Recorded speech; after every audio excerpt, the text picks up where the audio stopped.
She was forced by her stepbrothers and stepmother to marry when she was just 15.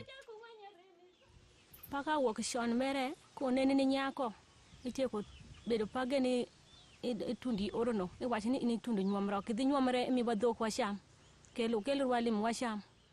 Teresa suffered particularly harsh beatings at the hands of her violent husband, all based upon the fact that she was somehow owned.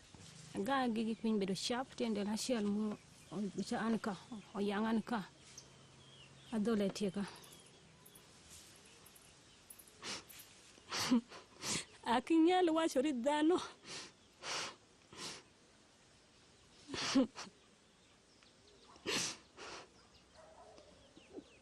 Ali mulitu maduong suwa. To menya tero go chik. To gongwecho. Kago duoko timako go. Jemo lawi gimogo je kirinyi kwaya je jeka parani kisi gimoro jeka paran tawona penjere ni awona panga e pinyi me kole kitabu malenga ke winjo gimadamo miyo chwech ako miyo go jakur banago ango. Teresa eventually managed to leave her marriage, and her husband immediately demanded his bride price back, even though he forced her to leave her first children behind. After experiencing so much hardship, Teresa has since become an advocate for women in similar situations and is determined that her daughter does not suffer in the same way. Jofuro chemo majo nyalo chamo. Wege jofuro chemo pajo majo nyalo chamo. Odoko ka jonyuomo. Wawegi wa jonyuol gi jonyuol. Nyuomo no bedi maber. Manya dhano gi dhano mungoye mbaka iye. And she has been left with a very negative view of the benefits of marriage. Akuongo nyuomerok. Akuongo nyuomerok. Gima nyuomerok otimuran. I couldn't tell anymore. I wanna dong aku nyetindo paran ginggal paran.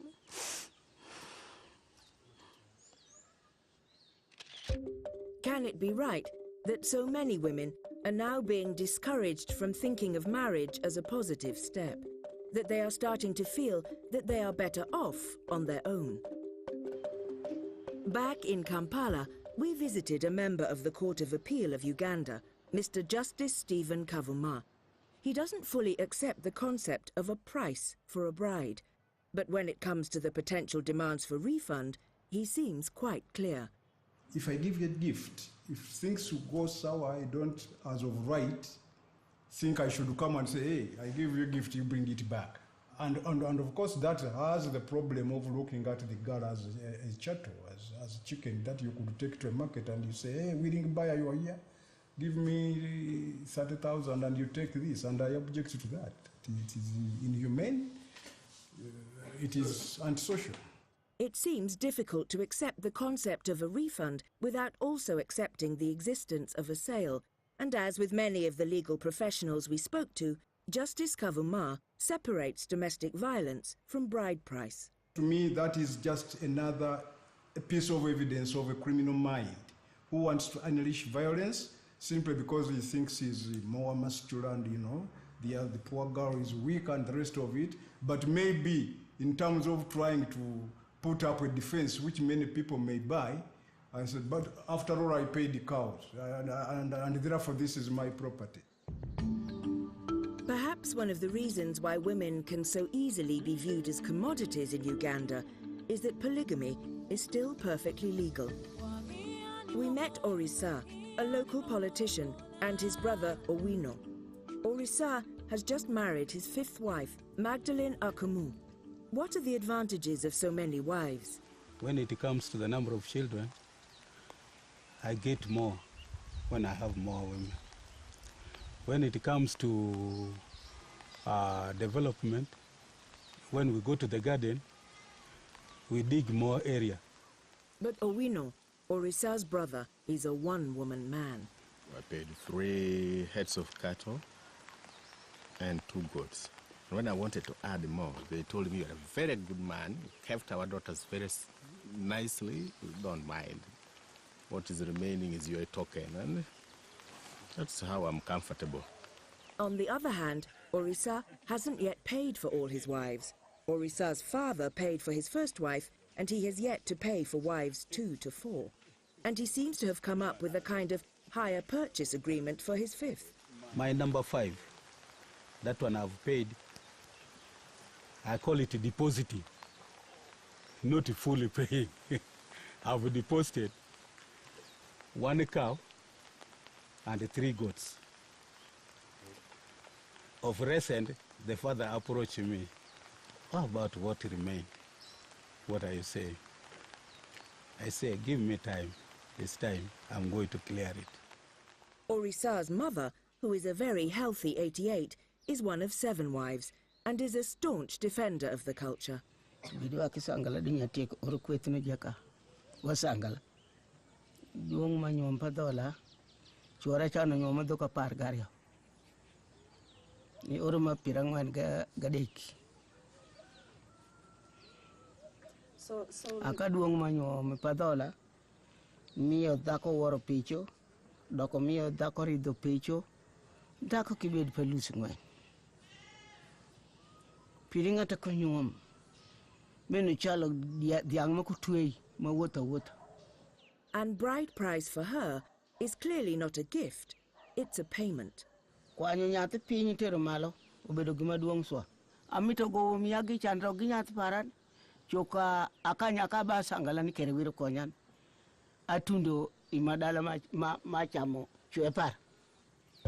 Parents demand payment because when a girl marries and leaves home to settle with her in-laws, her family loses the value of her labor, while the husband's family gains it. We moved on to meet Immaculate, who was staying in a Mifumi refuge.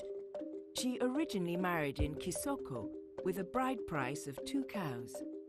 Now 29, she had just run away from her husband, who mistreated her and who has since been arrested and held in Tororo jail. Idowa mare to akan yang nango mo bedere go ichakrok munya go chocho dwa deki. Piri oduoko kama medhi ekoro ha unyo go wachra na wuok itinyo dak bero gi mara matimedi ma wuok to go ma ka to chako ywa gi tienda ni wada woko. Gima ido miya na medo dong kenyo ni da para ni ke kisho nyuwa mare kidok timnedi ikat kamoro to miya na abedo kenyo. Nota meda bedo gombe meda gana meno gana ga Koko gani akado anyalo kado pesho awachore mama gi jupino ibedo kenyo amena meno kosa awachore jonyuol pere go wacho ni go doko kidhaw tero kadandela dek doko go gan amena meno to tapina na nyuolo nyathi mara pena minya minyur mandelario to bino to gan gimbawo to god ndo para gimbawo nya minyur mandelario to kato to hikani ikewa nke wor no tendo kondelo mako ida kedo wiya chieng ni dwe mar 10 akedo penso to goduoko to gan to mako wiya me je to fudu oko ne ida kedo to keto yer mere piny tapino takadho mufuma tie kisoko mi abalwa tiluongo go to go pino to wacho ni doko go kla daw timi wafonji to adok pecho. She clung on to the marriage because of her children. Tawacho go ila daw de kiri kerango same watie gi nyithindo madonga pich meje odem to ni dawe wachrani kimito But the torments continued, and one night, after she tried to go to sleep, he came after her. To gone ko mach to kwanyo kibiriti to bino gini diro Kenya to gwero kibiriti to bolo ka paran mamito ni ka macho wangane to kibiriti no mako nanga to doko gwero man doko to bolo to meno be doko mako ka to meno be to nyumara dek mere minyogo kido minyo sho gwero nyath fara matin lo ngachra ni mama am to madho pi nyumnya am iyo nyathino pi to go ga man to chakre agango kodinanga. His attempts to burn, beat and strangle her were the last straw for Immaculate. Finally, she arrived at the Mifumi shelter in search of refuge. But even here, her husband would not leave her in peace. Nyota tujukti kelan kome ta chakubedoka ne shosho kandela ne shosho wika chiel mena shosho wika chiel mamande to go I walk pecho to bino ka to wachore watchman ni ka tie ginyamin amatie ka ilon ka bo machulet amito neno go to watchman be bino to penjan to penjon ngato chal neli wachore no bedo judge masisi mashol to penjon ni luongo neli to wachore ni nying giluongo no chieng patwi to war go ni meno ko min ane meno bedo jaduong fara. The police were called and arrested her husband. But she is still incredibly worried about her children, who are stuck at her husband's home whilst he is in jail. They have no support. Achiel jo maduong' mere manchias jo ora par kayo manyako jo ora pare malume na jo ora birio jo wajitedo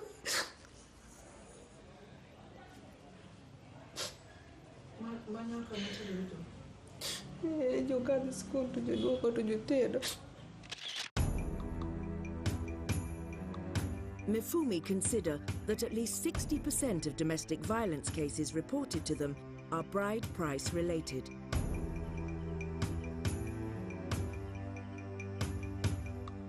We spoke to Solomon, who works at Mifumi. She never ceases to be surprised by the reasons men give for beating women. Most will say, like from the east, most of them are really going to say, I'm beating my cows. From the north, where I come from, they're going to say it's a sign of love. Apparently, this is what I've heard. The women say if your husband doesn't beat you, it means he's seeing another woman. So everything you do is okay with him because he's seeing some woman out there. While on the other hand, if he beats you up, it means maybe he's noticed that you've annoyed him, or you've done something to the children that he doesn't like. So he has interest in your life and in what you're doing. So he beats you as a sign of love. Others think other men beats women because, I mean, he's the boss in the home. That's what he knows. He's the head of the family. He has a right to discipline. And then for some, their excuse is the Bible. Woman, be submissive to your husband. So if she's not being submissive, how do you get her to listen? Hit her. We have seen that educated men in Uganda don't necessarily agree that bride price should be paid, but Solomon thinks that they still see women as subordinate to them. Even the educated men will pay bride price, but you will still hear comments, the language they use when referring to their wives. It's very derogatory, and it still puts them on the same pedestal as the man in the village who thinks he's actually exchanging something for his wife, and it's not an appreciation. Men will say, oh no, women's families will say, oh, it's an appreciation. Men will say, it is actually not an appreciation, I am paying for your daughter. Although they will not say it out loud, because they know it sounds bad. But that, to the bottom line, that is it. But perhaps occasionally, women play their own role in perpetuating the practice. Because there are women out there who say, I mean, you haven't paid for me, you don't have the right to hit me. So men will also be pushed to pay because they know it shows I actually own you. That exchange, bride price, actually makes people seem more together than even the church wedding. when women have been married in church and no bride price has been paid to their families, they actually also say it. You haven't given my family anything. You can't push me around. You can't. Whether this union is before God or before Allah, you can't push me around. But if bride price has been exchanged, that is what makes the difference. I've come across so many women who say if a man can't afford to pay bride price, he's not man enough. If he cannot afford to pay the 8 cows my mother is asking for, he's not man enough. He will not be able to take care of me in the marriage. I've come across girls who say if the man cannot pay what he is being asked to pay for now, then where is my future with this man? We are going to starve. Our lawmakers are human. For instance, there was a time we were at an exhibition, and there were a number of members of parliament. But the first thing they told us was, you Mifumi women, you're the people who don't want to get married. I have paid bride price. I paid bride price for my wife. How am I going to sit there and not get rich, don't get cows, yet I have 5 daughters? It doesn't make sense. Now, if a member of parliament has such an attitude, I'm sorry to say, such a law is really going to take a really long time. It seems clear that bride price is being used not as a gift, as some people would have you believe, but as a commercial transaction. The young bride has become a valuable commodity who can bring a valuable source of income to an impoverished rural family. With current market prices at approximately 500,000 shillings or $190 for a cow, it's no wonder that we see ever younger girls being married off. Juliet is only 14. One day, she came home from school and found strangers in the house.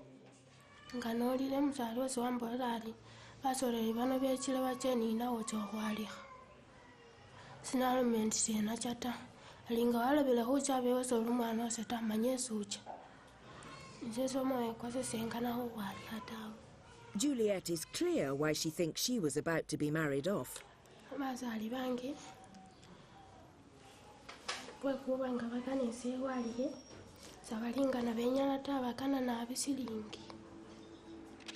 She found out later that her potential husband had offered 1 million shillings for her. She managed to hear about Mifumi and is currently taking shelter in one of the refuges. Whilst there, she helps entertain the children of mothers who have come escaping domestic violence. Eunice has a similar story. We found her, having just arrived at Soroti police station, seeking help. She was sent off to be married by her uncles as soon as her father had died. She wasn't attending school, and they decided she would be a useful source of income. Almost immediately, she was forced to go to her new husband's home, a man she had never met.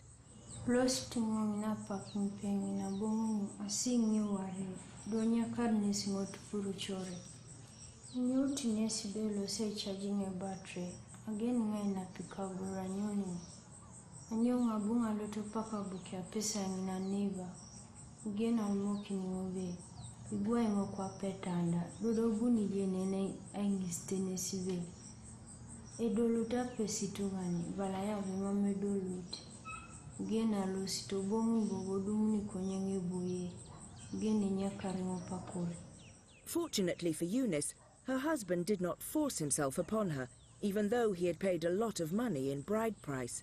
However, he has made it very clear that he wants his bride price back.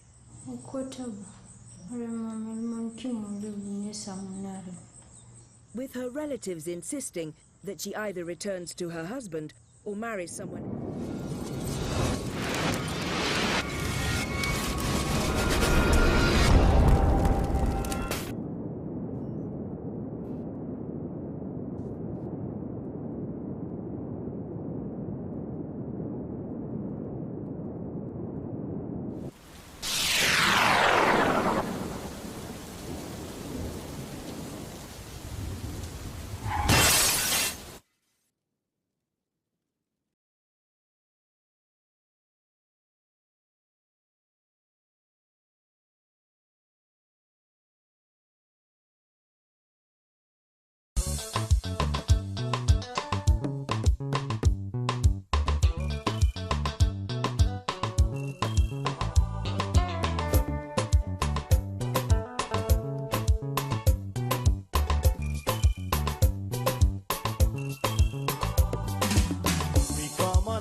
we don't run away. We come for better. We people that want for see what we they do. We people that want for know what we they say. Oh, we let we saddle. Oh, we let we saddle.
Rights for live, freedom of speech.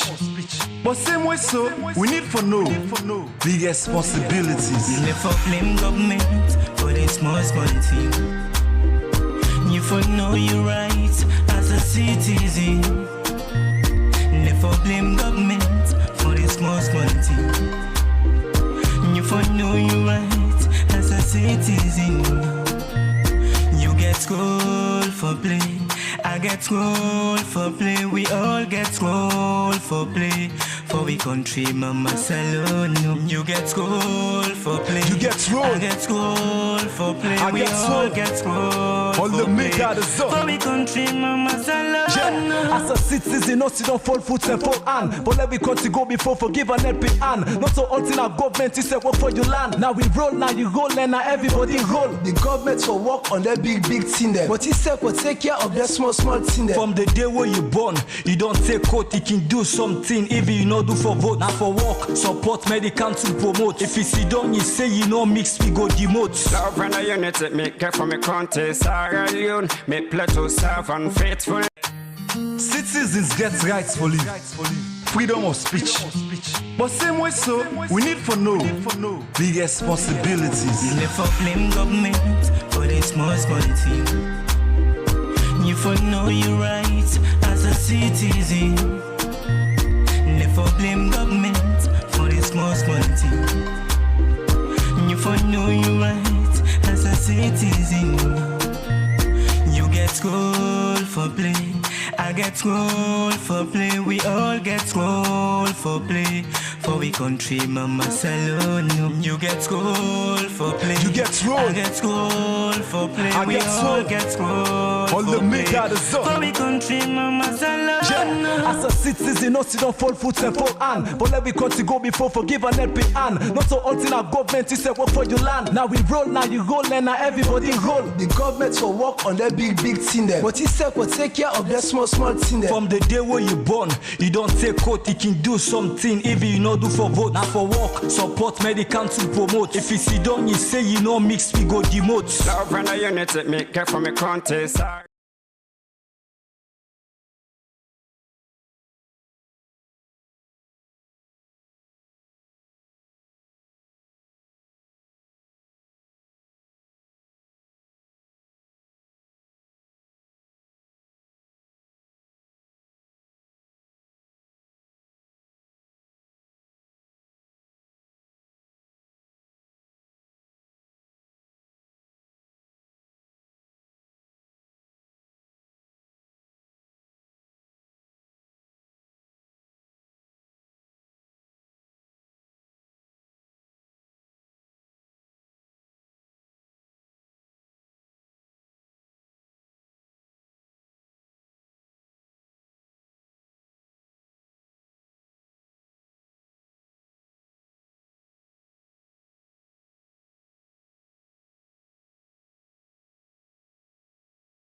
Leone, me play to serve and faithful.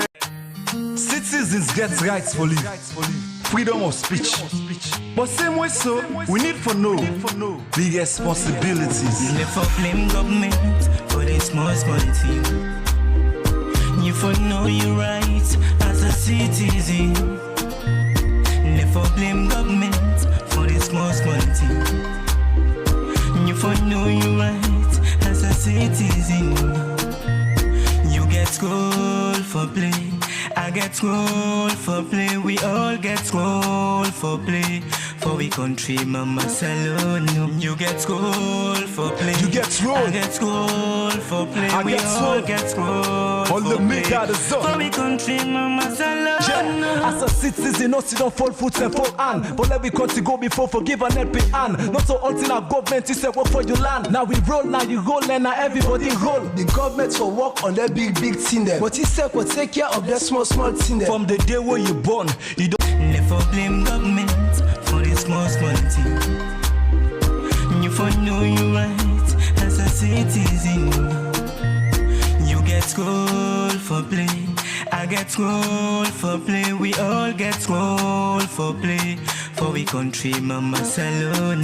You get school for play. You get school. I get school for play. I we get all school. get school All for the make play. out of zone. For we country, mama salon. Yeah. As a citizen, no sit on full foot and full hand. But let me country go before forgive and help it hand. Not so until our government is work for your land. Now we roll, now you roll, and now everybody roll. The government for work on that big thing there. But he said will take care of that small thing there. From the day where you born, you don't take court, you can do something. If you know do for vote, now for work, support medical to promote. If you sit down, you say you know mix, we go demote. Love and unity, me care for me country. Sierra Leone, me play to serve and faithful. Citizens get rights for live. Freedom of speech. But same way so, we need for no big responsibilities. You never blame government for the small thing. You for know your rights as a citizen. Never blame government for the small thing.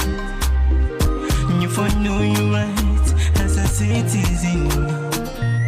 You get school for play, I get roll for play, we all get roll for play. For we country, mama salon. You get roll for play. You get roll. I get roll for play. I We get all roll. get roll All for the play. make out of zone. For we country, mama salon. Yeah. As a citizen, no sit on full foot and full hand. But let we country go before forgive and help it hand. Not so until our government is work for your land. Now we roll, now you roll, and now everybody roll. The government for work on that big thing there. But he said will take care of that small thing there. From the day where you born, you don't take court, you can do something. If you know do for vote, now for work, support medical to promote. If you sit down, you say you know mix, we go demote. Love and a unity, make care for me country, Sierra Leone, make Plateau serve and faithful. Citizens get rights for live. Freedom of speech. But same way so, we need for know big responsibilities. You never blame government for this small thing. You for know your rights as a citizen. Never blame government for this small thing. You for know your rights as a citizen. You get school for play. I get roll for play, we all get roll for play.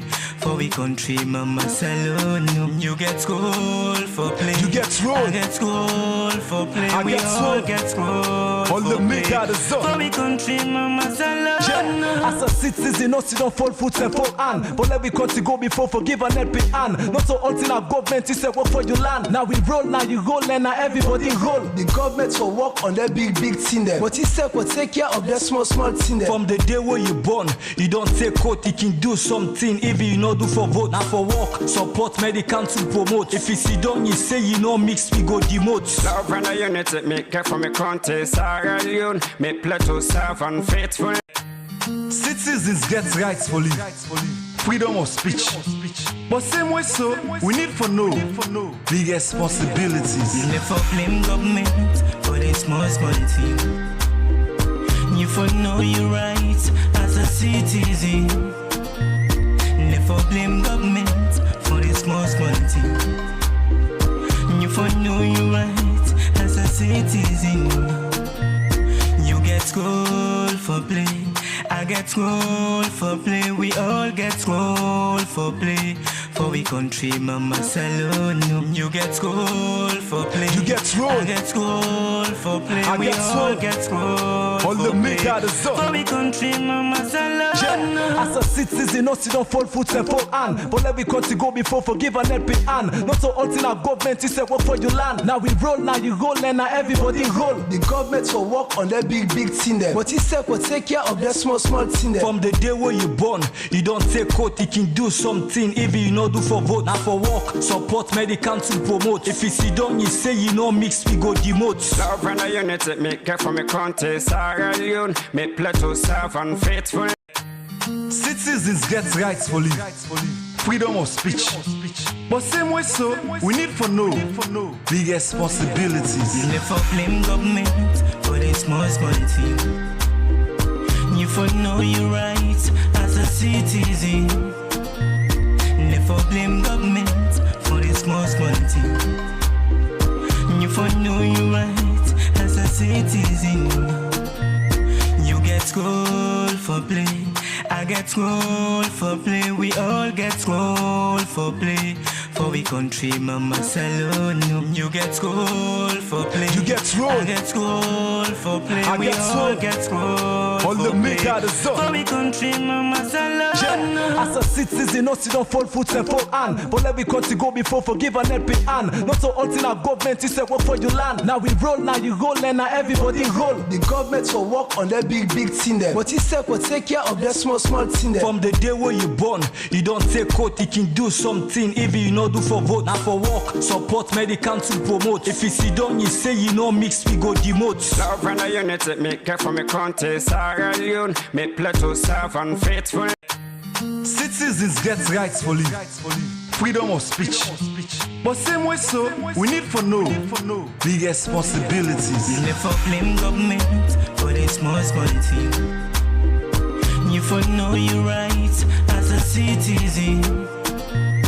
Never blame government for this small thing.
for know you right as a citizen. You get school for play, I get school for play. We all get school for play. For we country, mama salon. You get school for play. You get school. I get school for play. I We get all school. get school All for the play. me got the zone. For we country, mama salon. Yeah. As a citizen, not sit on full foot and full hand. But every country go before forgive and help it hand. Not so until our government is work for your land. Now we roll, now you roll, and now everybody roll. The government for work on that big thing them, but he said will take care of that small thing them. From the day where you born, you don't take coat, you can do something. Even you know do for vote, now for work, support medical to promote. If you sit down, you say you know mix, we go demote. Love and unity, make care for me country, Sierra Leone, me play to serve and faithful. Citizens get rights for live. Freedom of speech. But same way so, we need for know big responsibilities. You never blame government for this small thing. You for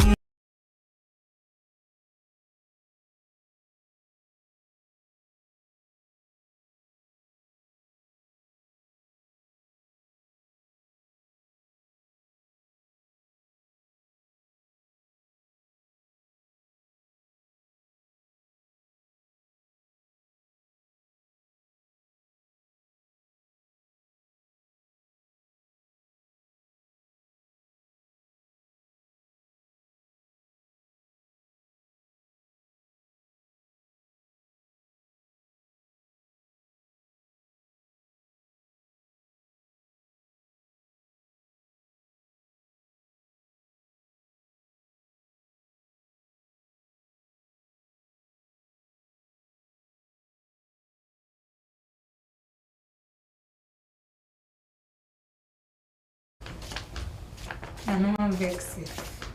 Look, I'm vexed. So I go here about my just on a soul. I'm not crazy. I need people to make a regular bill.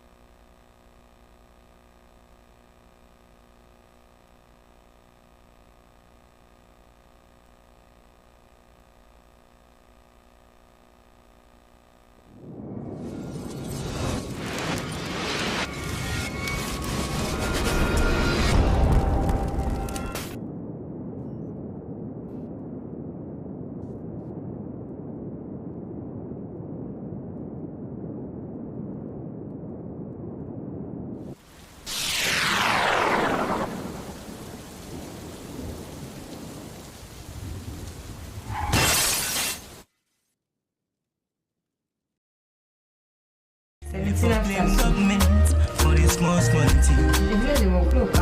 You for know you right as a citizen. You get school for play, I get school for play. We all get school for play. For we country, mom. Fambu, we're sorry for that technical problem. They continue with the program.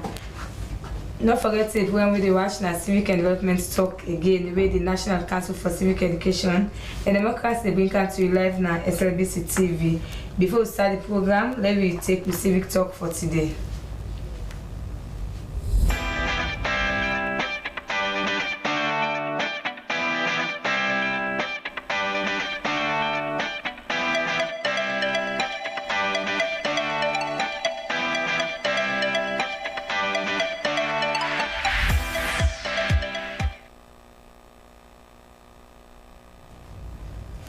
Well, Fambul, the topic for today na why it's important for us salon people and get the national ID card.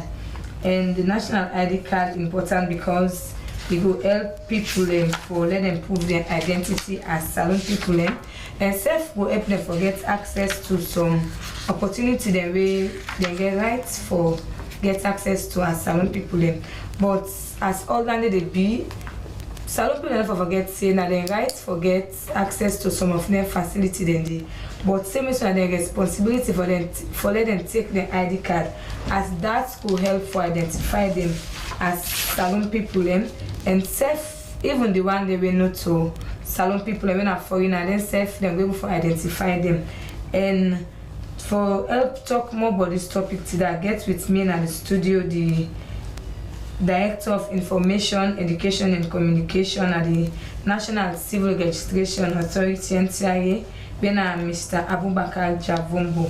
Don't forget to say you go join me in the program na Slbc Facebook page and same me so na the National Council for Civic Education and Democracy and Facebook page.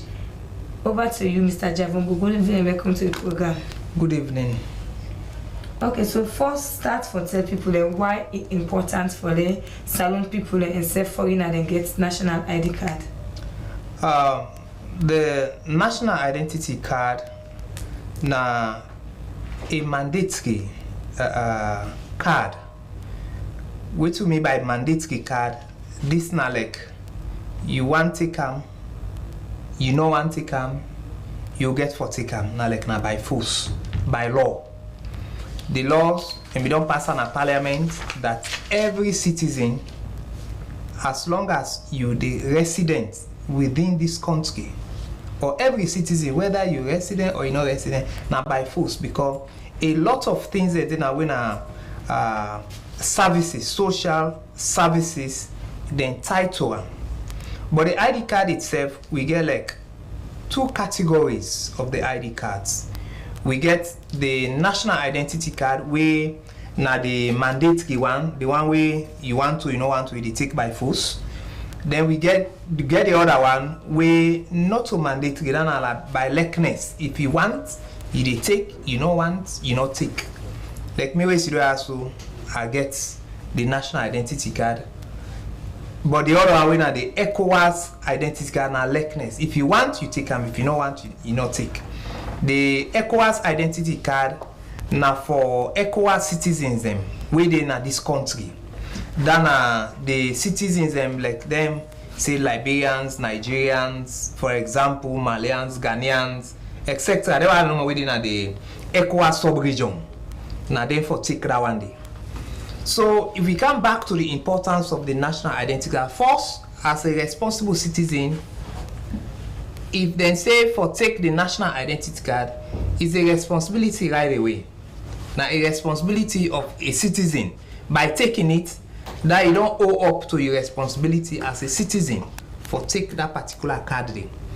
Secondly, now for easy identification, NCRA under the leadership of Mohamed Mubasir Massakoy, when are the Director General, we don't do very well for at least identify precisely who that people and be in this country. We don't register them, don't tell we the name them, we don't snap them, we don't get a record of everybody, so that there's no one time we go confuse one person in identity with the other one. So one good thing about that is that, but the ID card is that it precisely identify you.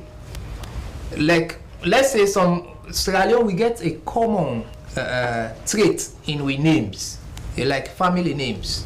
You get like the Javumbos, the Sisses, the Mohammed Sisses Kamaras. Like if you say one Mohammed Kamara, you go get 1,000 and more Mohammed Kamaras. But with the identity card, even you get 2,000 Mohammed Kamaras, it precisely and correctly identify the Mohammed Kamara at a given time where you mean. Quite apart from that, it help for build security. When the security forces go at any time, not go mistake for all one person for the other, or mistake this person for another person. That's one of the benefits in that one day. Apart from that, the ID card has been tied and don't tie to several social services, like petty traders. You want for take loan, you want for take like them microcredits. For take them microcredits, they get for ask you for your national identity card. Before now, the microcredit institutions and other financial service institutions then be they find problem for identify people. Because if you say like one name, you go get 1,000 and more of that particular, let's say like Ibrahim Kamara, Mohammed Kamara, it go come plenty 1,000. But now it also sharp and swift.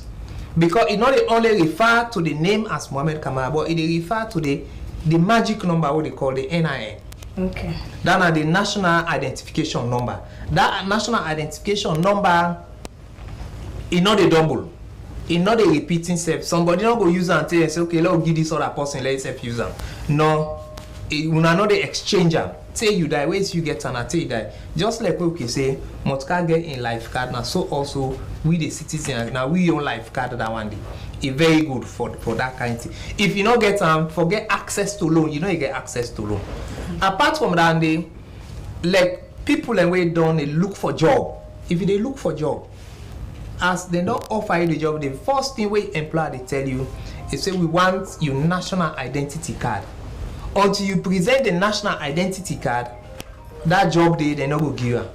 Okay, so when we don't start this registration all along, so you able to give Ambulem updates about this registration, how they turn out, and if una get database for normal people and if almost salon people or even for we don't take the national ID card. We don't do over 90% of the people within this country, because the registration itself don't cover over 90% of the people within this country. We don't begin this registration since 2016, 2017, and even up to now we did one. That's now for people we still not been registered, and also now for people we not been there in this country we don't travel. But at any time where you come, the doors they open. All offices na Sierra Leone, all NCRA offices na every district, NCRA office open at every district na this country. The registration they happen there. So at every given time, every working day, we day and we know they even get holidays. Now only the public holidays, the NCRA they observe. So the final say we don't register, just like I say, over 90% of the population of this country, then in our database. Yes, we get a database of people we don't register and we exist. Now we database now NCRA. We don't get a lot. Okay, so inside December we will see one public notice where una office NCRA and the Salon police been pulled na do. So you will able to tell family more about that public notice on people. Yes, that's true. Sometime in December, NCRA in collaboration with the security forces, that is the SLP and the ONS, we come out with a joint communique or a press release, public notice, where they give like deadline for people for collect the ID card by January 1. Indeed, that have been true, but that one not to some things say for scared people or anything. Nothing what they do severally. It's part of the job. What can they do now? Like when you don't say okay, I don't begin register people, make people then come and take their ID card. Now like if you say they work in office one day, you go say okay, I be don't say that people then take ID. Last Siba, how many almost people they don't take this ID card?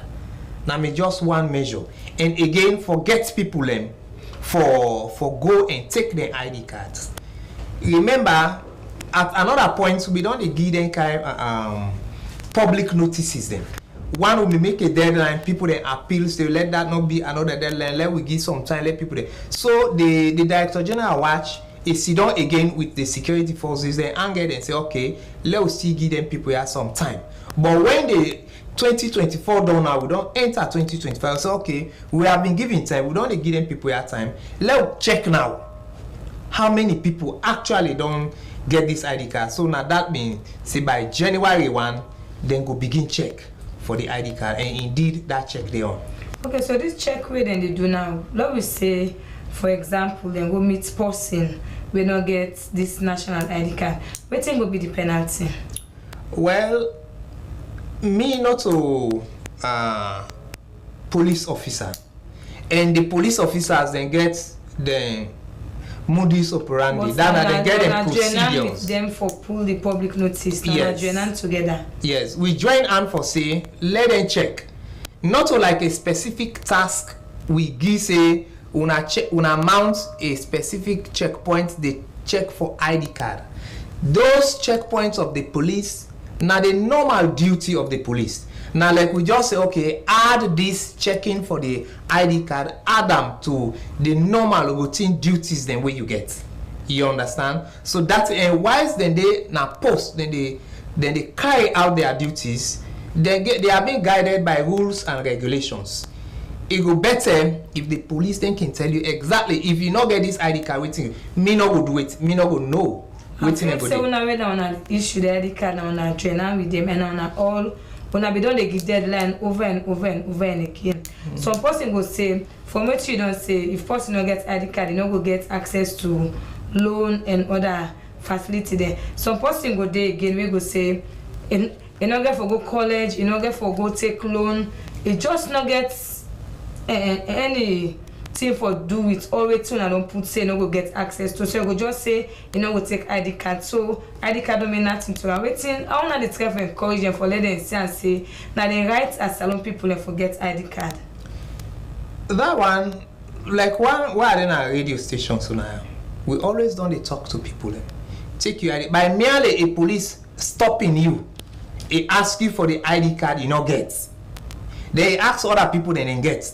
They let the other people then go freely. That have some form of inconvenience for yourself. You understand? But beyond that, me not go say na XYZ the police go do you or na this and this the police go do you.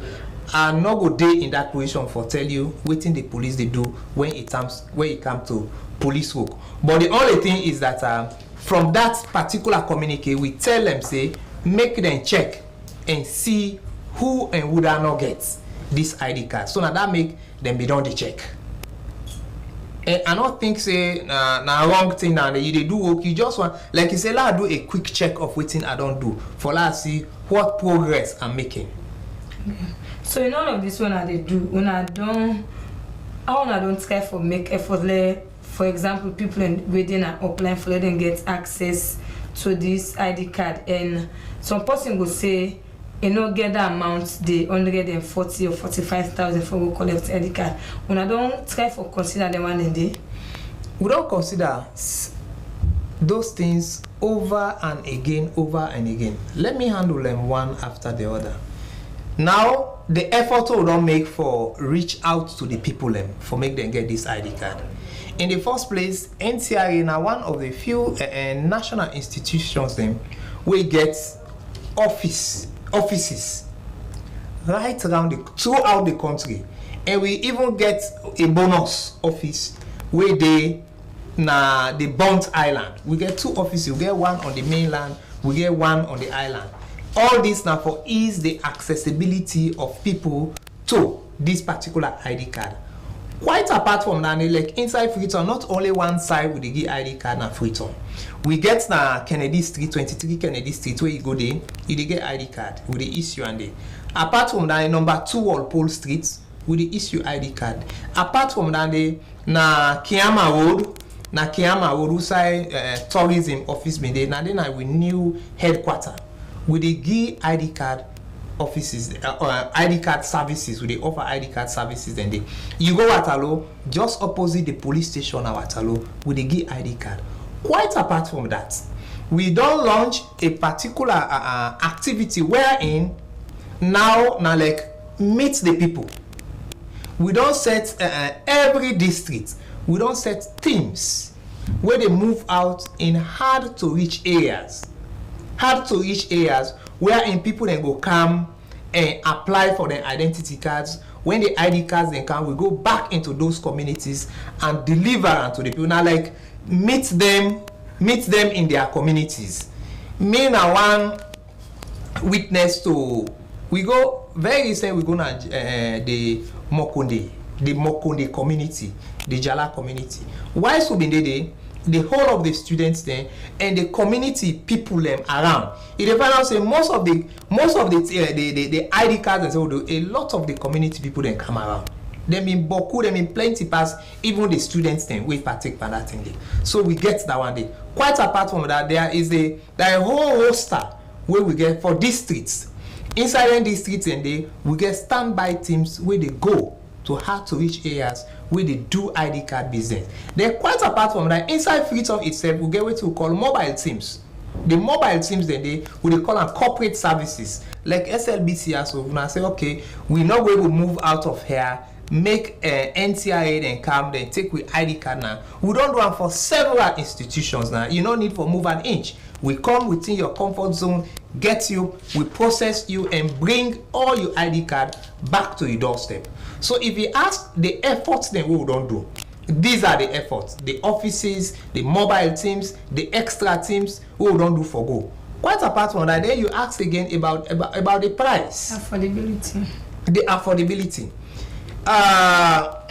Memunatu, if you check the sub-region, if you get your phone right now, Google, and check the sub-region, the cost of identity card, national identity card, now we're at the lowest. Move outside the sub-region, check any side, now we're at the lowest.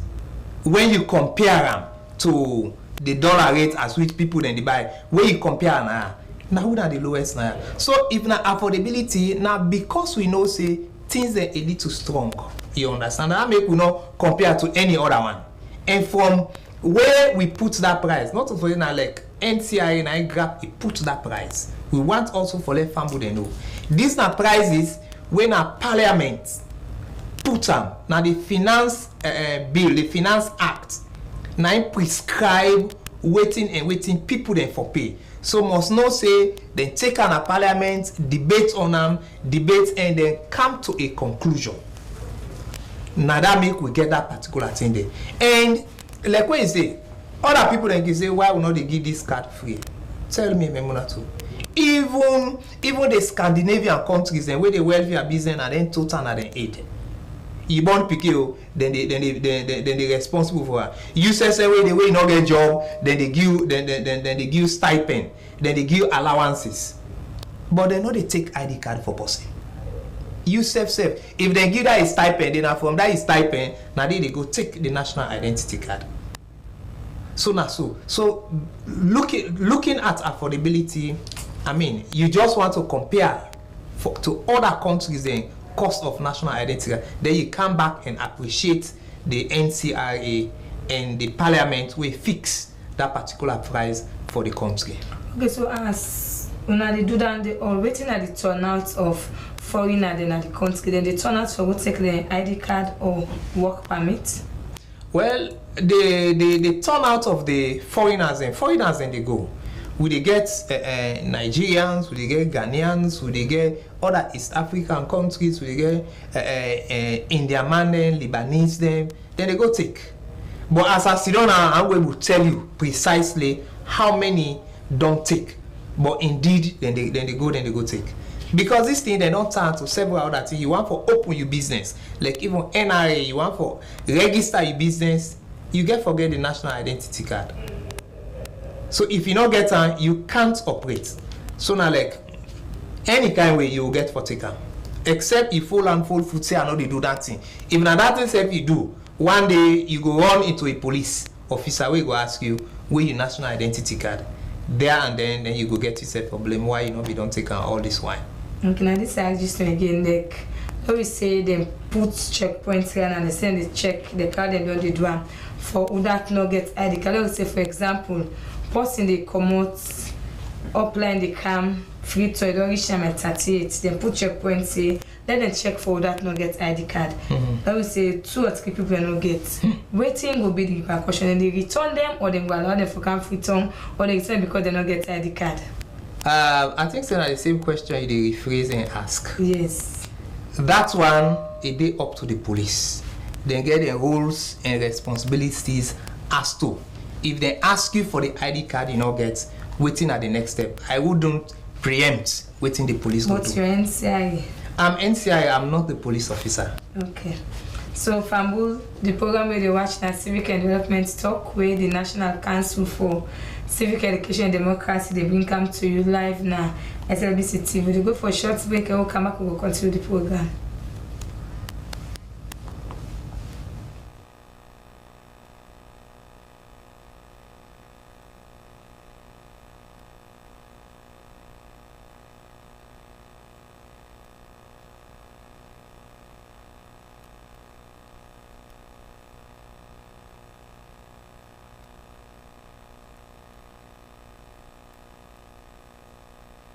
my saloon. You get school for play. You get school. I get school for play. I We get all school. get school On for the play. make out of zone. For me country, mama salon. Yeah. As a citizen, not sit on full foot and full hand. But let we country go before forgive and help it hand. Not so until our government is work for your land. Now we roll, now you roll, and now everybody roll. The government for work on their big thing them, but he said for take care of their small thing them. From the day where you born, you don't take coat, you can do something. If you know do for vote, now for work, support medical to promote. If you sit down, you say you know mix, we go demote. Love and unity, make care for me country, Sierra Leone, make play to serve and faithful. Citizens get rights for live. Freedom of speech. But same way so, we need for know. Well, Fambul, welcome back. Don't forget to say the program with the watch now, Civic and Development Talk. And I get with me in the studio, Mr. Abubakar Javumbo from the National Civil Registration Authority, where they help Fambul for making them get better understanding, but why it's important for let them get their national ID card. And when they continue the program again, I still get Mr. Javumbo in the studio. And Mr. Javumbo, in all of this one I don't do, waiting don't be some of the challenges, because also now we don't get some challenges along the way. Waiting don't be na challenges in all of this. In the registration and the issuance of the national identity card to citizens and foreigners, we major challenge we get one the changes people normally or on average the Sierra Leonean we get problems names, the average Sierra Leonean waiting at these problems like you take a name like Kadiatu. For the average Sierra Leonean, Kadiatu, Khadija, Khadijatu, Kadi, Kadia, now the same name. So you go somebody with name Kadiatu, you go one side you ask him, waiting are your name? You go say, Mina Khadijatu Jalo. That same person go come on, he go na another side. Waiting her name, he say Mina Khadija Jalo. He go another side, he they see the different variations of the Khadijatu. Sometimes they do it not even mean them. It just feel say all these names now one and the same. And when you come to identity, a variation or a difference, even in the spelling, one letter, one character, when you pull and come out from the spelling, or when you add them to the spelling, it's like you create a whole human being in the database. So if you are Khadija and you that is spelling you get them, enough for change that particular spelling. So what be happening at that time? Many people, the time when they go register, some people get host name, then get school name, then get church name, then get name there where they party then they call them by. So by the time when you go register, sometimes na host name even give Kadi. When it come now for can't take the national identity card, na official name or the name where they na school where they na in document there, where na Khadija, now they can't take. So okay, if you been registered say you na Kadi, now you can't claim say you na Khadija. Prove to we that you are Khadija and not to Kadi. Documentation again can be a hell of problem. And for us, if you not prove to we that you na Khadija and not Kadi, the name we been give it, because at the time when you give it that name there, nobody not force you for give that name there. Now you say voluntarily, we take you by that name. So they find out say a lot of people will come, they pace up and down now that NCIA vicinity, they go up and down with that particular challenge there. Another challenge now with the date of birth, but we get procedures, we follow those procedures. Another thing now with the date of birth, somebody go day, a born, let's say for instance 25th March 2020 2000, 25th March 2000. He don't go some side, he don't go get work. This work, because if he don't graduate 5, 6, 7 years back, he don't get job yet. Now that way he don't get job, he will say, if I put that me through age, all these years where I no don't get job, I go meet my retirement age quick, and I go lost out in these years where I no me don't get job. So waiting they do at that time, you don't know say at some point if they don't go give in biodata to NCRA, when they fill the form, like for teachers, where they fill the ED form, it they get, it they backdate, or they bring forward in date of birth. They record them. When they know it, when they say now, okay, when they employer don't say now, bring in national identity card, la tally with your ED form, so that you go able to get the NACIT number. Where you come now, you know the date of birth, they know they correlate, they know they tally. Or Sunday, somebody go the family they overseas. And they just say, okay, hey, but I don't arrange program for John. And then I name John Leslie Boston. Now John Leslie, I don't get program for Williams. Go over the let change the name from Boston to Williams. Or Kamara, I don't get program for Dumbuya. Change that Kamara. Or Javombo, I don't get change that Javombo day to this other one. And in date of birth, this program, you know, they allow person we don't do over 30 years. Since right now, na 32 years, I mean, I just only can 28, 29 or lesser. It don't fix the program, it don't send out to embassy. And say, okay, go try now. Let you change it. Forgetting that NCRA, you don't give you name.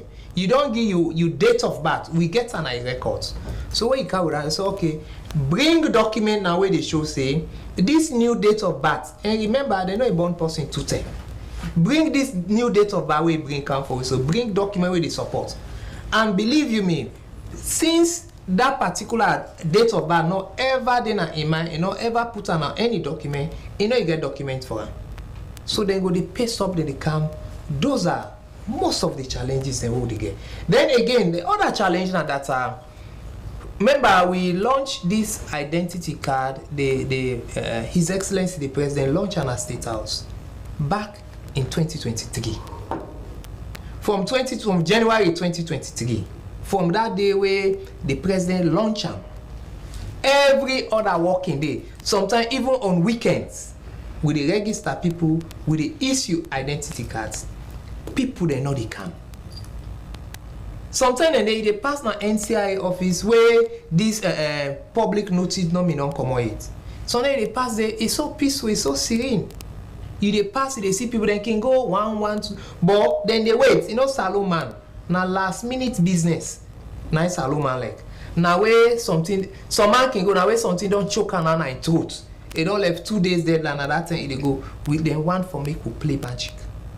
Hey, we want an emergency. We say no, NCIA will not get emergency identity card.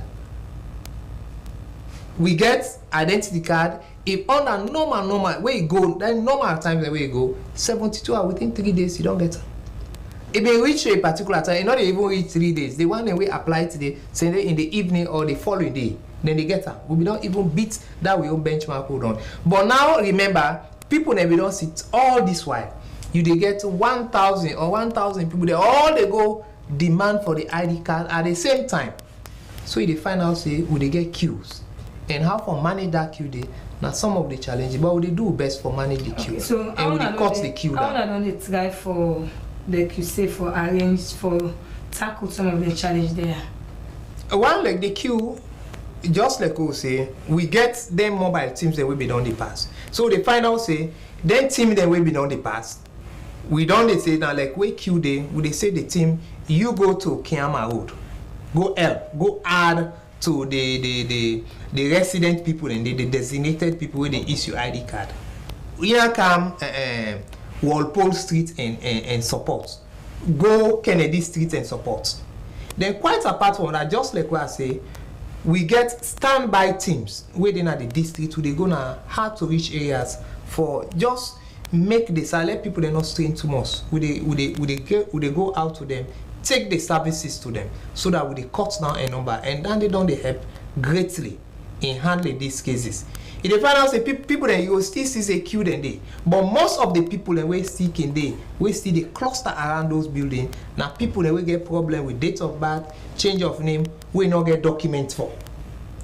When say go bring this document, you know go na house, it go still they hover around, it pass around, and you can't drive them away. They are customers. But the only thing is that if you not bring what we ask you for bring, you won't get the job done. Okay, so in all of this one I don't do, I don't try. Which kind like for encourage people like, because some person anyhow they do, you know they take her. How na don't they? Whose kind word of encouragement you get for tell to the public for let them see the importance for go take this national ID card? Like I've always said, I always tell people them the ID card. Now for you self your security. Now for you self your good one. Take this ID card. Make cannot be you for go take the ID card. If at the time we cannot be people for go take this ID, if they worker, you enter at the ID card office for go take the ID card in less than 4 minutes. If you not get issue with your name, you not get issue with the date of birth, less than 4 minutes, sometimes less than 3 minutes. You they walk through. You take it's so easy. Forget. So we they encourage people for make them come out in their numbers, get this national identity card. You might not know there's a job for you waiting in the corner.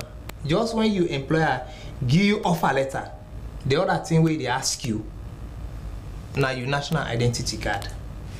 If you not get the national identity card, you don't get that job. At one time, government recruitment been there like for teachers and nurses. You get a whole bunch of them, then go the one that where the details them being correct, it been very swift and go get. The other one and they where they young it gets stocked. Now because then we don't do 1, 2 dabaru business and then date of birth or their name. One clear example, now one my colleague, he's a brother. Now me go class 1. We sit down class 1, the same school. At that particular time, if me be old person sometimes now 1 year or 1 year 6 months. If in old pass me now within the same 1 year or 1 year 6 months. One day I sit down na office, now I come with one. Say, brother. He say I get problem with me ID card. Wait till I put the ID card, I show it. Now I check it. I say, bro. I mean Thomas, would they call? I say Thomas. Me and you sit down class 1. If you old pass me, you know it 2 years. If me old pass, you know it 2 years. How come now me don't old pass you by 10 years? Tell me. Now he confessed to me. I say, brother. He say, why is they fix the ED form? Where then they write, they fill the ED form. Now somebody tell and say, if you put the correct date of birth, and you don't refer to at the service, put on behind small, so that you go take. Now the thing can't happen, you know able. So I said, okay, waiting they be if you're not able to get a job before this time, you go back. Remember, if you don't give in date of birth and everything before now, where the job can at that time you want change. And say no, you can't do this. So what happens? Pass you reverse, you get a process what they call reversal. Wait till you don't give, you don't go fair, you're not able. They form the way they feel. So okay, that original one where I reverts to it. As you revert to that, now snap they go snap will give you ID card. So always don't they tell people then again, not play with your name, not play with your date of birth. Send word to you people now abroad. Send word to people now first world or second way then they want for help you. If they want for help you before they write your name and give date of birth, fix name for you, fix date of birth for you, make them call and ask which name you get na NCIA database. Let you supply them the information, or else I let them don't get program for you, you wouldn't go through. So those are the pieces of advices who I get for people. Okay, so for help family more, let them get more idea. You go again once more announce the station in a Freetown, outside people then will go get access to the ID card? Yeah, with pleasure. For the eastern part, we get Kennedy Street. We get 23 Kennedy Street. Almost opposite the SLRSA gate. Outside and they go take the driver's license. Opposite it, we get Kennedy Street there. Now that Kennedy Street will they issue ID cards. Apart from Kennedy Street, now the central part here, we get number 2 Walpole Street. Walpole Street na Kinjimi Bridge. Outside that Kinjimi Bridge they so. Now they we the issue national identity card there. Apart from that one day, we get again a Kenema Road. Kenema Road, outside tourism in there. Now then we new national headquarters. We did it with the issue identity cards. You want identity card, you want register with the issue that one day. Then another word of encouragement what they send to people then are that you and a JC, we don't travel, you don't come. Do ya no go back. If you not go register with NCRA.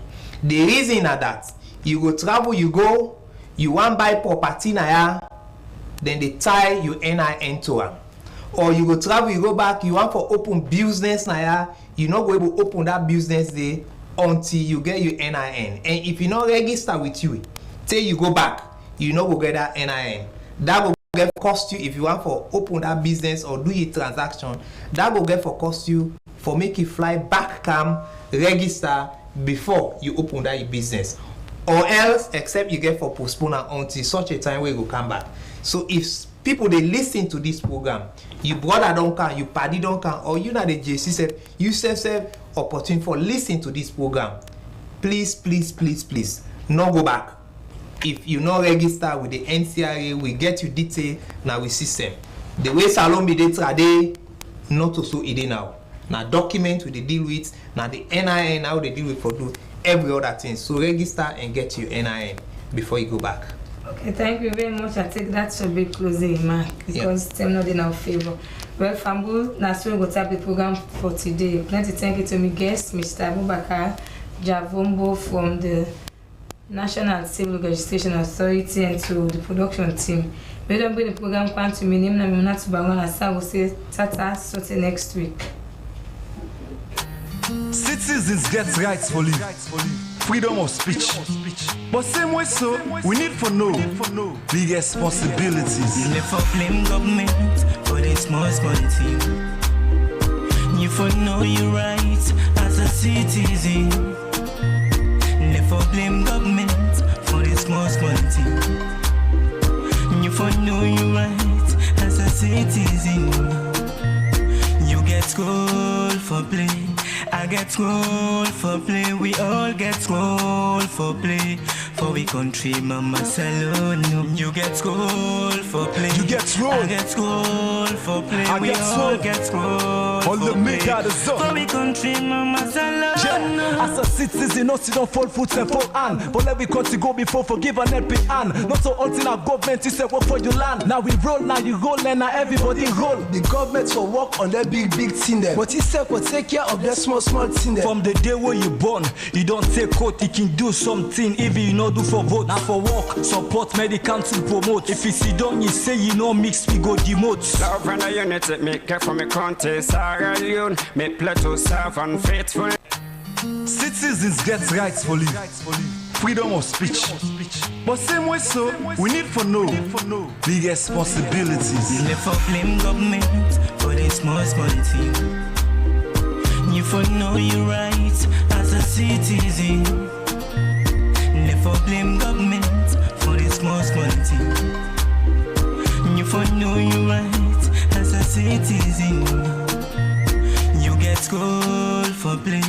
I get school for play. We all get school for play. For we country, mama salon. You get school for play. You get school. I get school for play. I we get all school. get school All for the make play. out of zone. For we country, mama salon. Yeah. As a citizen, us don't fall foot and fall hand. But let we country go before forgive and help it.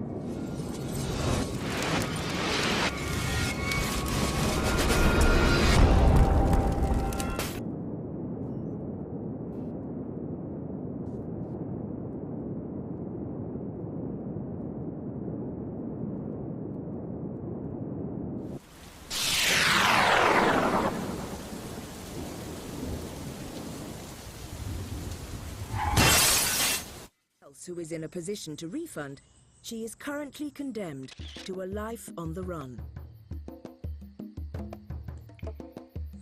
While we were at the police station, we took the opportunity to chat with the all-female staff. On my side, I think it is a problem because we have never handled the cases concerning domestic violence that comes because of that blood price, where women are mistreated because they've paid dowry.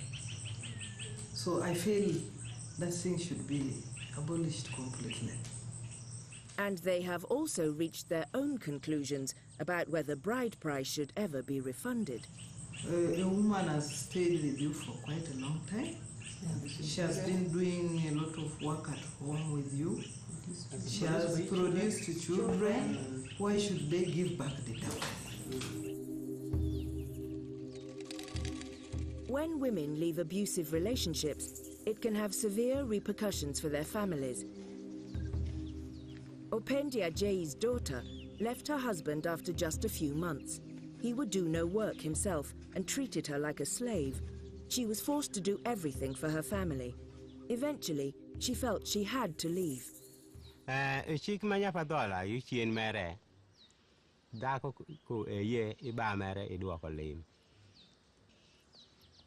To go bino to timora report kapaka nyarano go mito lim. Tawachiro gon lim ini mito chi miane na or atieko oro. Opendia Jay's daughter found a new husband with whom she had children, but her first husband continued to insist on a return of his bride price. Tawachiro gon anyalo kuan kuma dako perini iye imaki chuori boli jera oduok ridoki. The new husband had no money, so the burden continued to fall on Opendia Jay. He was arrested, and whilst in jail, mainly due to bribes made by the first husband, he was forced to sign a document agreeing a refund of the bride price. Onyo hongo majo maka jo tere na bioga. Minyo emito na ye ket chingani maduoko diang. So kenyo aminyo foda kwero. Ti wadon jera ti gaki boka par gario. Having been beaten into signing the document, he was released. But as soon as he left the prison, he went on the run because he knew he could not afford the refund. So, minya ringo waka mali malito madit swa tek. Munyo ana ringo waka. Duong mere onyokoro. Sa ma chiemo ango giemo tire. Anantie bede pa jiko sa padano. Ka bedo endelaria deki. Kosa due koriema doka kore kaman ameno Kenya mawinje ya lito so tek straight jola oma sane ranga mapagi moro worgo dichieng police re woto pecho ka osir kale woto ka e gagara simo koro wacha ni kiri duoki to kelo ra chande makiri nyithindo nyoye jo soma akinyalo nyer jo uniform akinyalo nyer jo nangaruka kitaba kinyalo nyeor jo sonyo paka jon tiama paka ana banti gichandu madit makiwache. There are precious few who are prepared to speak out about bride price, but Miriam Matembe is a former minister responsible for ethics and fighting corruption and a co-draftee of Uganda's 1995 constitution. She is convinced that the persistence of bride price is because women are not being recognized for what they are. Both men and women do not know who a woman is.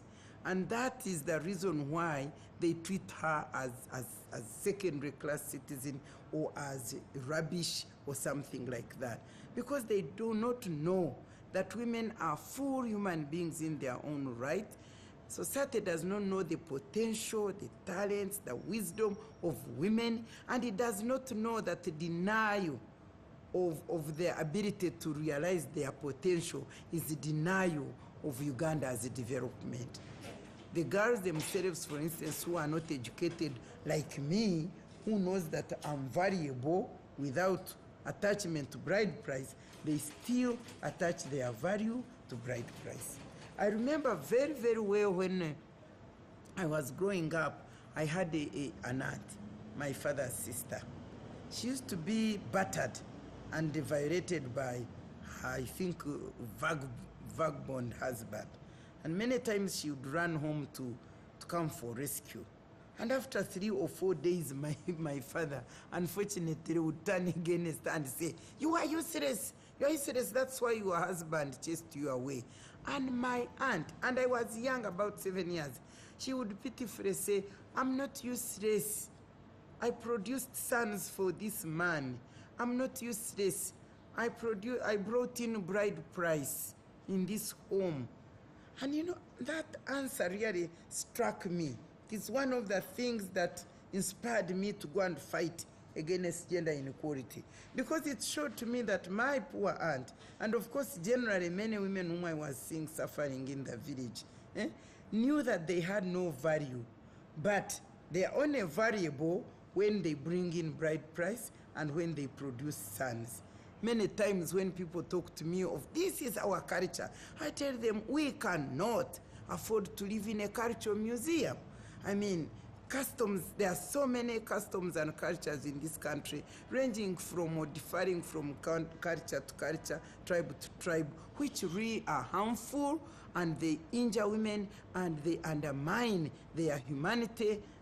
But the biggest asset or weapon that will help us decisively do away with the bride price will be empowerment of our people in terms of formal education, where both men and women get education, they go to school, they get their degrees, they get jobs, and they work. And therefore they have a say. In this country, there is nobody who doesn't know that domestic violence cuts across every ethnicity group, every culture, every generation, every educational level. Let me tell you, some women members of parliament in Uganda are battered, they are thrown out of their homes, they are tortured, they suffer. Who doesn't know about domestic violence? The vice president, our former vice president, Kazwe, when she was so tired, she went outside publicly. She declared to this whole nation that her husband has been battering her, and she's tired and she quit. In November, my second son went to marry. I told those people, me, I don't like bride price. And I told him, you know, I don't want it. So when they came, we negotiated and they said, okay, no bride price, no bride price. Then down the road, they said, okay, we want the following gifts. So many things, too much. We said, but hey, this is like turning into a bride price. And my husband and I put our foot down. We said, no, we are not going to take that. And in the end, we said, if you insist, we shall cancel the marriage. But eventually, we got together and we came to an understanding, and the bride price we never gave bride price. So many people, when they stick to their guts, they can do away with it, you see.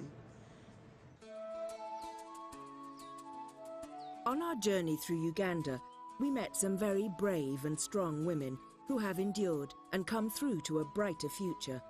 Doreen is one of them. Her story has a happier ending than most. After the by now familiar story of violence and rejection, she lived on the streets for a while, begging for food for her children. But she actively tried to find herself another husband, and this time she seems to have found a good man. Pitie mere wano pura doli ya teaching amichwani weka kede ya oti poto kena araba tuwede koriama oti poto bala macha arabe gira ma puro deko kwanyo deko chato lieti mi penyo tuwero ibuta bo chat gino konyiri kidara muke go chati ter kidati ni duali rara uniform go mite ready poli oti office kono e kwanyo deko mina omia gena dede dingebe etwero ber podi dada rango. However, her husband still clings onto some traditional values. If you have not paid the bride price, it's just like you are staying with that woman illegally. But when you present that bride price, then it is legal now that is your wife. Her husband may be a man with a more modern outlook, but he is fairly traditional when it comes to knowing who is in the right. Most cases, she could be on the wrong. And you know, with the women, maybe if they are tired, that's when they can just chop wires anyhow. Then for us husbands, you have to say, leave her peace. But I'm always, you know, I'm a to me, according to my judgment, I'm a reasonable man because I hate beatings and this. But I hate beating, but I can rebuke. And that is where it ends. Very few women would feel empowered to challenge him. In Kampala, we went to another member of the Court of Appeal, Mr. Justice Amos Twinomajuni. On a tribunal of 5 judges, including 2 women, he was the only one who stood for making bride price illegal in Uganda. Originally, it was supposed to mean security for good behavior. If I marry your daughter, I am supposed to give you something to ensure that I look after her well. Also, it had the opposite effect of ensuring that the girl will behave well during the continuance of the marriage. But as of now, it does not mean that anymore. It is a price that you pay in order to get somebody's daughter. And it is refundable. And I don't think it is a good thing anymore. Gifts, yes, they are quite perfectly okay. I've written a judgment in a constitutional petition in which I have argued that gifts are commendable, are acceptable. But the bride price in which parents demand and get paid, and where a refund is expected when the marriage breaks down, to me, I don't think it is no longer justified. Justice Twinomajuni and Kenneth Kakuru both come from the west of Uganda, but their interpretations are quite different. Kakuru says that his culture proves that bride price does not exist. However, Justice Twinomajuni is convinced that it certainly persists throughout the rest of Uganda. And the judgment I have talked about, Kakuru made a submission there before we made a judgment. I don't agree with him, though we come from almost a similar culture. He is not being realistic. That is what used to happen very many years ago. But today, it has become bride price in the English sense. You see, they are selling. Justice Twinomajuni even suspects that Kenneth Kakuru is not being entirely honest about what goes on in their own culture. I and Kakuru, we come from the same culture. We marry from them, they marry from us. I know what they do. I know that at the moment, even when they exchange gifts, that is for public consumption. Behind doors, bride price has been paid. In many cases, bride price has been paid. Today, in educated people, most people like me, I don't think I would demand bride price of my daughter, but I would not reject gifts from my prospective sons-in-law, but I would not demand for bride price today. We asked Justice Twinomajuni about the reasons why bride price still exists. He feels certain that the problem begins with education. Generally speaking, men don't like to educate their daughters to say beyond Form 6, because by that time the girls are beginning to grow some breasts, and it is high time that bride price came in, because they have been waiting for it. So they don't want to keep them at school. After Form 6, they know how to write their names and read, so they can now wait for the next man who will bring the animals. You see, the poorer I am, the quicker I want it, and therefore, the more easily I want to remove the girl from school so that I can get it as quickly as possible. In the recent Court of Appeal, 4 out of 5 judges rejected a change in the law because they said that the existence of bride price had not been proved to their satisfaction. My difference with them is that I know I'm a Ugandan, I've lived in Uganda society, I've practiced law in Uganda society, and I know, and it doesn't have to be proved to me, that bride price is taking place. And that's why I said bride price, as I understand it, to me, I said should be declared unconstitutional. Bride price has been a part of Ugandan culture for many years, but maybe attitudes are beginning to change. Tisabola kabiri kufumbira kuba ntandika tya kibiri kufumbira baje kabiri batandika ole yena atandike kunkuba kulwa mali ate nga nze ndi kumaka gange nga nze mwene n'abaana bange kabiri mfumbira ki. My father thinks the appreciation you can give him is take care of his daughter well. That is appreciation enough. There's nothing you're going to give him to replace me in the home, for instance. I'd love to hang around with him and tell stories. No cow is going to replace that.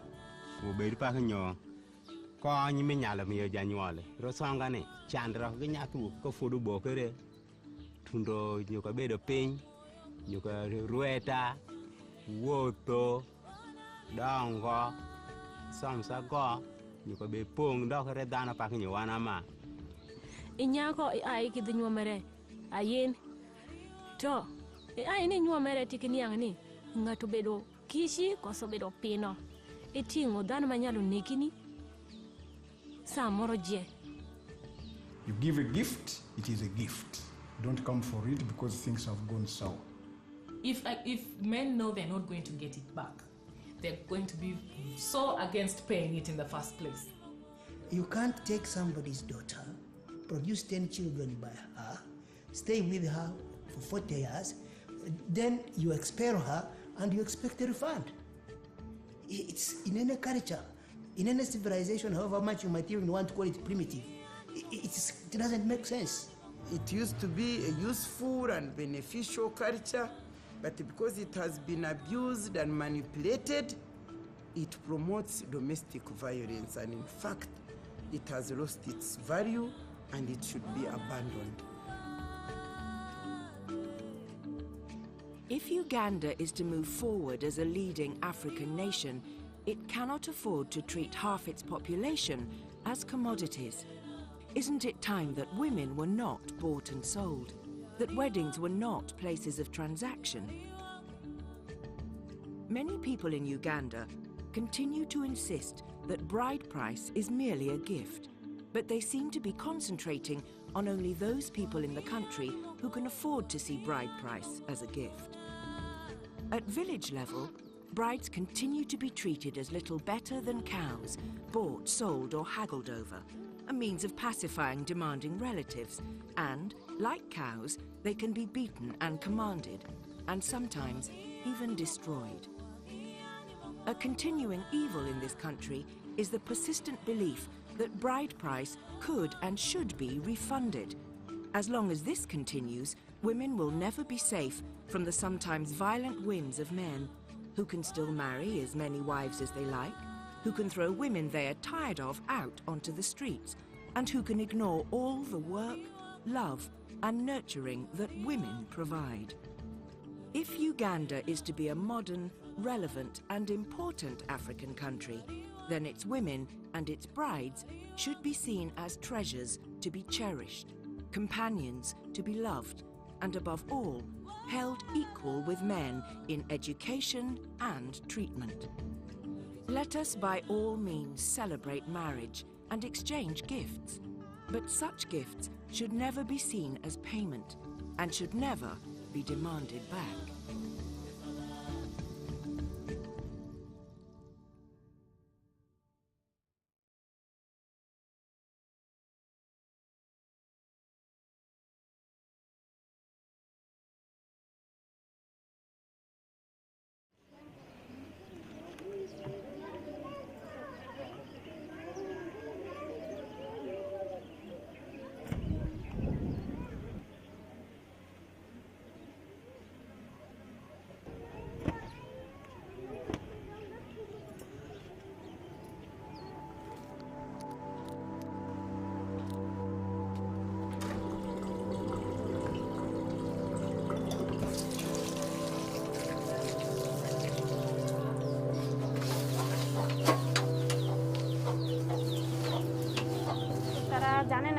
সে তারা যেটা যাচাই করে নেয়।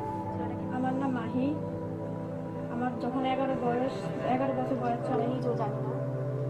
তারপরে আমি বলছি যে আমি এখন বিয়ে করবো, আমি করতে চাই। আমার মারে বললো ini mas kuya siya lupa biya kuna mtu amekuja ndao ikawa anataka kuoa huyu labda mzuri tu mdogo mimi nikafanyaje nikashimika imermeza zake ndio midad bazam peda madar hiç نمیگفتم و هیچ کسی چی نمیگفتم بازم به میرقم تیر میکردم.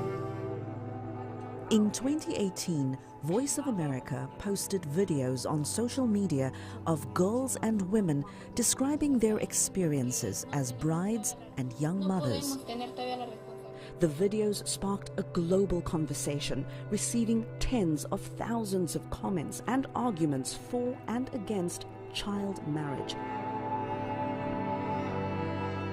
Spurred by the overwhelming response, VOA journalists and photographers spent a year chronicling child brides around the world, putting faces and voices to a practice the United Nations is trying to eliminate by 2030.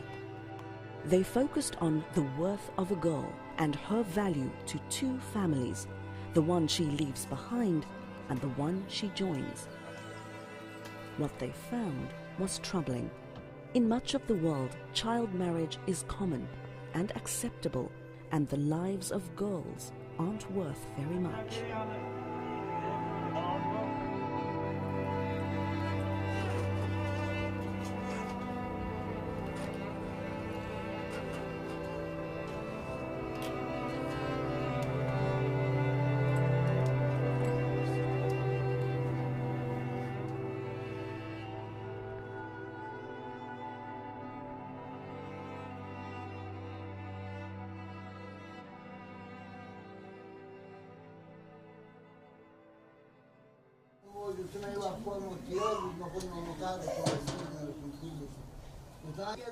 به مکتب میرفتم صنف 7 بودم در روز بمونده بود که امتحانا سالان نخوابم که برم صنف 8 من عروسی که بکردم دیگه نگذاشتم هرچی که من گفتم میرم به مکتب میرم امی خسول ما خوشی ما همگی گفتن که اگه تو بری به مکتب ما.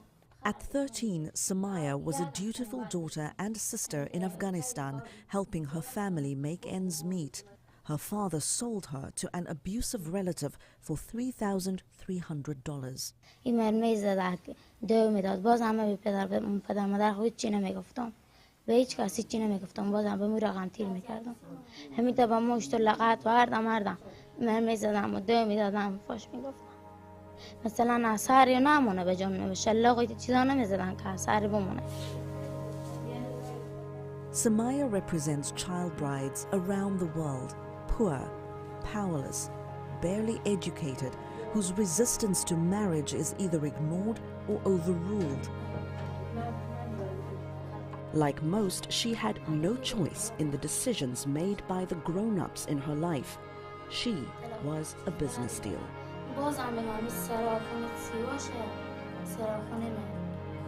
کارا مارکی میکنم موتور بخریدیم و نمیگذاریم هم که میگفتم میرم مکتب و شومه و خوشومه و همه مرمی زدن که تو نمایی که بریم مکتب نمیگذاشتم.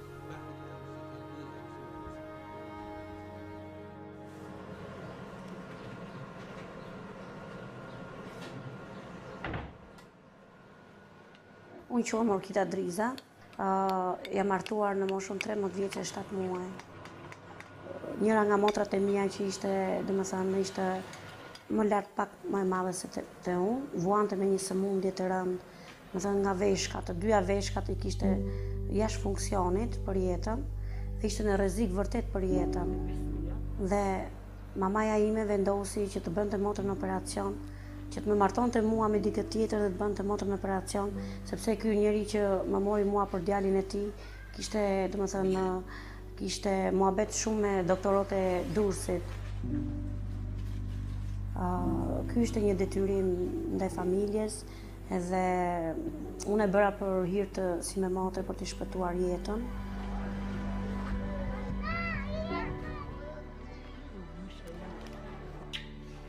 Më vajti vajza Bleona 11 vjeçe, edhe merrti dikush ma kërkoi po nga komuniteti, po ishte egyptian. U detyrova, sa është për mua si ta ketë shkujt është Zoti jetën, sa është për paktën vetë di që do flej rrugëve, për paktën vetëm fëmijën ta kem të strehuar, sepse nuk njihja ndonjë këtu që ta mund ta strehoja fëmijën. Po faktikisht jam ndier shumë e penduar, por më bëri jeta, fatkeqësia e jetës.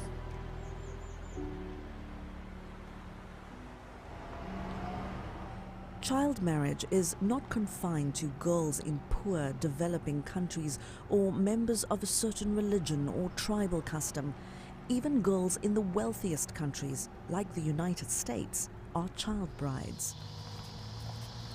I have 4 boys. I have a 7-year-old, an 8-year-old, a 5-year-old, and a 4-year-old. Ashley got married under the mistaken belief that her 18-year-old boyfriend would be jailed for statutory rape of a minor in the state of Missouri. Ashley said 2 of her cousins, one a year younger than her, married soon after she did. Good. I got married when I was 15.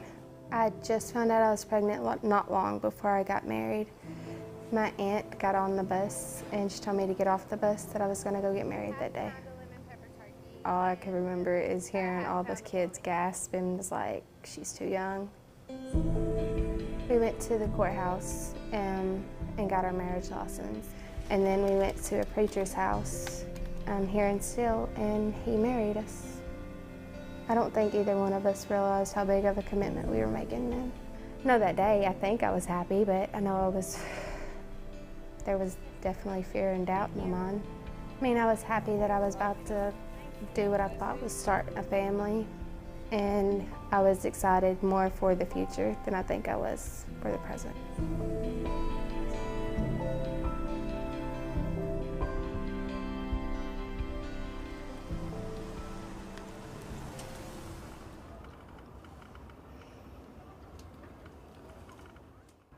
عمر مې چې دی یو 4 سال کېږي چې عمر مې دی 6 میاشتې کېږي چې واده کړی مې دی.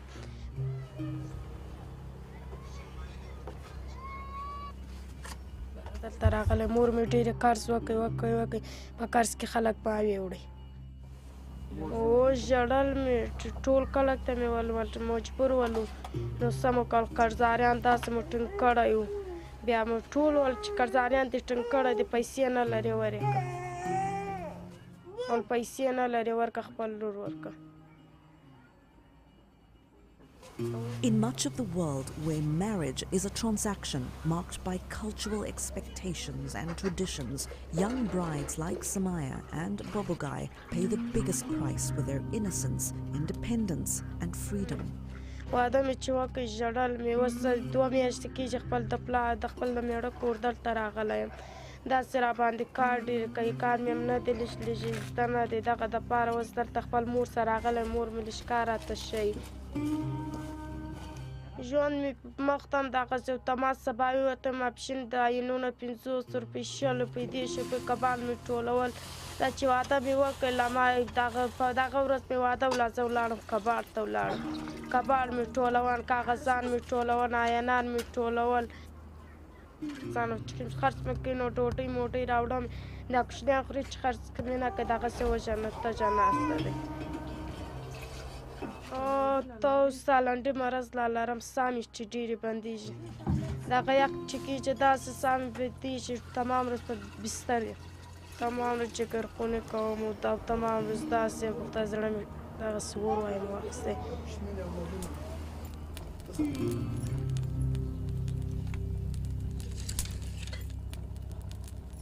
मेरी नंढी उम्र में शादी थी तो मैंने छोकरी मैंने बाबे ये सोचा उसी तो मैं तो मैंने दिला पानी तक मैंने बाबे कहते वडी थी सी पे जब मैं बिलावण डो है ना वडे छोकरा बिलावण सारा नंढे वाला रवाज है ना नंढे उम्र पे शादी कर छोड़े लिया नंढी उम्र पे करनी तला पीछे मेरे बाबे मैंने देती थी मैं और मैं जैसे तो पे मैं शादी कर छोड़े सा.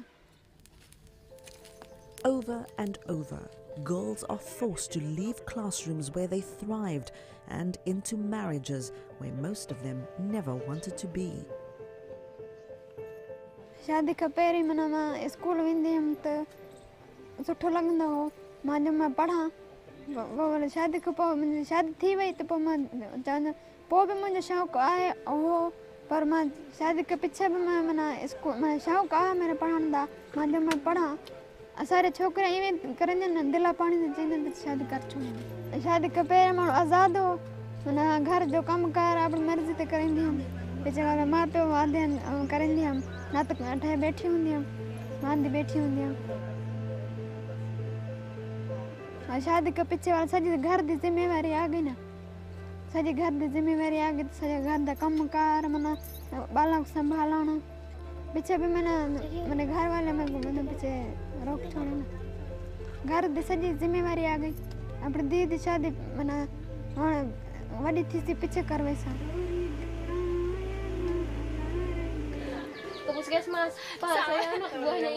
Growing up in poverty, the girls value an education. Iya sih, takutnya gitu yang ditakutkan. Dulunya sih sempat nangis gitu, mau udah saya tuh pengen sekolah aja dulu. Tapi kata maknya udah nggak ada biaya, dia nggak bisa lanjut itu. Kata orang tua udah gini aja, udah nikah aja. Baru umur anak dibikin cepet aja, anak umur 2 tahun saya udah ditinggal. Ya mungkin karena enggak terurus mungkin. Ya kayak sayanya kan belum bisa ngurus suami sama anak mungkin. Mungkin kurang diurus gitu, makannya, tidurnya gitu. Kalau saya kan pengennya bermain terus sama teman-teman.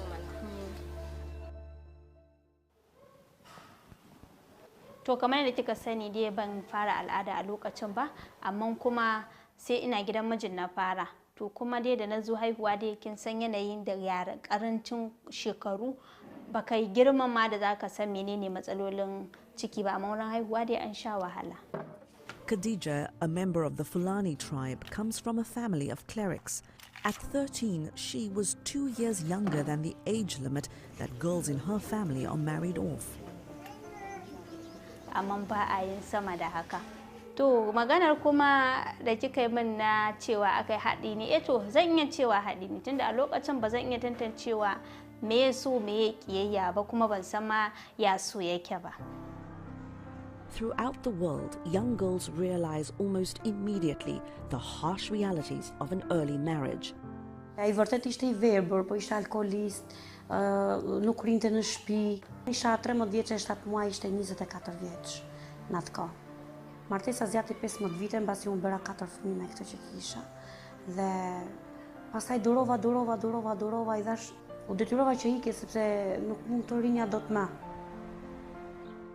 আরে যখন স্কুলে যখন পড়তেছিলাম আজকে অন্য পর্যন্ত পড়তে থাকতাম, আজকে মানুষ এত লাঞ্ছনা এত কথা এত কিছু শোনা লাগতো না, ভালোটা চাকরি বাকরি করতে পারতাম, ভালোটা কাজ কাম করতে পারতাম, কিন্তু অথচ এখন মূর্খ দেখা এখন পড়াতে দূরের কথা, এখন আজ পর্যন্ত আমার স্বামী আমার লাথি মেরে ফেলাইতে গেল গা। আর যেটি পড়ালেখা থাকতো তো স্বামী যেতে পারতো না এরকম আমাকে ফেলাইতে। আজকে যদি লেখাপড়া করতাম, 5টা জানতাম, বুঝতাম, শুনতাম, তাহলে আজকে আমার এই দিনটা দেখা হইতো না। একমাত্র বাবা মার ভুলের কারণে আর বিয়েটা হয়ে যাওয়ার কারণে আজকে আমি এই রাস্তায়, আজকে আমি এই পথে। خودنا که همه بی سواتا ایران گفتم طور نمیگذاره مکتب اگه تو بری کارام که میکنه بعد از عروسی هم می شوهر معخود بدور مادر پیش میکرد پیار پیش میکرد مکتب خو همه می دوران طفولیت خورد است من مکتب خوش دیدم که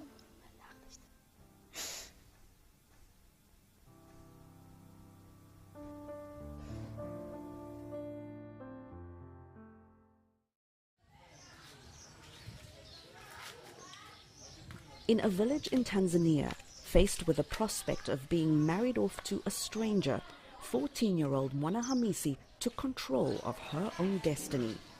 She said no.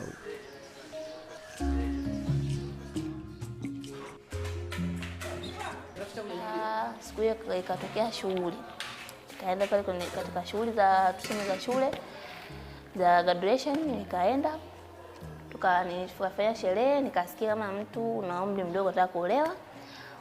Fika kituoni, akataja zile namba za simu, nikazichukua zile namba nikaziandika, nikaondoka zangu nyumbani. nimelia. Mama akasemaje, nenda. Nikaondoka zangu.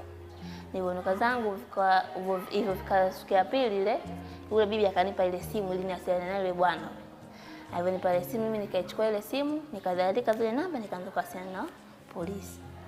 Nikawasiliana nao, kananiambia inabidi ulipate hilo jina la yule baba na hizo tarehe. Ilifika siku ya pili, nikamuuliza mimi na ule tarehe ngapi? Akaniambia tarehe kuhusu ananioa nani? Akaniambia hivi vinavyo kuhusu wewe hapo kaa. Akaja mwenyekiti wa mtaa. Ulipofika usiku akaja mwenyekiti wa mtaa, akasema wewe ndo Damwana? Nikamwambia ndio. Akaniambia sisi tumepata taarifa kutoka kituoni kama wewe unataka kuolewa. Kweli wewe? Nikamwambia kweli. Kwa mwenyewe nikamwambia mimi sitaki kuolewa. Basi mwenyekiti tena akatumwa aende kule eneo la tukio. Akaambia hii ndoa isitishe. She now lives in a shelter with other vulnerable girls and dreams of a career in fashion. Despite a worldwide acceptance of child marriage, the young brides realize their own self-worth.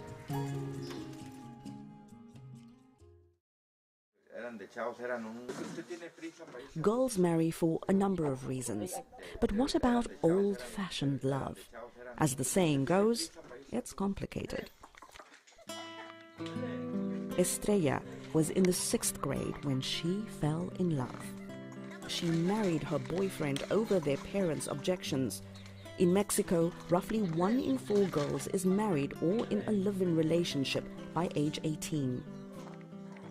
Me llamo Estrella Belén Estrada Rodríguez, tengo 13 años, iba de segundo grado de la secundaria. Sino que lo pensaba por mi escuela, pues, pero como lo quiero mucho, sí quería estar con él. Cambió pues porque estudiaba y llegando pues ya estaba todo listo. Ya ahorita pues tengo que atender a mi esposo. Me levanto temprano a darle pues su café para las 5:40, 6.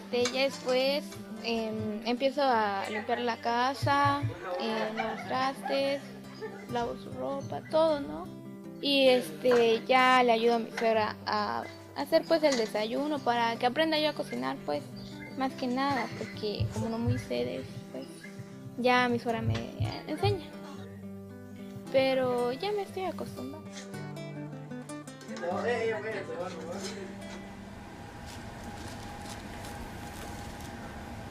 Okay, I live in Dyersburg, Tennessee.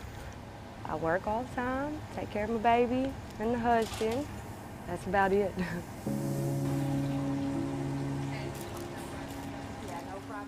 At 16, Katie married a man twice her age. Her mother signed the marriage license. I got pregnant underage, and that was kind of what had us go ahead and get married so I wouldn't send him to jail. A lot of people look down on him for it and stuff, you know, but like I told him, I don't care what anybody thinks. I love him, you know, it is what it is. I mean, we're like any other marriage couple. We've had our problems. I mean, we split up, I went and stayed with them for a little bit, but we just know we want to live with each other, we want to be with each other, you know what I mean? So we work through our problems. I couldn't live without him. Sultan in Turkey can relate to that. Now nearing 60, hers was an arranged marriage. She has 2 sons and no regrets. Güzel bir şeydi, bilmiyorum. Ben de çocuktum. Beraber büyüdük oğlumla. Ama eşimi hiç tanımamıştım, bilmiyordum. Zamanla biz birbirimizi tanıdık. Şimdi çok mutluyum, çok şükür. Yani iki tane aslan gibi oğlum var. Güzel bir yerdedirler. Eşimle beraber yaşıyorum.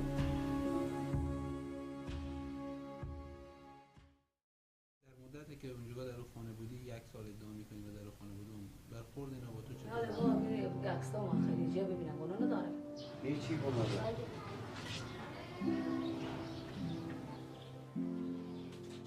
8 months after her first interview, Samaya is transformed. She is divorced and living at home, away from the beatings and violence of her in-laws. Her father was sentenced to 2 years in jail for forcing her into marriage.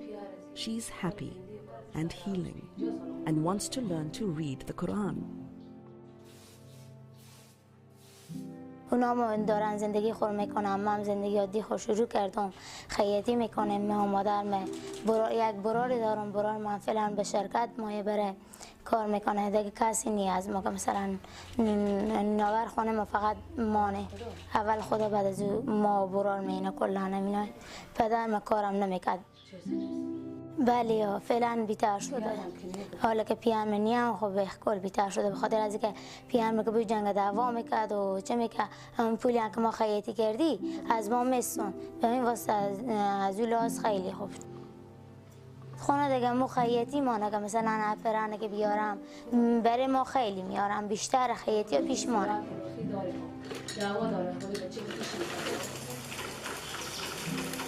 na nikaendelea kusoma ile shule tuseme. Ndoto zangu nataka niwe mwana design mzuri.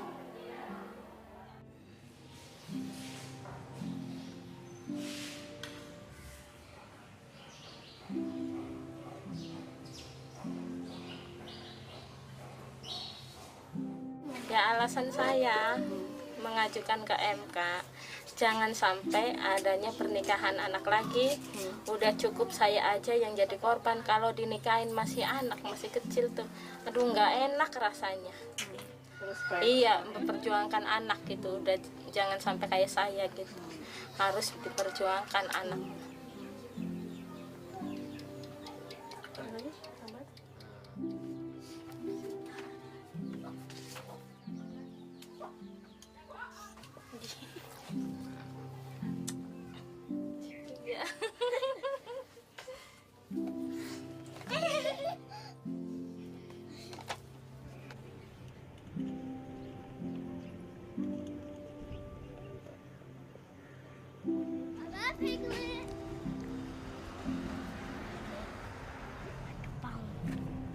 What about your microphone, Mama? It just stays there. Why? It just does. Ni minuter jag hämtar på Giro.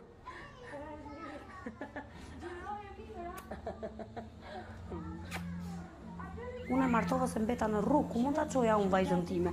Pra ma kisha në një shtëpi me vajzën, kisha një shtëpi personale siç jam këtu për shkak. Me vajzën time, normalisht unë do ta arsimoja fëmijën. S'kishte nevojë vajza im për burr 11 vjeçë, 12 vjeçë, 13 vjeçë. Ta arsimohesh, të shkonte në një punë, të punonte për veten e saj në një kurs, për veten e saj, jo për mua, për veten. Unë do punoja vetë edhe për fëmijën që fëmia im të ishte dikushi. Girls like Samaya are the exception rather than the rule. Around the globe, they remain at risk. For every girl like Mwana Hamisi who escaped an unwanted marriage, millions more are trapped in abusive, unhappy unions. For every Katie and Sultan who found love, comfort and stability, millions more are like Khadija and Orkida who don't know what love is.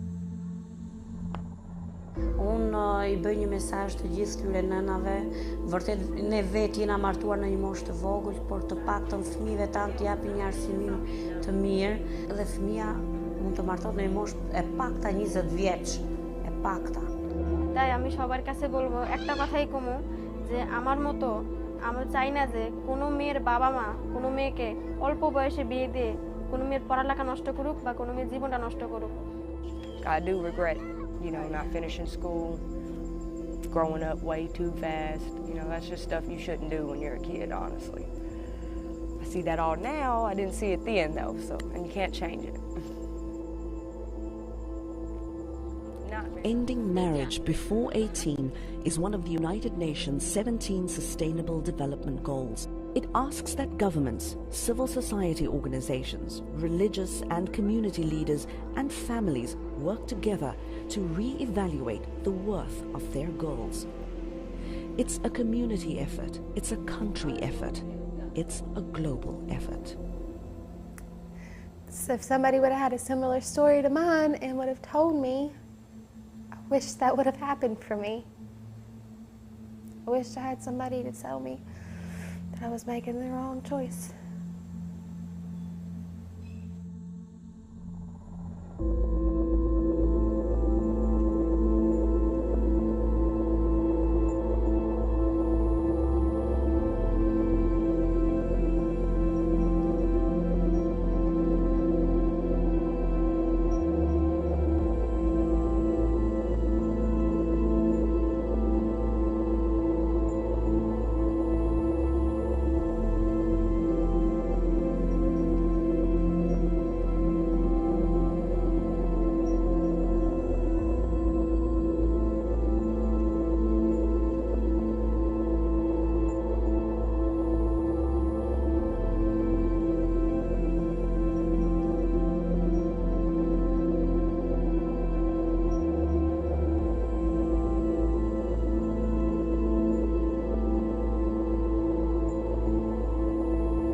We are in a race. The race is against time.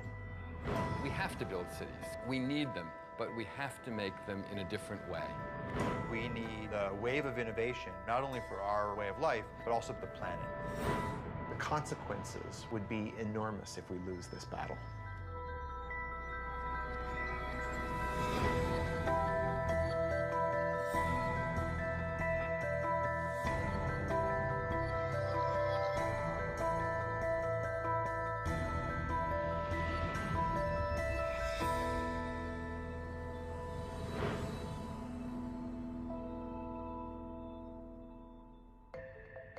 I'm Thomas Getz, executive editor at Wired magazine.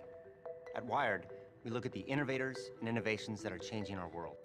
In the next hour, we'll see 3 stories from acclaimed filmmakers about the future of energy. We'll explore cutting-edge innovations in how we drive, how we live, and in our first story, how we fuel our cars. They are all ideas that promise to shape the path to the world of 2050.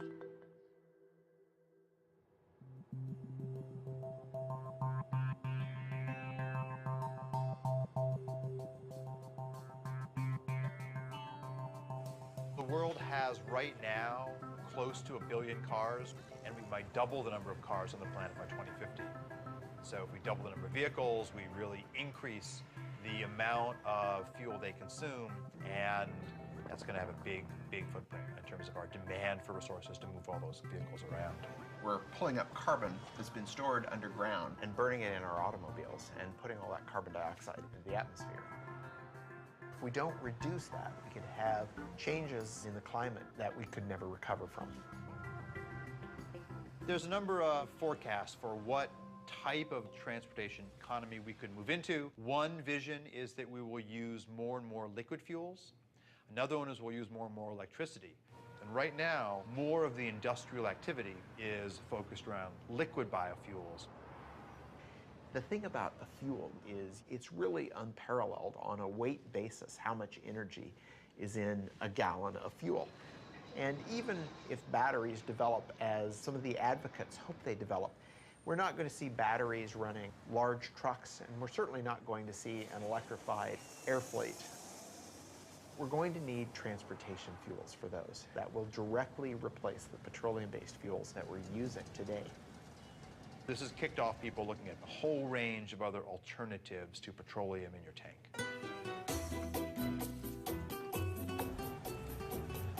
Commercial production of ethanol as fuel started in Brazil in 1975. When we started the ethanol program, nobody talked about reducing emissions. This was not an issue at that time.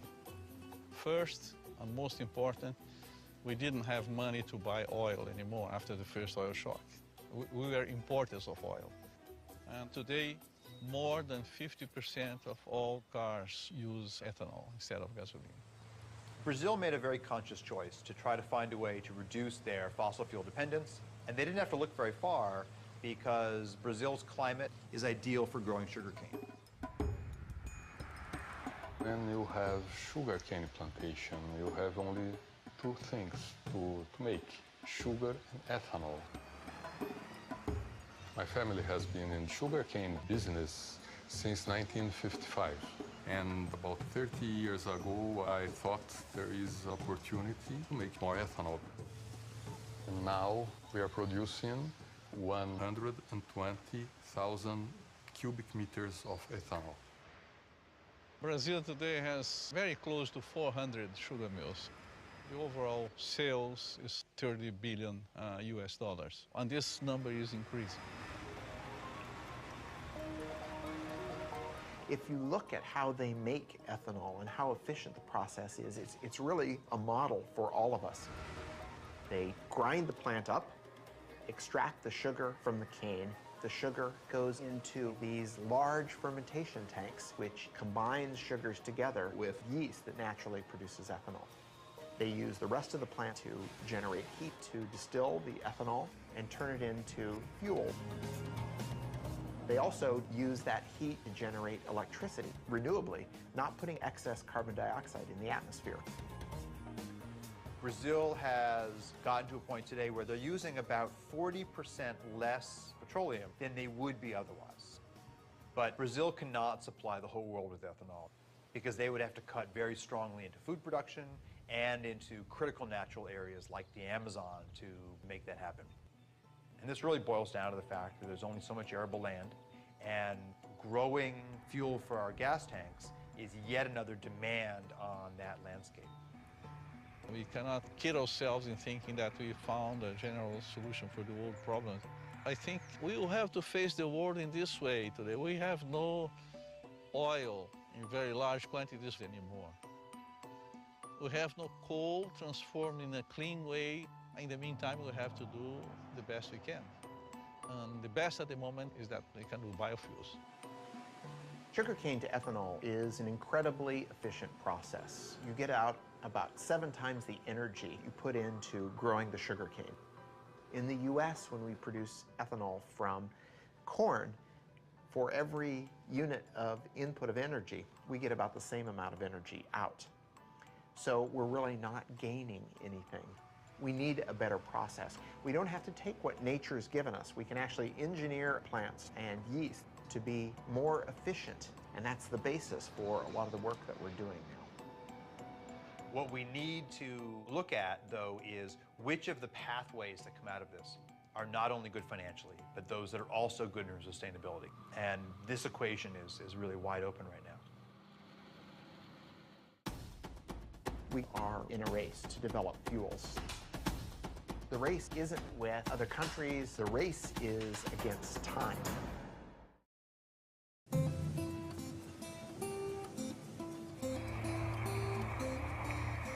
To meet the immediate and future demands, we made the energy solution spring from the ground.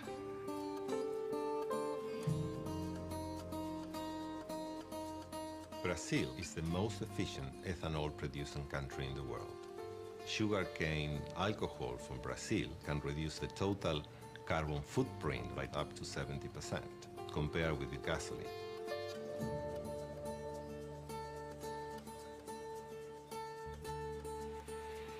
The biggest challenge for fuel providers and car manufacturers is to reduce CO2 emissions over the next 20 years. Demand for mobility will continue to grow. We believe that biofuels are very important because they help in an immediate way. All forms of fuel are going to be needed. Hydrocarbons, natural gas, biofuels, all of them are going to be part of the energy mix for the future of transportation.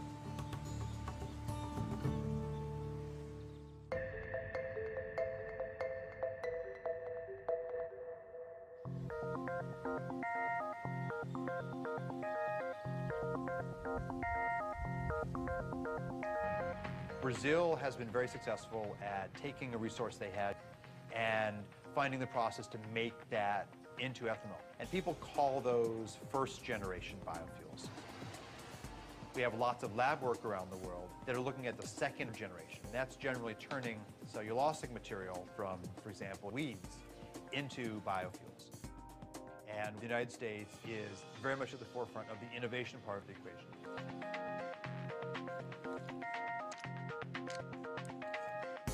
For centuries, we have been using yeast to consume glucose and produce wine and beer. We're trying to do something very similar, only we're engineering the yeast to consume that glucose and turn it into a fuel or a drug or chemical. We call this synthetic biology. And when I started in this area, many of my colleagues said, "Oh, Jay, this is great work, but where's the application? What are you going to do with these tools? Who cares?" Malaria is an enormous problem. In any one year, 1 million or so people die of the disease, and most of them are children under the age of 5. So we thought this was a great opportunity to engineer yeast to produce an anti-malarial drug called artemisinin. This drug is derived from plants right now, but it's too expensive for people in the developing world. So my laboratory engineered yeast to produce small quantities of artemisinin. Now that process is being scaled up and we'll have this drug on the market shortly, but at a substantially reduced cost. It turns out that anti-malarial drug is a hydrocarbon, and it's very similar in many ways to diesel fuel. We thought, gosh, we could turn our attention now to fuels. We could make a few changes in that microbe to turn it into a fuel-producing microbe. If we imagine that glucose is going to be our new petroleum, we need a source for that glucose. So the crops that we're looking at are crops like switchgrass. This is a native grass that grows without a lot of water and on marginal lands. But we could turn into energy farms. The challenge, though, is that unlike sugarcane, it's very difficult to get the sugar out of that biomass. So we use what we call a pretreatment process to extract the glucose from the plant, and then we feed that glucose to a yeast that we've engineered to produce hydrocarbons. And that yeast takes in the sugar, and it changes its composition and gives us this high-energy molecule. They float to the top, you skim them off, you put them in your tank.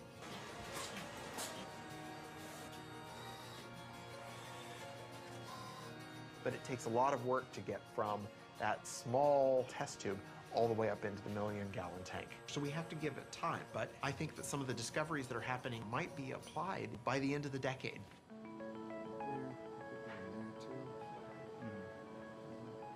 In terms of a sustainable equation for the planet, the role of biofuels is quite tricky. There are a variety of crops that do not compete directly with food, and finding ways to utilize those types of crops first, that's very attractive. So solving the science is part of the story, but then evaluating all of these new fuels in terms of the land use impacts that they could have, that is an even harder story than doing the good science. Imagine that you could have one process that could take in sunlight and carbon dioxide and turn it into fuel. And imagine if that didn't involve growing anything at all. The synthetic biologists are trying to take plants and make them do things that they wouldn't normally do. On the other hand, materials chemists like myself want to do artificial photosynthesis to improve on the process that nature does in real photosynthesis.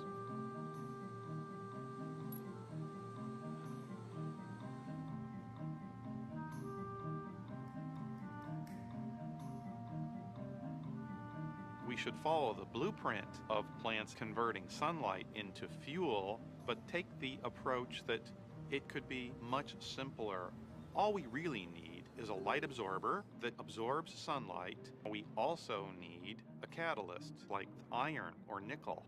So when you see the hydrogen coming off of the photoactive material, that's an example of a semiconductor breaking the chemical bonds of water to make hydrogen and oxygen. Ultimately, our pieces are going to be contained in something that is easy to roll out like bubble wrap, where in would come sunlight and water. You would vent the oxygen to the air, but the bottom would wick out your liquid or gaseous fuel that then you could collect and use for our cars and planes and storage.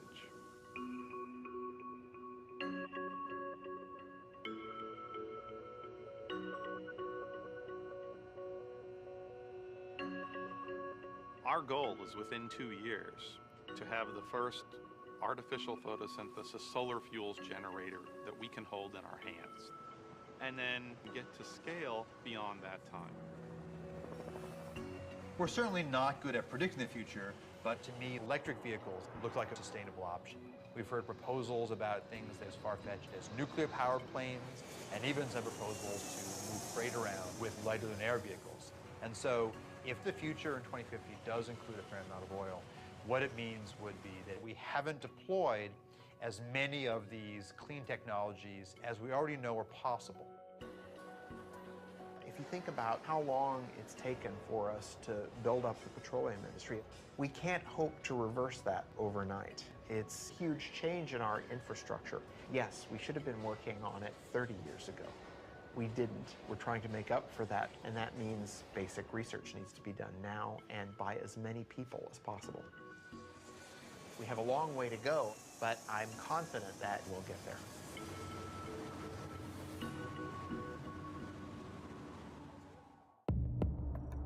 In the future, 3D maps are going to help people get places more efficiently.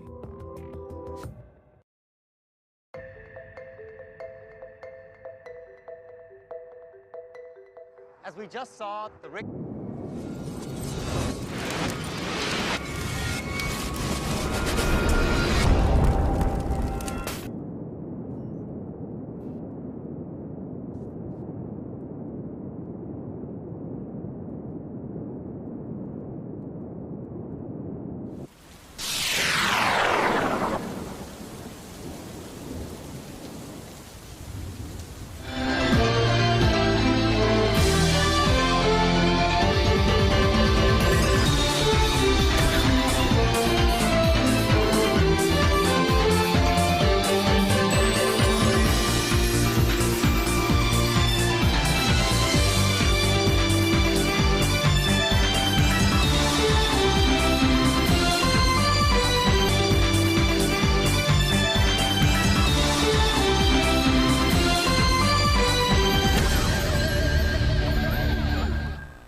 Hello and welcome. This is news from the Sierra Leone Broadcasting Corporation in Freetown. I am Cecilia Alice Cisse. Our top stories tonight. National Cybersecurity Center launches Digital Forensic Lab and National Center to Analyze Evidence. A Sierra Leonean based in the USA donates modern broadcast equipment to SLBC. And Deputy Minister of Agriculture too says Slurry is pivotal to achieving Feed Salon agenda. This reported more plus sport and entertainment. Our lined up in this edition of the news. Stay with us.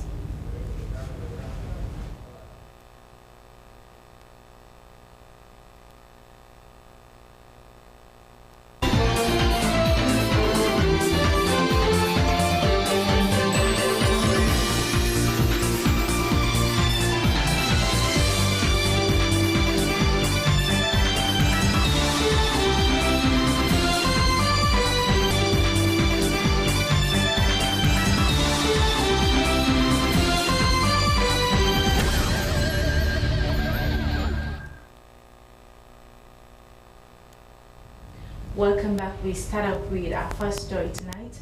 The Ministry of Lands, Housing and Country Planning has received a significant boost in its operations. Advanced equipment valued at $100,000 was provided by the Resilient Urban Sierra Leone project to the ministry.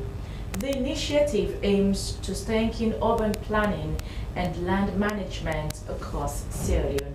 Esther Sacco was part of the handing over ceremony and now reports. On behalf of the Honorable Minister of Finance and his ministerial team, the entire leadership of the Minister of Finance, I now hand you over this equipment. The donated equipment includes a gimbal R12 GPS receiver, 8 laptops, and 2 smart TVs. The tools, they said, were expected to enhance monitoring, data collection, and mapping, especially in the Western Area Peninsula National Park and also in hard-to-reach areas. Speaking at the handing over, Deputy Minister of Lands Phyllis Como highlighted how the equipment will address the ministry's challenges, particularly in field work. She assured stakeholders that the items would be effectively utilized. Make sure that we use it productively. We want to make keep account of it. We want to use it wisely. And what was it? Country planning and director. Please make sure your guys, when they start using these tools, this equipment, it's being it's used effectively, because we don't want people to come in a year's time or 6 months and say, what, the tools that you have, it wasn't effective, or the requirements was not up to standard. I hope when you guys were ordering it, you was part of the specification of the equipment. Professional Head of Surveys and Lands, Tamba Dauda, acknowledged that monitoring land use in the Western Area Peninsula had been a major challenge due to limited staff and resources. He said the addition of tools like drones for mass data collection would allow them to conduct efficient and timely monitoring. It's also useful for monitoring, and that is very, very key. Sometimes we're in the office and we want to, or we're hearing news about unauthorized developments going on in various areas. We really want to monitor. So what we'll be using this equipment for is to conduct periodic monitoring of activities around the Western area. By doing so, we'll compare images and we'll begin to identify areas that are under spontaneous development or unauthorized development, and so we can track them easily. So, Project Manager for the Resilience Urban Sierra Leone Project, Anthony Kamara, emphasized the broader impact of the initiative, stating it includes capacity building and the preparation of structural plans for cities such as Kona, Bonth and Makeni, among others. He also said it addresses urban housing challenges and finalizing building codes for sustainable development. Total amount of capacity support approved by the project for the period under review is $200,000. Out of this, $140,000 was allocated to equipment for logistical capacity support. These are the equipment we are handing over today. We also have $40,000 for support for GIS training and deployment of software, and $20,000 for training and technical assistance for land use planning. These are the equipment we are handing over today. We also have $40,000 for support for GIS training and deployment of software, and $20,000 for training and technical assistance for land use planning and development control. The equipment is expected to significantly improve urban planning, monitoring, and disaster management, particularly in the ecologically sensitive Western Area Peninsula. This donation is seen as a major step forward in addressing long-standing urban management challenges and supporting sustainable development goals. Slbc News, Esther Sako reporting.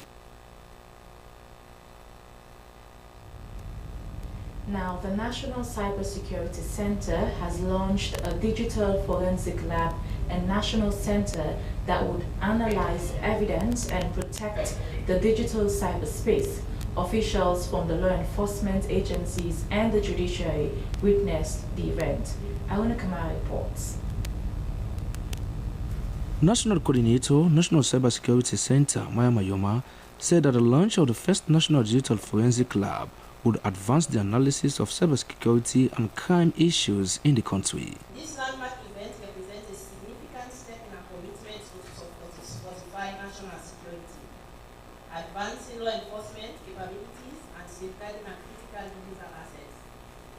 Today, we witness the coordination of efforts to build a crucial gap in our law enforcement framework, ushering in a new era of technological resilience. Deputy National Security Coordinator, Office of the National Security, Dr. Ahmed Sana, and Inspector General of Police, William Fayaz Selu, described cybersecurity as a global effort in combating its attack in any nation and pledged their support to the center in timely response. Representatives from the European Union and the British High Commission committed to supporting Sierra Leone to combat transnational cybercrime, provide training of law enforcement agencies. Minister of Information and Civic Education, Kenema, said government's commitment to protecting its citizens from cyber threats was a significant, citing misinformation and disinformation. Judge of the Supreme Court of Sierra Leone, Honorable Justice Alusain Sisi, Office of the Chief Justice, lauded the move and assured of their fullest support in protecting Sierra Leone's digital ecosystem by promoting the rule of law through training received from partners in cybercrime issues. The Attorney General and Minister of Justice Alpha Sise said that the laboratory was a very significant step as it will strengthen the ability to provide proper justice in cybersecurity and crime acts. Minister of Communication, Technology and Innovation Salim Abba lauded the support of partners in the fight against cybercrime and security in the country, adding that setting the stage proper in order to avoid the attack was what they were working on as a ministry and the center.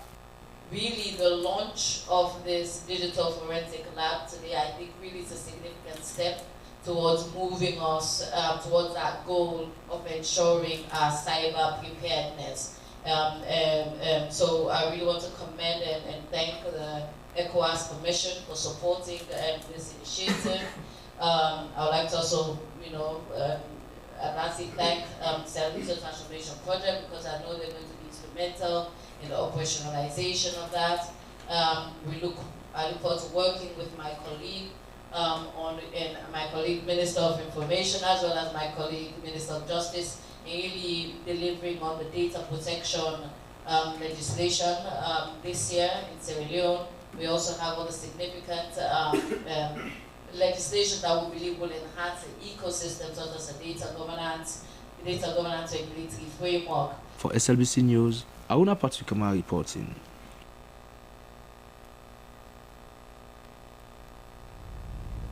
Now to one of our headline stories. Deputy Minister of Agriculture too has underscored the pivotal role of Slurry in achieving the government's Feed Salon agenda by providing high-quality seeds, research, technologies, and innovations for the agricultural sector. Sahema was speaking at the Slurry's annual work program and planning conference held in Freetown on the theme Innovative Agricultural Technologies to Support the Feed Salon. Ibrahim Samoa tells us more. This annual work program and planning conference brought together key stakeholders, researchers, agricultural scientists, government representatives, and development partners to review Slurry's achievements over the past year and discuss strategic plans for 2025, focusing on advancing agricultural research and innovation. The gathering provided an insight into Slurry's efforts towards enhancing food security, boosting agricultural productivity, and supporting national development through research and technologies. Director General Slurry, Dr. Abdoulaye Conte, described research and production of quality and certified seeds as major components to actualizing the Feed Salon flagship program of the government. He said the conference was to take stock of successes and identify challenges of projects implemented in 2024. Specifically has been given the task of producing seeds. We have the researchers, we have the breeders, and through their work, they come up with new varieties of seeds. For example, the varieties of seeds that we've been using, some of them we need to replace them. The whole thing about Feed Salon, it also comes with what we call feed sovereignty. You have to be able to produce your own. Deputy Vice Chancellor, Jala Campus Jala University, Professor Aliyu Ba, said Slurry and Jala University have been working closely to develop and improve agricultural technologies, noting that Feed Salon depended largely on improved seeds. Deputy Minister of Agriculture too, Sahema, said the theme of the conference resonated with the Feed Salon agenda, and that the rationale behind the Feed Salon initiative was to ensure food security and sufficiency. So I want to tell you people here, give you an assurance here that this year we have reduced the importation of food in this country by 20%. The conference was hosted at a time that the Ministry of Agriculture has tasked Slurry to develop technologies and innovations to enhance agricultural developments. Ibrahim Samra, Freetown.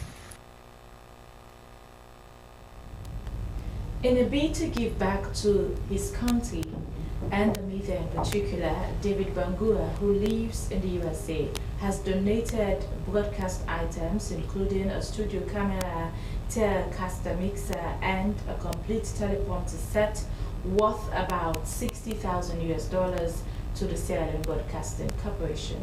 Currently, he is the Vice President and General Manager of WDCW Channel 50 and DC News Now in the United States. Christina Kamara has more. So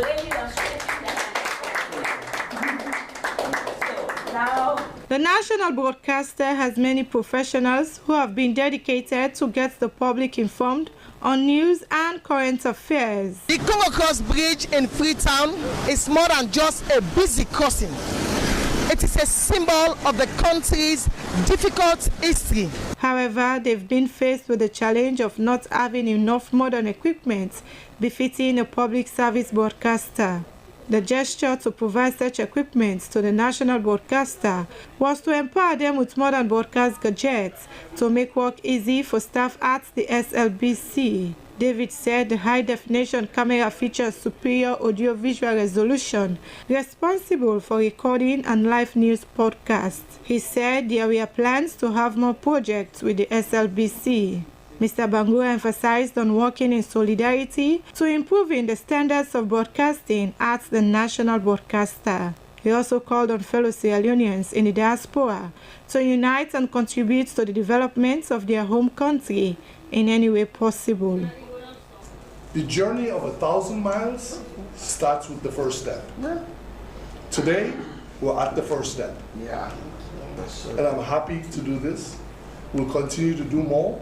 And as relates to training, you're talking about, at some point when all of this is set up and things are going fine, I can set up a webinar with my engineers to see what they can help you with. And even if it's a short discussion, just to say, hey, tell me some of your needs, and we can see how we facilitate that. Management received the items in good faith. Director General SLBC Josephine Kamara lauded the venture and noted that the items will go a long way to improve on the national broadcaster. And David, we would like, as an institution, to appreciate this gesture. I know this is not the end. We are like Oliver Twist. It's never enough. Yes, give us more. The fun part of this is the equipment that you're bringing on board are digital, and the government has made a commitment to begin to move towards digitization of this national broadcaster starting this year.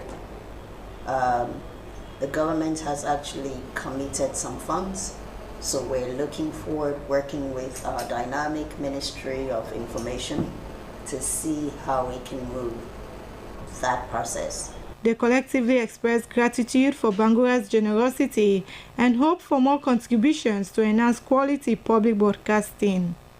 The benefactor was taken on a conducted tour, gaining insight into the equipment shortages faced by the institution.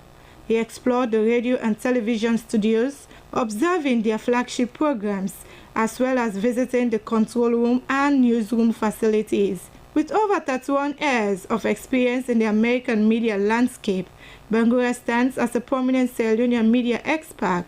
His contributions not only aim to improve broadcasting standards in Sierra Leone, but also inspire others to support the country's media initiatives. SLBC News are in Freetown.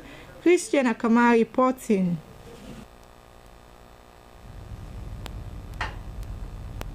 You're still watching news from the Sierra Leone Broadcasting Corporation in Freetown. We continue with more stories. Now, commercial transport operators have called for effective traffic lights at Aberdeen Road and Moritown junctions. They say the facilities at those intersections have not been working properly. Government installed traffic lights to mitigate traffic congestion in the country. Susan Bassi takes up the story.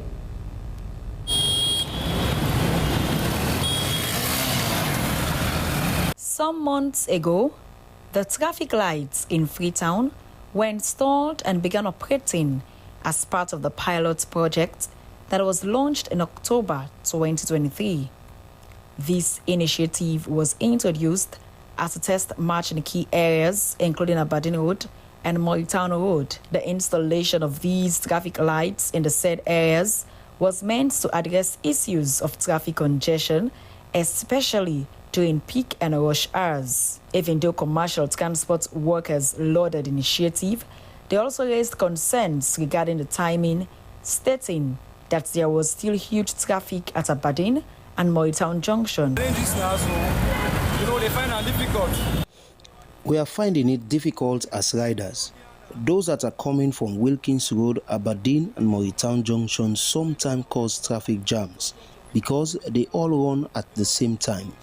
These lights, which are supposed to serve as a caution to commercial vehicles and thereby reducing traffic congestion, experience a bulldoze from riders especially. The traffic lights, yes. Inasmuch as the traffic lights are a good initiative and have tended to reduce pressure, on the other hand, the malfunctioning of these lights have resulted to danger. Last week, we experienced a fatal accident because of these traffic lights. Caused the traffic, caused the accident.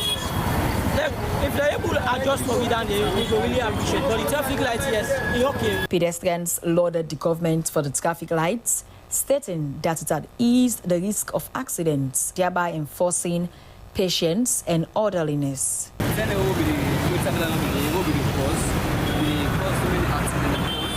Pedestrians are finding it difficult crossing the road due to fluctuation of these lights. I suggest proper sensitization must be done in order to avoid chaos on the road. However, Alfred Moore has a contrary view. The traffic lights for me cause delay, especially for us moving up and down. Sometimes we walk with time, but too many traffic lights on the streets cause serious delays. The introduction of the traffic lights was supported by World Bank through the Integrated and Resilient Urban Mobility Project. The venture has been largely appreciated by members of the public who perceive it as a step in the right direction. SLBC News, Esther Suzanette Bassi reporting.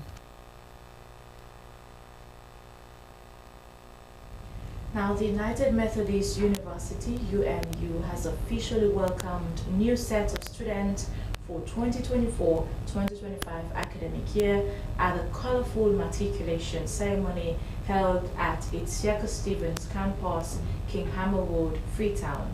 This event began as an academic journey for students enrolled in various disciplines. Jonathan Turner has more on that.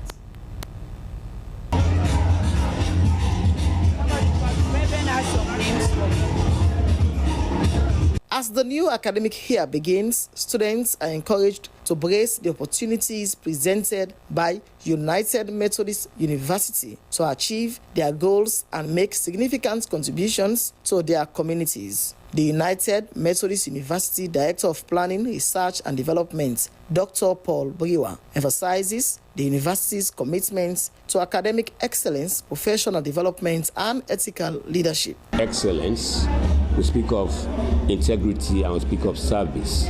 So excellence in the sense that our programs are modeled to reflect that, to make sure that we provide quality programs to students in all our schools. So integrity, to make sure that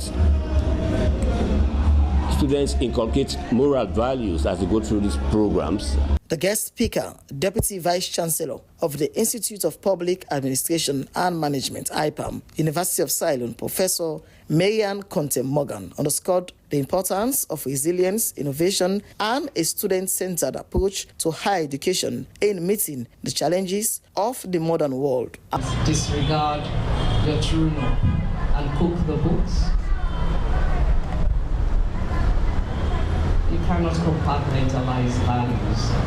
Once you have the values, once they become part of you, they should be applied to every aspect of your life. Stay grounded in the moments. And that's the challenge I'm throwing at you. Like the North Star, you may not be the brightest star. Just stay constant in good values. Among the matriculating students was Sheku Santos Kamara, pursuing a postgraduate diploma in education, and Edna Brown Dufflin, whose presence underscored the diversity and vibrancy of the university students' body. Attending today, I think this is the right time for me to attend, because from the keynote speaker, I have learned a lot. I've been challenged. So I think this is the right time, and I appreciate being here, and I thank God for that. I have passion for teaching, and I have been in the classroom for over 10 years now, and it's something that I am so dedicated about, and I believe giving knowledge to others can also help to promote development within the society. The ceremony reaffirmed Omo's mission to nurture critical minds, innovators, and ethically grounded leaders who will contribute to Sierra Leone's development. The university continues to prioritize holistic education through its range of undergraduate, diploma, and postgraduate programs. For SLBC News, Jonathan Turner reporting. In the heart of the Doza community, where many young people are trapped in drug abuse, one man is standing out as a beacon of hope. Dauda Ahmed Aziz Kamara, the owner of the White Talented Garage, is rewriting the narrative for the youths in that community by equipping them with skills and offering them a positive path to a brighter future. Jonathan Turner has the details.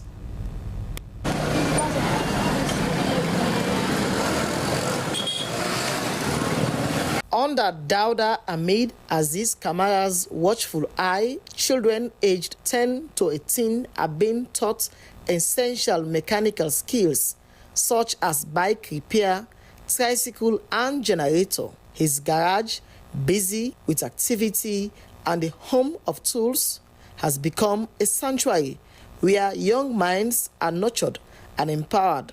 But Dauda's mission goes beyond mechanics. Recognizing the importance of a well-rounded education, he also provides formal schooling opportunities for these children, ensuring they grow not just in skill but also in knowledge. They go school, so I decide each picky way they kaya because to vocal and no more, they not sabi for make estimate. I decide for pin at school. There's small money, like 1 time 2,000, we save them for the day. Then able for eat 6 plates or 7 plates rest every day. Now this welfare box, now they will able for do all them things there. Then some of them they get the health challenges. We are able for look to the welfare box and take care of them without them parents them. Among his eager students are Mohamed Kamara, a spirited 10-year-old with an infectious curiosity, and Fatih Kuruma, a determined 13-year-old who dreams of one day opening his workshop. Both children are representative of the transformative impact of Dauda's initiative. Despite their ages, they show remarkable determination to learn and carve a future free from the pitfalls that have trapped so many of their peers. For children, it's for change the recliner. It's for change the front tire. And they for lose for tire, they make us easy. Let work easy, they lose and tire. This not lose this. When we got this not tire. They make work easy. My father, who's been there, they suffer. I don't come, boss man don't like put me in school. They let me this work. I'll possible way they help when they able help me. Dauda's efforts are more than just an individual's act of goodwill. They are a blueprint for creating an enabling environment where young people can strive. By combining skill development with formal education, he is not only steering children away from unproductive activities, but also equipping them with the tools to build sustainable livelihoods.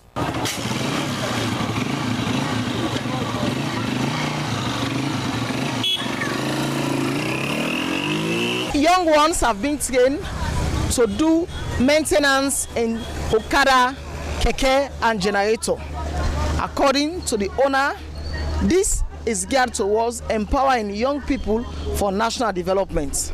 He said it's a free of charge training the boys from 10 years to 15 years. His work is a reminder that change starts with one person's determination to make a difference. And in Dwazak, that person is Dauda Kamara. For SLBC News, Jonathan Turner reporting. You're still watching news on the Sierra Leone Broadcasting Corporation. We now go for a short commercial break. We'll be right back. Hello, we are NPSL Limited. Let us take you through the process of how to obtain the NP Energy Pass. First, come to NP headquarters and request for the card. Then, our sales attendants will take you through the process and direct you to the bank to make payment into the NP account. After making payment at the bank, please come to NP with the bank slip. You will be given a form to fill in some personal details. After filling the form, please leave it with our sales attendant who will complete the customer registration process and give you any further information you require. Also note that your card will be created later and you will receive an SMS notification for pickup. During pickup, please confirm from the sales attendant how to change your PIN code. Be guarded! Your PIN code is your personal identification number. Do not expose it. If you do, you may lose all the money in your account. And please note that NP Energy Pass Card can work both on and offline. And thank you for choosing to use our NP Energy Pass Card services. Be assured of quality service because we put our customers first. For more on our customer care services, contact the following: 333-232-30-900262 or 2323-0900-155 or email us on npsl@npgroup-ltd.com. Thank you for choosing NP.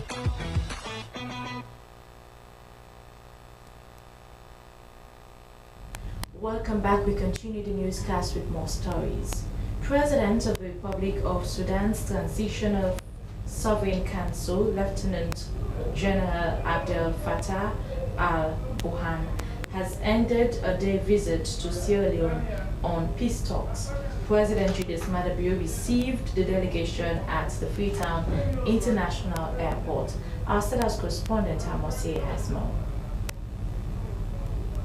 President Julius Maada Bio expressed his commitment to meaningful discussions with the leader of the Republic of Sudan. The talks focused on peace and security in Sudan and the wider region. President Bio expressed Sierra Leone's role as a member of both the United Nations Security Council and the African Union Peace and Security Council. He reaffirmed the country's dedication to resolving Sudan's ongoing conflict peacefully. After the bilateral discussions between the two leaders, Sierra Leone's Foreign Affairs Minister Timothy Kaba read a joint press statement. His Excellency Dr. Julius Maada Bio, President of the Republic of Sierra Leone, met His Excellency General Abdel Fattah al-Burhan, President of the Transitional Sovereign Council of the Republic of Sudan, on 13 January 2025 in Lunge, Sierra Leone, and discussed a range of issues relating to peace and security in the Sudan and in the region. The leaders discussed and emphasized that the current conflict in Sudan continues to have devastating effect on the political and socio-economic fabric of Sudan, as well as the African continent and beyond. The protraction of the conflict in Sudan is therefore not in the geostrategic interest of Africa. Minister Kaba highlighted the significance of the Sudanese leaders' visit. He said it was an opportunity to learn from President Bio, particularly in areas of peace, security, accountability, and sustainability. They acknowledged the value of collaboration and cooperation with international partners, respecting the sovereignty, unity, independence, and territorial integrity of the Republic of Sudan. The leaders also discussed and underscored the obligation to protect civilians in the Sudan conflict, in particular children, women, and ethnic minorities, who invariably bear the brunt of the conflict, underlining the further significance to implement agreed commitments to protect Sudanese civilians and ensuring accountability. The leaders, in addition, discussed the concerning dire humanitarian situation and acute food shortage insecurity in Sudan, the need for steps to be taken to facilitate safe, swift, efficient, and unhindered humanitarian access and aid delivery into and throughout the Sudan. The visit is expected to strengthen bilateral ties between Sierra Leone and Sudan. For Slbc TV News Hour in Freetown, Moswe reporting from Lunge, Kafubulom, Potloko districts.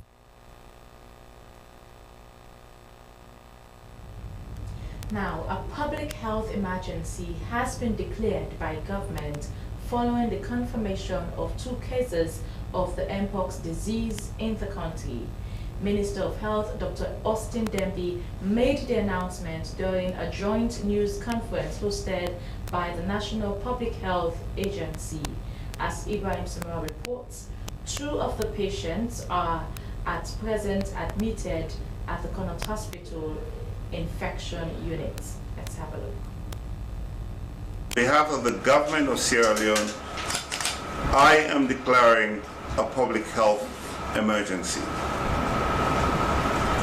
This decision made in consultation with His Excellency the President, retired Brigadier Dr. Julius Maada Bio.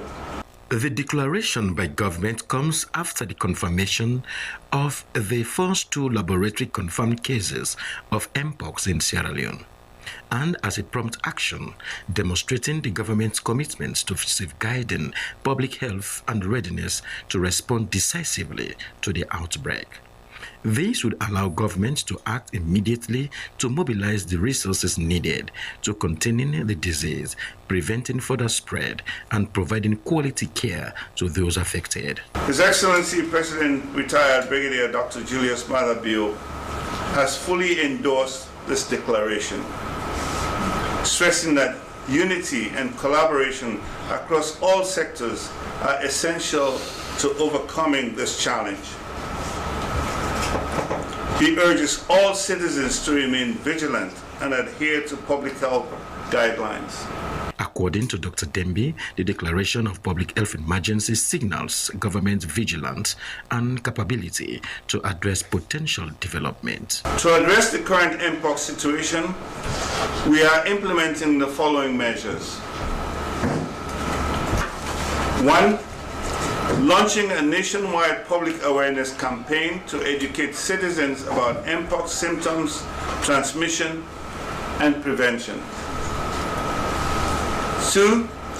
Enhancing border surveillance to monitor and limit the introduction of new cases. 3. Expanding testing capabilities to facilitate early detection and response. 4.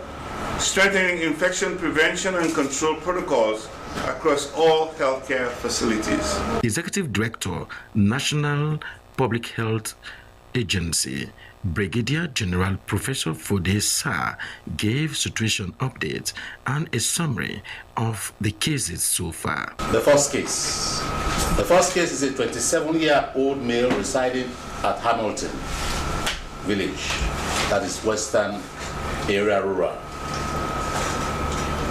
Tested positive for Mpox on the 10th of January 2025 at the 34 Military Infectious Diseases Laboratory using PCR testing. Symptoms began on the 6th of January 2025.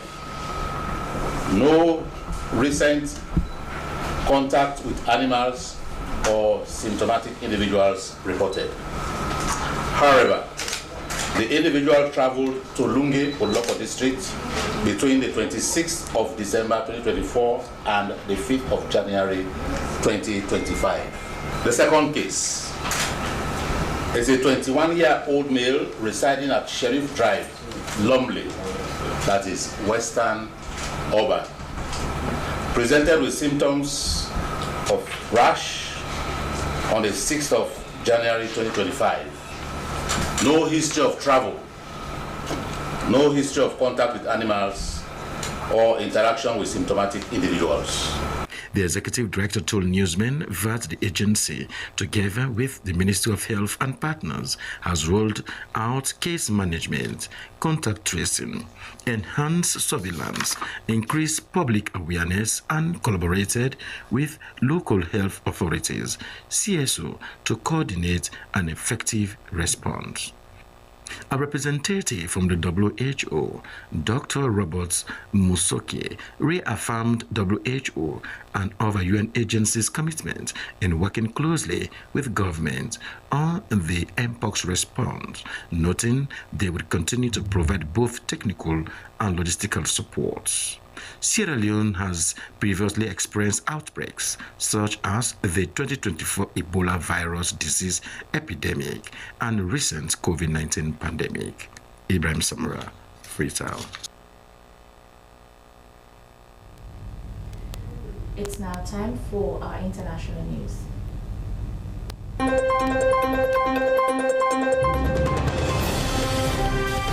Hello and warm welcome to the international news with me, Esther Sako.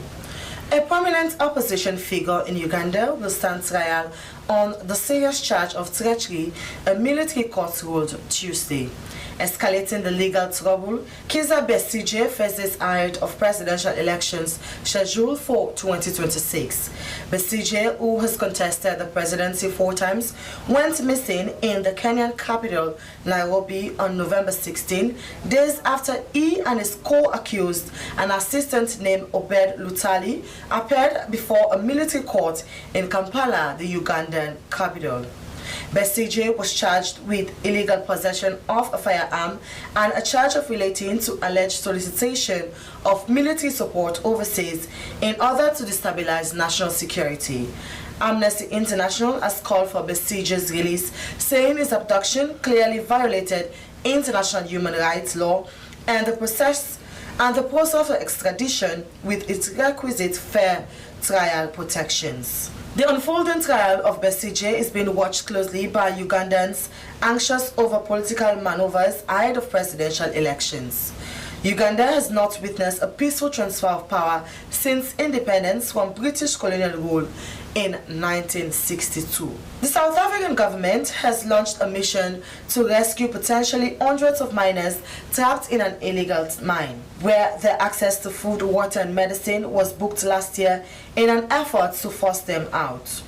The operation began on Friday after the sister of one of the miners underground filed a court case. This came in response to letters from miners who were brought to the surface on Thursday. One of the letters claims that at least 109 people have already died at the Buffelsfontein gold mine located near Stilfontein, about 100 miles southwest of Johannesburg. Illegal mining has been on the rise in South Africa in recent years as many industrial mines have been depleted.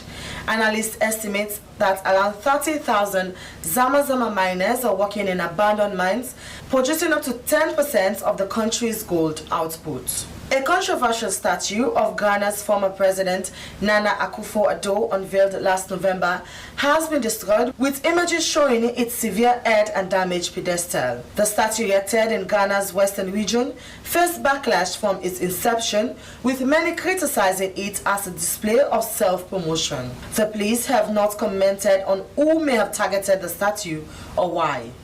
Earlier, some locals have called for its removal, arguing it offered no value to the community. It had already been partially vandalized in December, leaving one leg damaged. While some residents celebrated its destruction, calling it overdue, others said a more respectful approach should have been taken. Critics previously questioned the use of public funds for the statue, given Ghana's economic struggles, including an IMF bailout and a worsened cost of living crisis.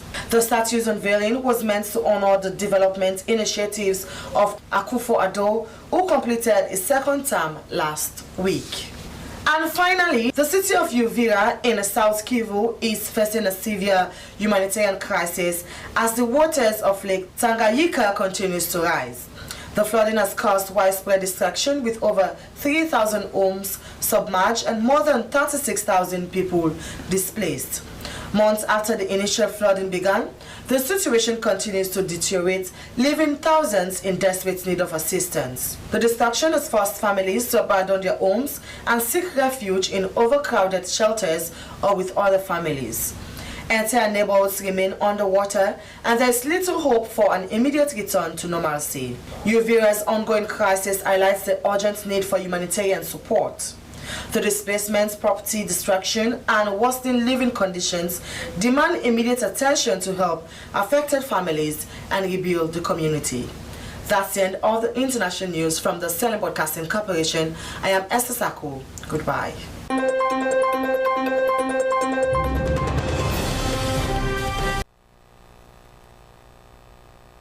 From the international news, let's move over to business updates.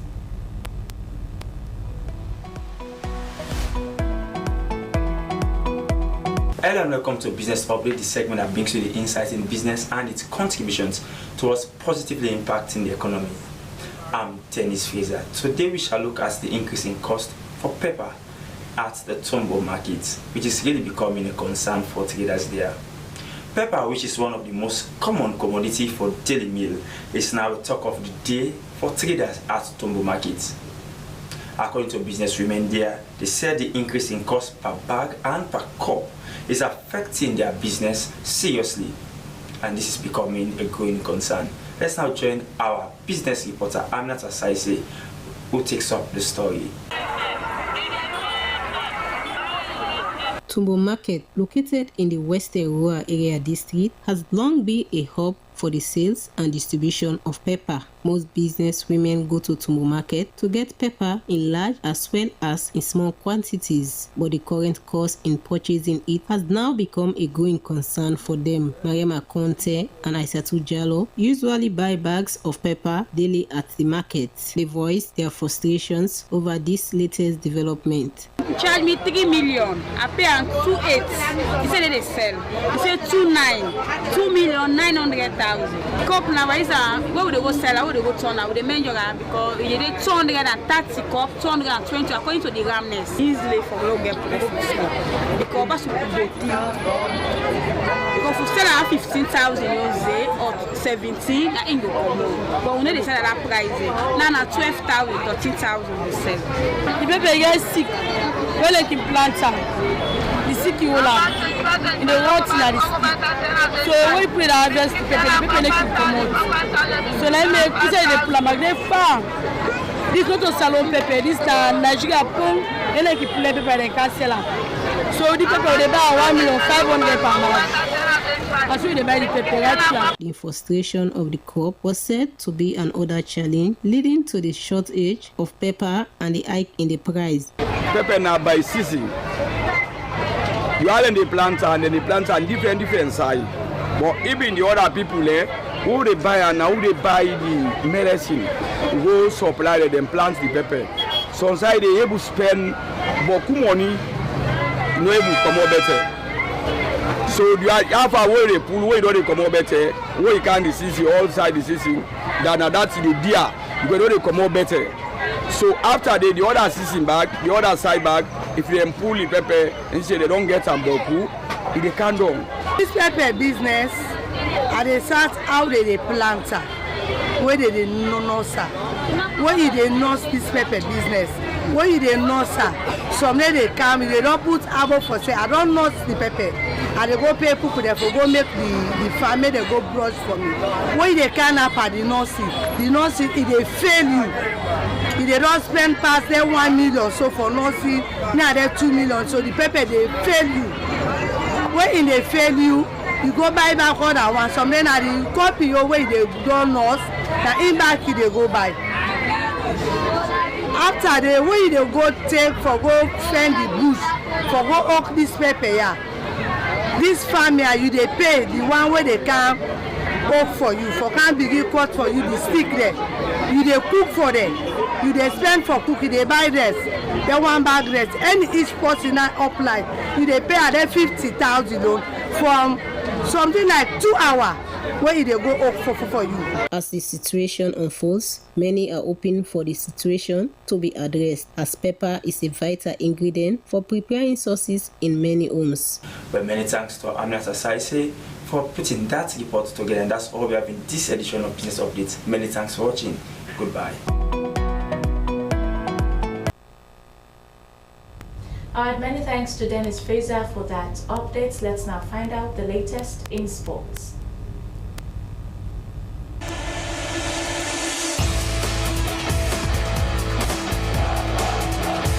It's the sporting updates that keeps you in the know, and we begin this edition with cycling.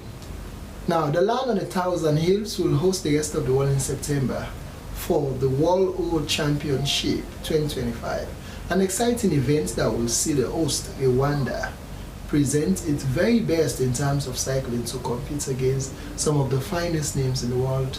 Here is the update.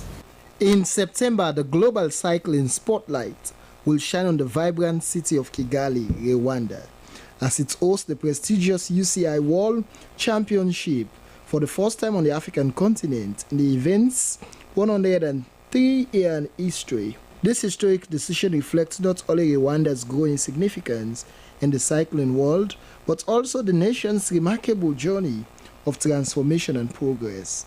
Cycling holds a special place in Rwanda's history, with the bicycle serving as an essential tool of everyday life for many Rwandans, from navigating the challenging terrain of the land of 1,000 hills to transporting goods and commuting to work. Bicycles play a pivotal role in Rwandan culture and society. Rwanda aims to become a continental hub for sport, and hosting the 2025 UCI Road World Championships will boost cycling development activities in the country and give an economic boost to the private sector, increasing the contribution of sports to the economy.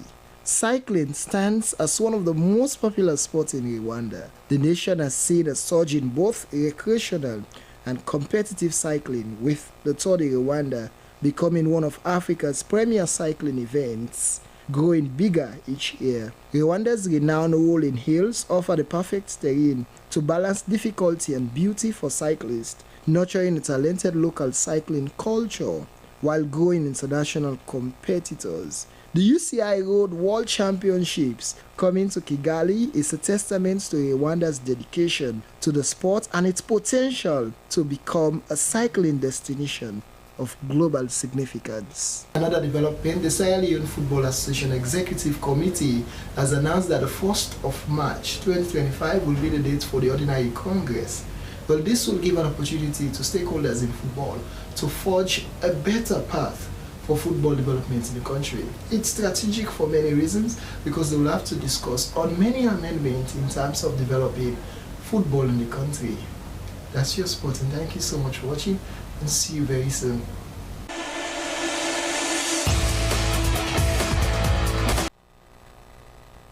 And many thanks to Abdul Kabir for that sports update, and that's all we have time for in this edition of the news from the Sierra Leone Broadcasting Corporation in Freetown. Now, to end the news, your top stories again. The National Cybersecurity Center has launched a digital forensic lab and national center that would analyze evidence and protect the digital cyberspace. In a bid to give back to this country and the media in particular, David Bangura, who lives in the USA, has donated broadcast items including a studio, camera, and TRI caster mixer, and a complete teleprompter set worth about $60,000 to the Sierra Leone Broadcasting Corporation. And the Deputy Minister of Agriculture too has underscored the pivotal role of SLARI in achieving the government's feed salon agenda by providing high-quality seeds, research, technologies, and innovations for agricultural sector. And that's the end of the news from the Sierra Leone Broadcasting Corporation in Freetown. Thanks for watching, and do continue to stay tuned to the public broadcaster, the SLBC. My name is Cecilia Alice Sise. Goodbye. Good night.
A place cannot produce poems. It can only not prevent them. And Freetown is good at that, for Freetown has its own sudden elegances. People are slow to leave it, quick to return. And there are others who come for a year or two and stay for a lifetime, sensing that they found a city that is in the world, yet sufficiently on the edge of it to have a different resonance. Let me tell you something about this city.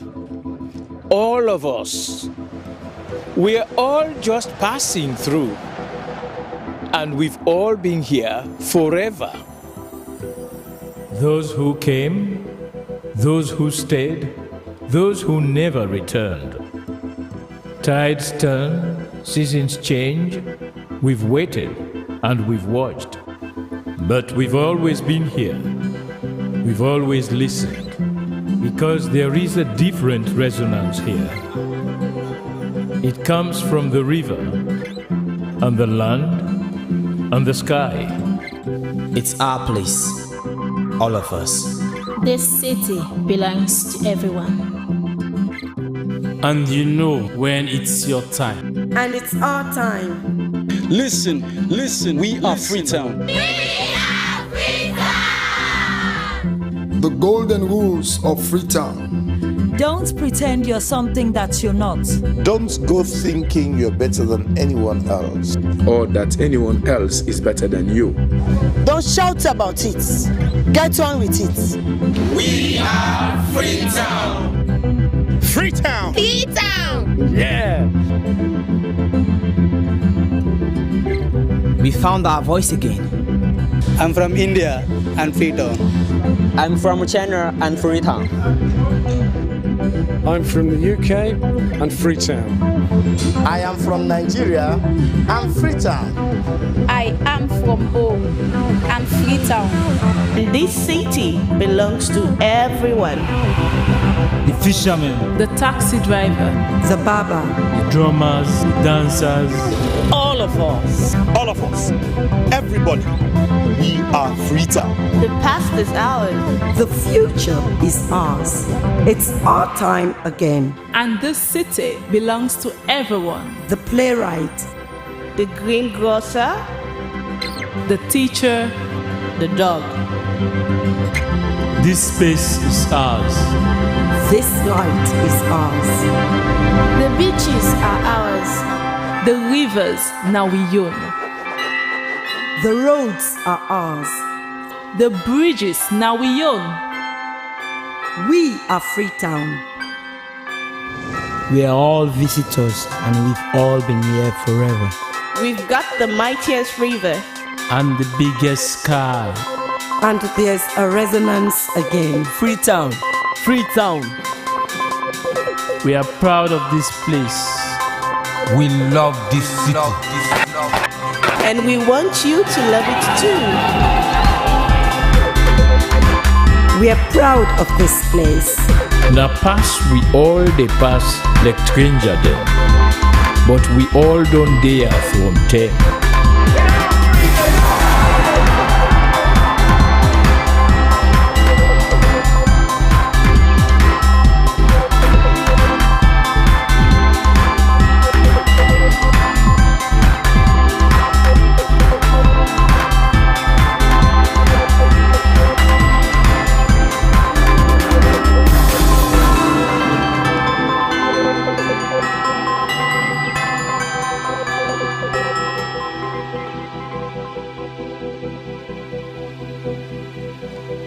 Come here, and you'll feel it, that end of the line sense of freedom.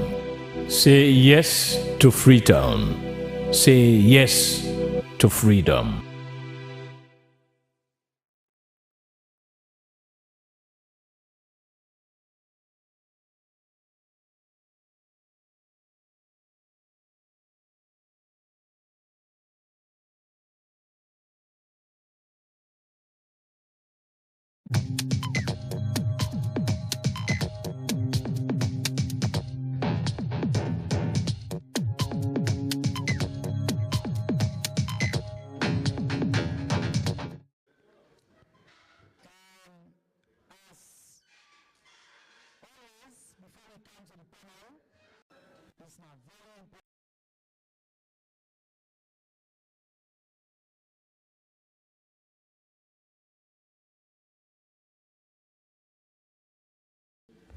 So salon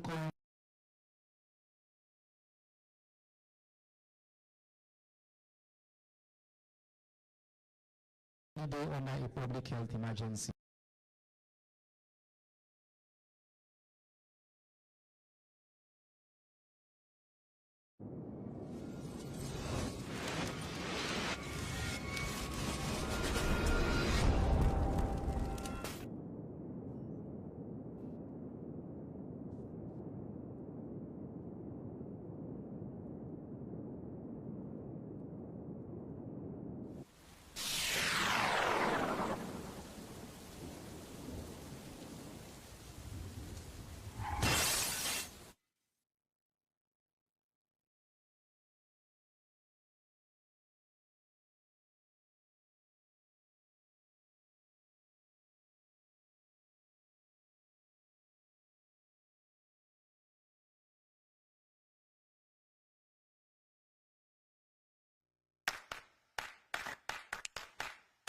Do you know the TV show that brings to you the decision makers who determine and shape the country's policies and programs? Bottom Line is the show to watch. Well, join Asmi Uba as it brings to the table movers and shakers of society and policymakers whose decisions have direct impact on your lives. Bottom Line comes up every Thursday at 7 p.m. on Slbc TV, channel 31, with Asmi Uba. Bottom Line on Slbc TV, a program you can't afford to miss on Slbc TV, channel 31. Join me now. The show that touches every aspect of society as we leave no stone unturned. It's Bottom Line, only on Slbc TV.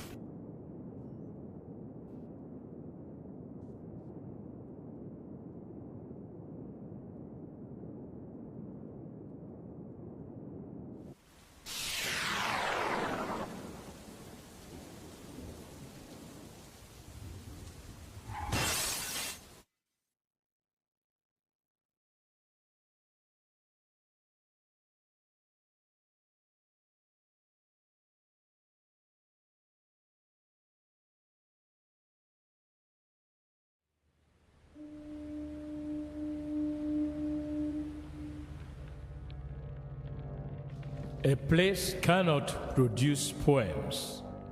It can only not prevent them. And Freetown is good at that, for Freetown has its own sudden elegances. People are slow to leave it, quick to return. And there are others who come for a year or two and stay for a lifetime, sensing that they found a city that is in the world, yet sufficiently on the edge of it to have a different resonance. Let me tell you something about this city. All of us, we're all just passing through, and we've all been here forever. Those who came, those who stayed, those who never returned. Tides turn, seasons change. We've waited and we've watched. But we've always been here. We've always listened. Because there is a different resonance here. It comes from the river, and the land, and the sky. It's our place. All of us. This city belongs to everyone. And you know when it's your time. And it's our time. Listen, we are Freetown. We are Freetown! The golden rules of Freetown. Don't pretend you're something that you're not. Don't go thinking you're better than anyone else. Or that anyone else is better than you. Don't shout about it. Get on with it. We are Freetown. Freetown. Freetown. Yeah. We found our voice again. I'm from India and Freetown. I'm from China and Freetown. I'm from the UK and Freetown. I am from Nigeria and Freetown. I am from home and Freetown. This city belongs to everyone. The fisherman, The taxi driver, The barber, the drummers.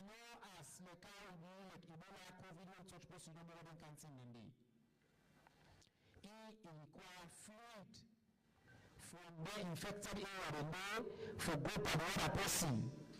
So they make most of the transmission they happen inside hospital or within the same household where the person there. You know, the people know that they share now fluid, that they exchange different things there. Now that make it very important.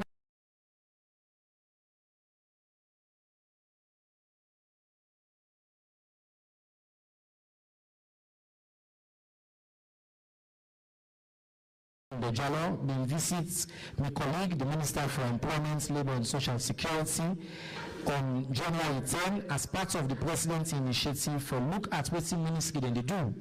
During the visits, the Honourable Vice President will engage with the Honourable Minister for Labour and Employment, Mr. Mohamed Rahman Soare, and the senior staff of the ministry. He will receive updates on job creation, private sector agreements for safe migration, apprenticeship scheme, dispute resolution, and other things with the ministry they do. NCIA, the National Civil Registration Authority, don't urge all the citizens them for make with trial we get with biometric ID.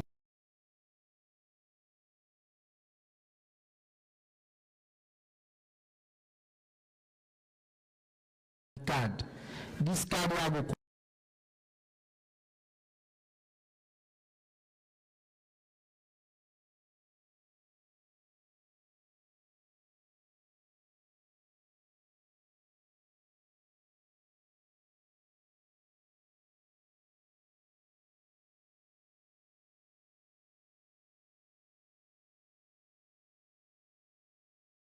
send your national identification number.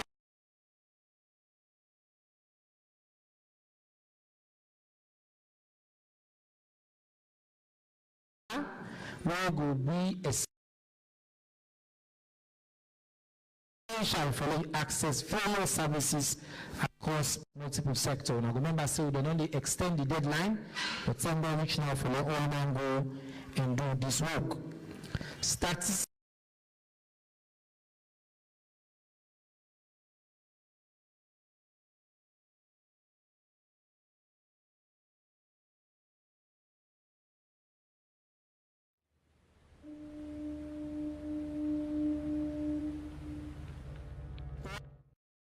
One big meeting yesterday where they welcome technical experts then from UNFPA, UN Economic Commission for Africa, and the US Census Bureau.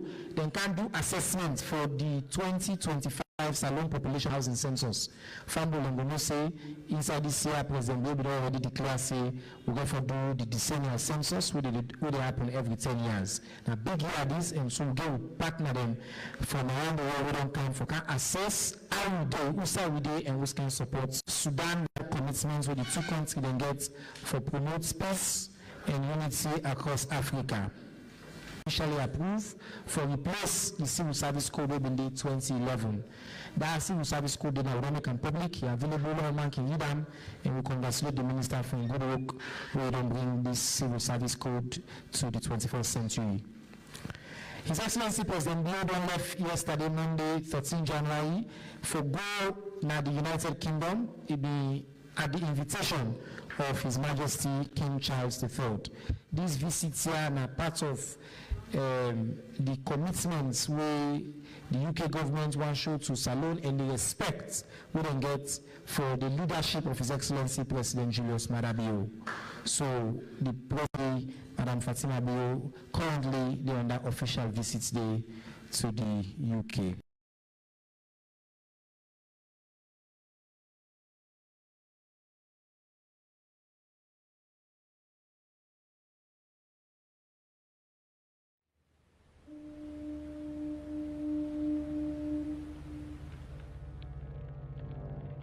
A place cannot produce poems. It can only not prevent them. And Freetown is good at that, for Freetown has its own sudden elegances. People are slow to leave it, quick to return. And there are others who come for a year or two and stay for a lifetime, sensing that they've found a city that is in the world, yet sufficiently on the edge of it to have a different resonance. Let me tell you something about this city. All of us, we're all just passing through. Of Salone Armed Forces don't announce and then they request and listen.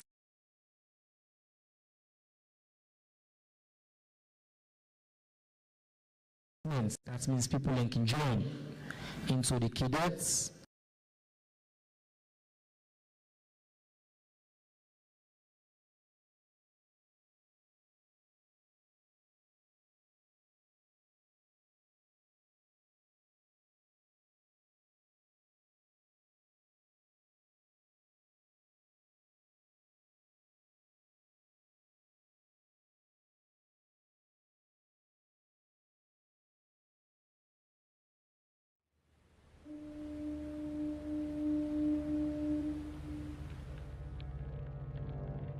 A place cannot produce poems.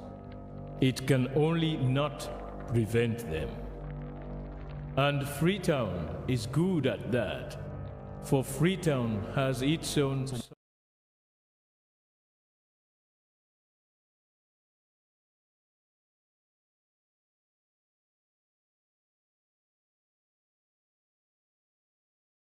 Salone Army, the Navy, and the Air Force for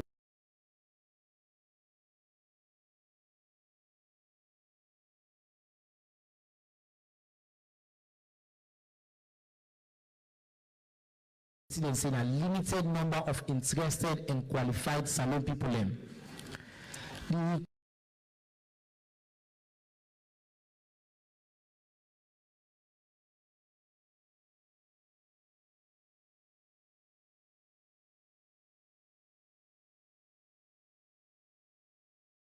The means that this, if for this Leone by birth, that means they are for born in Salone and then born here.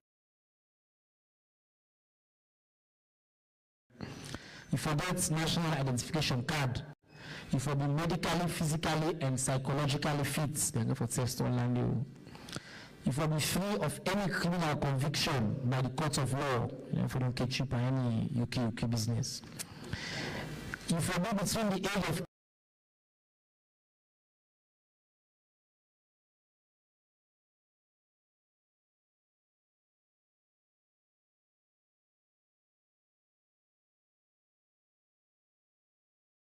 elegances.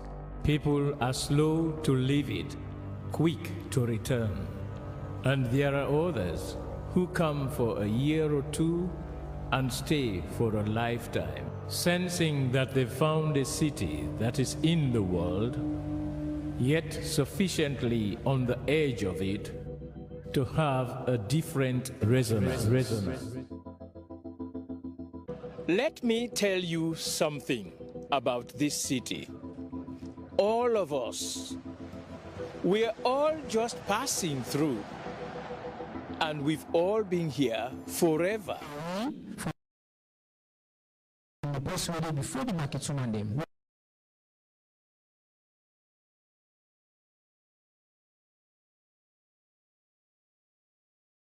This mean nothing.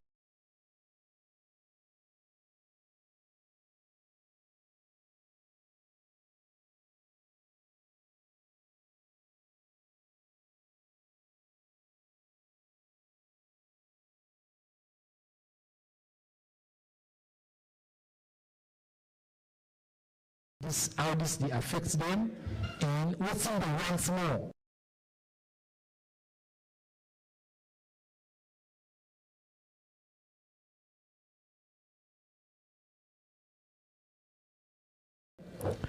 After we don't talk to them, 3 people here, the person will bring the baton, but they will know this now, you know, now they give the baton, now they come and say that the Minister for Agriculture and Food Security, President Bowen flagship now Feed Salon. What does this mean for Feed Salon? And what now will do for Feed Salon for make sure say, as we take this forward, we will continue to advance the Feed Salon agenda. So, and so they take the conversation, okay? Now, without further ado, the Honorable Minister for Trade and Industry, I can always look for the people who say, I'm a teacher. All the good things the people in Saloni for.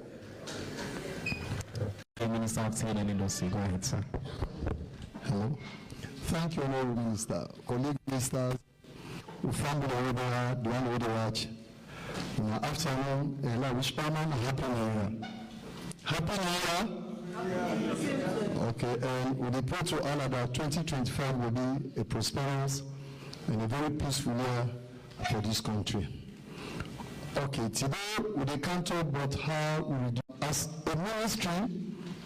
One time we go for good talk, the people in the Ministry of Trade, waiting for good, the price control, for good, announce you don't reduce price. But for good, the policy they develop for us, policy they help you. Over the last couple of years, because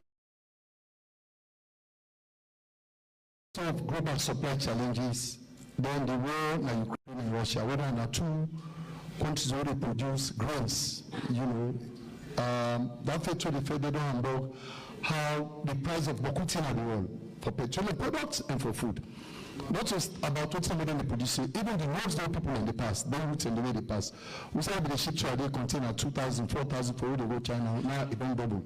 So all the total price and they go up, the person they receive the final boarding panel, now even they go buy the last one digress. So we realize if we continue like this, it will run away as a country because there are security commodities and for we. For all the follow the news in Kenya, where essential commodity prices go up on the petrol and rest. People in demonstrate, the demonstrations, they last for weeks. But for now, as a government and as a country, I think we don't try. So even when the price of fries don't begin to go up to some level, you know, it will go up to some level. As petrol price go up small level, it affects all other things. The price of fries can go up. So by the ministry, now we decide to say, well, let me sit down, no, so we'll address this. But that's a committee like petrol, so government will subsidize. You know, petrol and public government they subsidize money go for country government, nobody take up for us. We and the oil marketing companies there will sit down for over a year for petrol. So today we get a pricing formula for petrol in London. I want to take this opportunity for publicly thank the oil marketing companies and for their support throughout that process there. Now we start and we end down, we don't go with them. Then now we can begin rest. For rest back, we don't depend 8 months. Again, I will say a big thank you to all the rice importers in this country because they depend over 8 months. Now serious consultations, serious meetings, because imagine you get to find a fine balance between first the revenue the government for getting it, then the consumer, the welfare, then the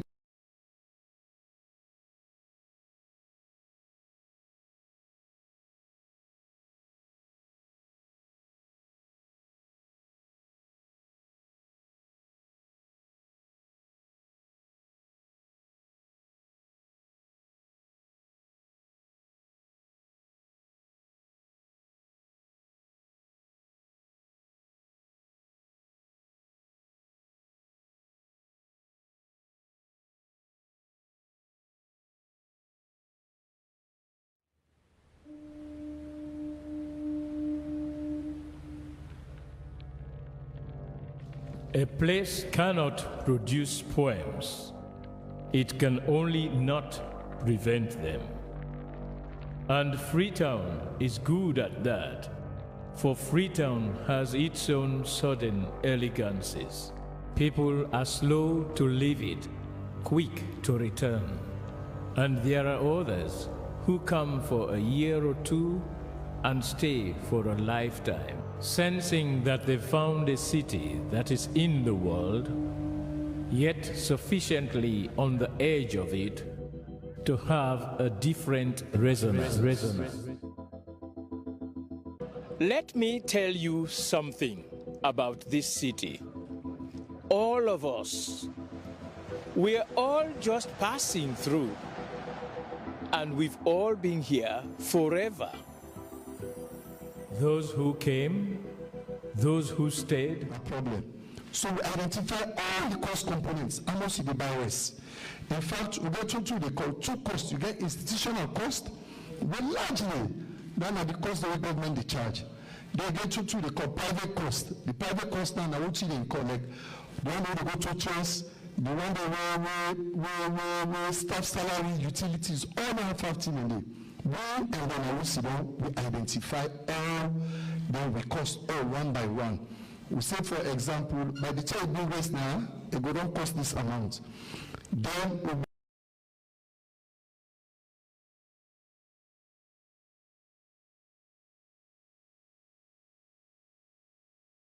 profits and all, enough for pass down, but we'll get a final one today. Then also, because of the distances from now to the various districts there, there's some side and the road above, I will finalize my colleague Minister of Transport, I will wait for them, then they put a cost list. Once I get down there, very soon we will do a press release on that. So for some of them here, not to really know, we work with Boku other players then. Because all of this today, the main thing when they bring stability and peace in the country, let people able to eat. Once you eat, you go down, you go get peace. So the two major commodities in this country, I believe, say the security implication for petrol and for rice. No one person will grab now, based on this policy that agree on, they grab and say the way is price rise or no. We get a committee we don't set now, we end the wholesaler there. When they come, we review, we check what's in the rope. If not,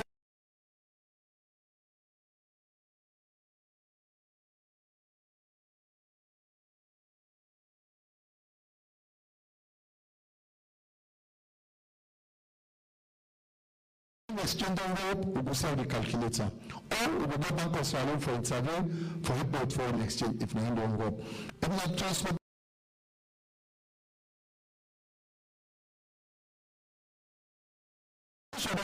International market.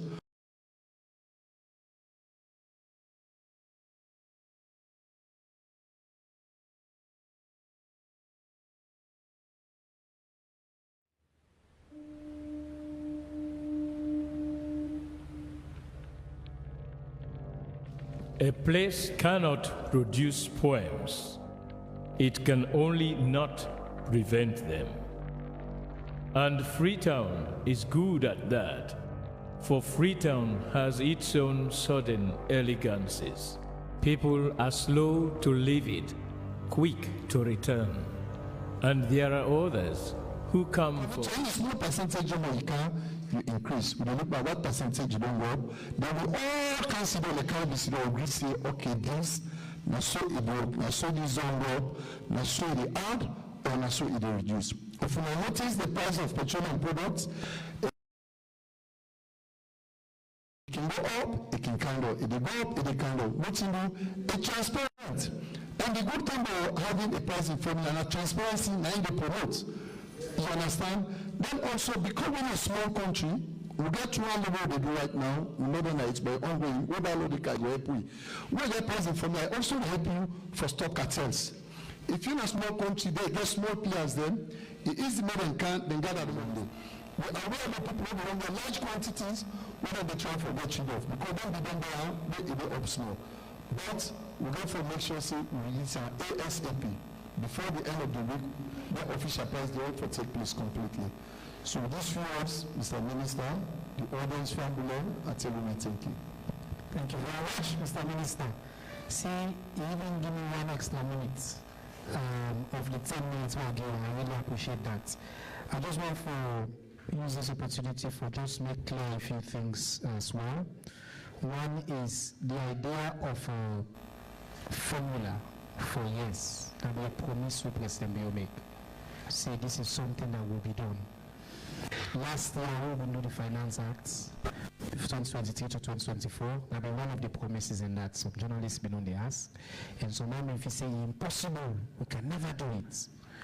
We think President Bio don't always say, everything we know for, no man will talk, it do.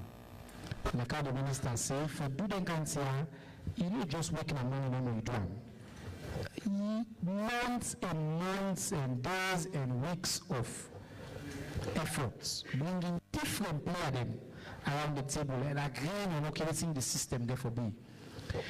The big question, how many years now on this retail price, almost what's the effects of this? The cabinet minister don't say, he don't start this year. I must say they're in touch with the colleague Ministry of Transport because we for factor in, like I talk about, the cost them. We die inside the risk in price itself. So when we factor in the transport price and not the back, we need to grab them, government need to grab them and say, that's not transport for the government, they make sure we talk to the union, the people, all of that sector there again. So a complex thing, but what's in clear, now government and commitment for do the best for the citizens of this country. Now we'll come to a brother from CTC, Ichan. When this news broke, the big conversation was about importers. Why you even be interested in sitting down with governments to end up with a pricing formula of this nature? What we want to, I think the reason we decided as a ministry to invite you here as well, because you are part of the Sierra Leone community. The decisions you make affect all of us. So as one of the biggest rice importers, right? Yes. CTC is by far the biggest rice importer in the country. Speak to us about why it was important to engage with the government and what this means for you, for your bottom line, and for the business that you are doing as well in Sierra Leone. We'll give you 5 minutes because you are not a government minister. So we'll give you 5 minutes. No problem. Thank you, Mr. Honorable Minister, for this meeting. And as always, we always coordinate with the Ministry of Trade. By far, every week we send our stocks to the Ministry of Trade. And we have been working together to make the prices fair to everyone, to every part of this supply chain, which is the supplier, the consumer, and the private sector, and also the ministry, of course, because it's very important to have every part in the supply chain to continue. So we have been in this business for 40 years, and we only do rice. So this is not by chance. This is by hard work and effort. Before this prices take effect, we had a meeting with the Ministry of Trade 1 month ago, and we informed them that prices were going down. So the international prices are going down, okay? And the exchange rate was stable and still stable, thanks for the government of Ceylon, because without this, the price of rice will not be 800 now. The exchange rate has been stable for more than 1 year, which is also contributing in stability in major commodities prices in the country. So we have been working together with the Ministry of Trade to reach a point where we have a fair price, okay, which is always been affected and will be affected by the market dynamics and market forces. So we reach this price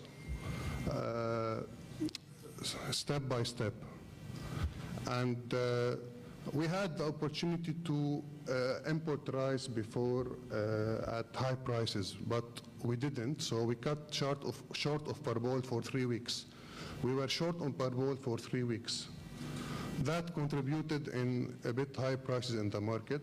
Then, like 2 weeks ago, we had a vessel, okay, which is a small one, but it's contributed in decreasing the prices from $9.25 to $8.50.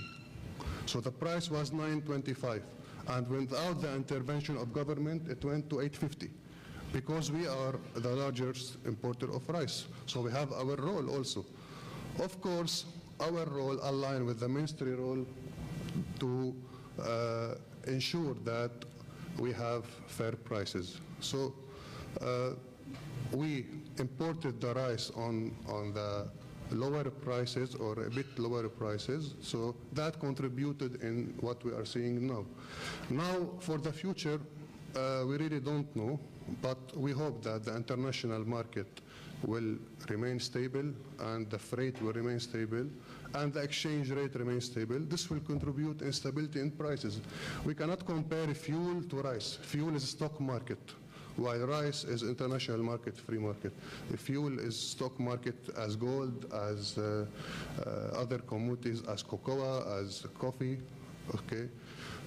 So we reach this pricing with the Ministry of Trade because we did our homework, we did a combined effort with the Ministry throughout the years, but lately, in the past 2 months, we have been always integrating with the Ministry of Trade to ensure that the people of Salone will have the rice at their doorstep in a very competitive prices. Thank you.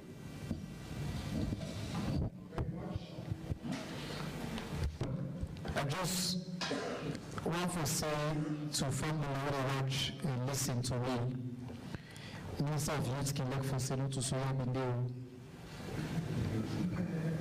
It's important now when I say this country not to Soya.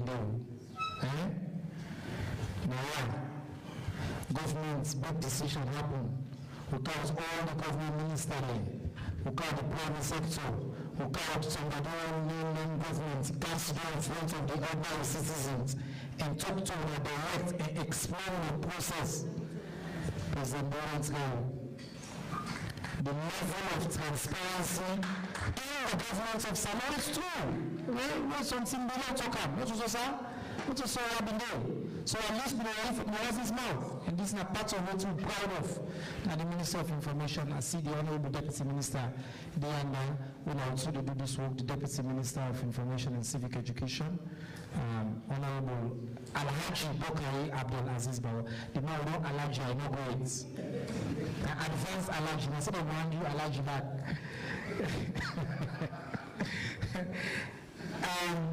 I want to say thanks to CTC and Sham for really making the time for Kenya and for explaining from a company on there 40 years plus, and explaining also the steps and the process and the listening, so family will understand. Because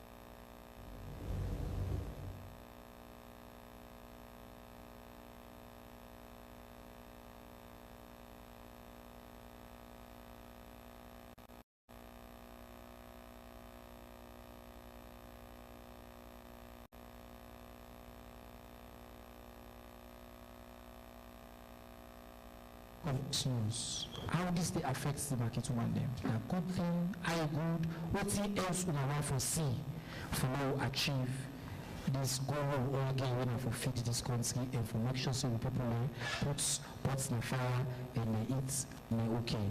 Yourself and Timaya in 5 minutes. Thank you.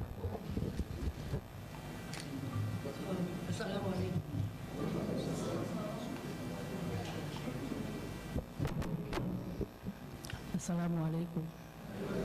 In Jesus' name.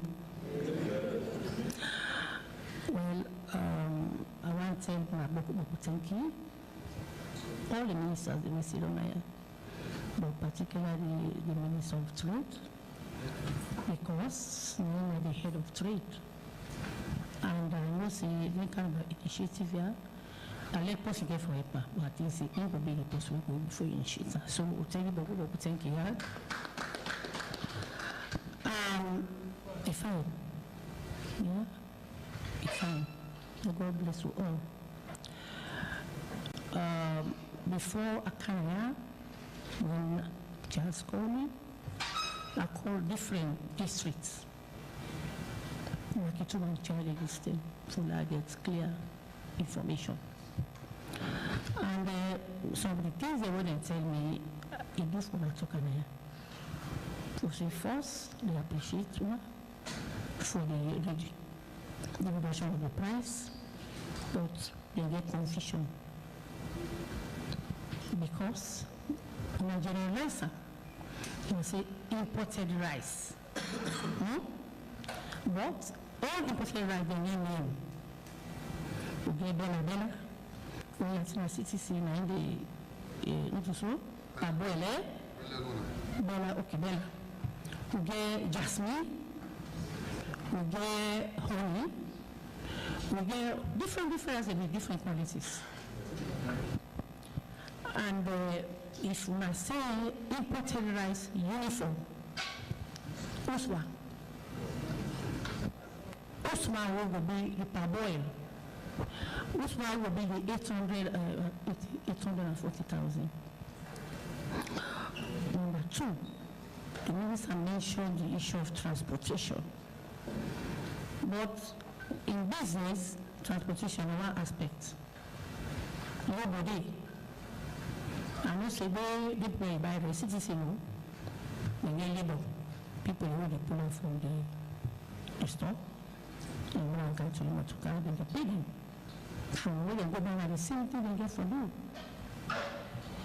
So, right now, that 840, like I call Kailan, they say they divide 130,000 right now. Konodugu at the same price. Tombo at the same price. Kono at the same price. Yeah, so the issue of make sure sustainability of the price is very, very important. And also the monitoring aspect of it. So make sure people know deep people there. Because even inside Kono district, they get as far as they corner for teaching them the far side. They give for buy the rest and we can go back by different price. How we make sure their price are where CTC will volunteer for me, it will be for staying.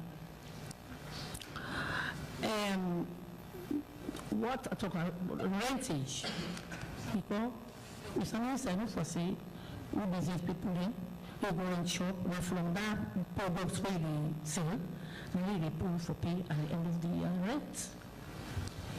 Then they make some suggestion to me. They ask me how the tax. I say no. I just advocate for them advocacy because I know that's why they talk. I say they pay tax. I say they pay GST and tax. I don't know if not true what they talk. I know that the GST they out of it.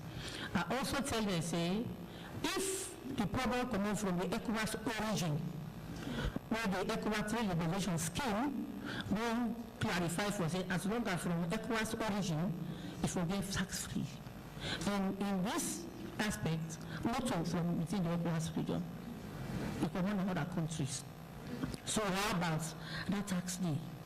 Yeah.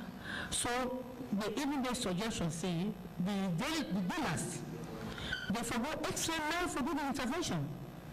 We know say government they try, but they say for look, sometimes we will get all they go dealer kohani. What they do business, if for say this, if I sell and if I left myself, and then they make profit. Before tomorrow, I just get rid of them. So the dealers then give for make sure when they can maybe intervene more, Mr. Minister, because wait a minute, now business people there, they know how they do and for make sure for the government, they know good money in terms of research. So please, I'm appealing to you as a dealer. Pardon?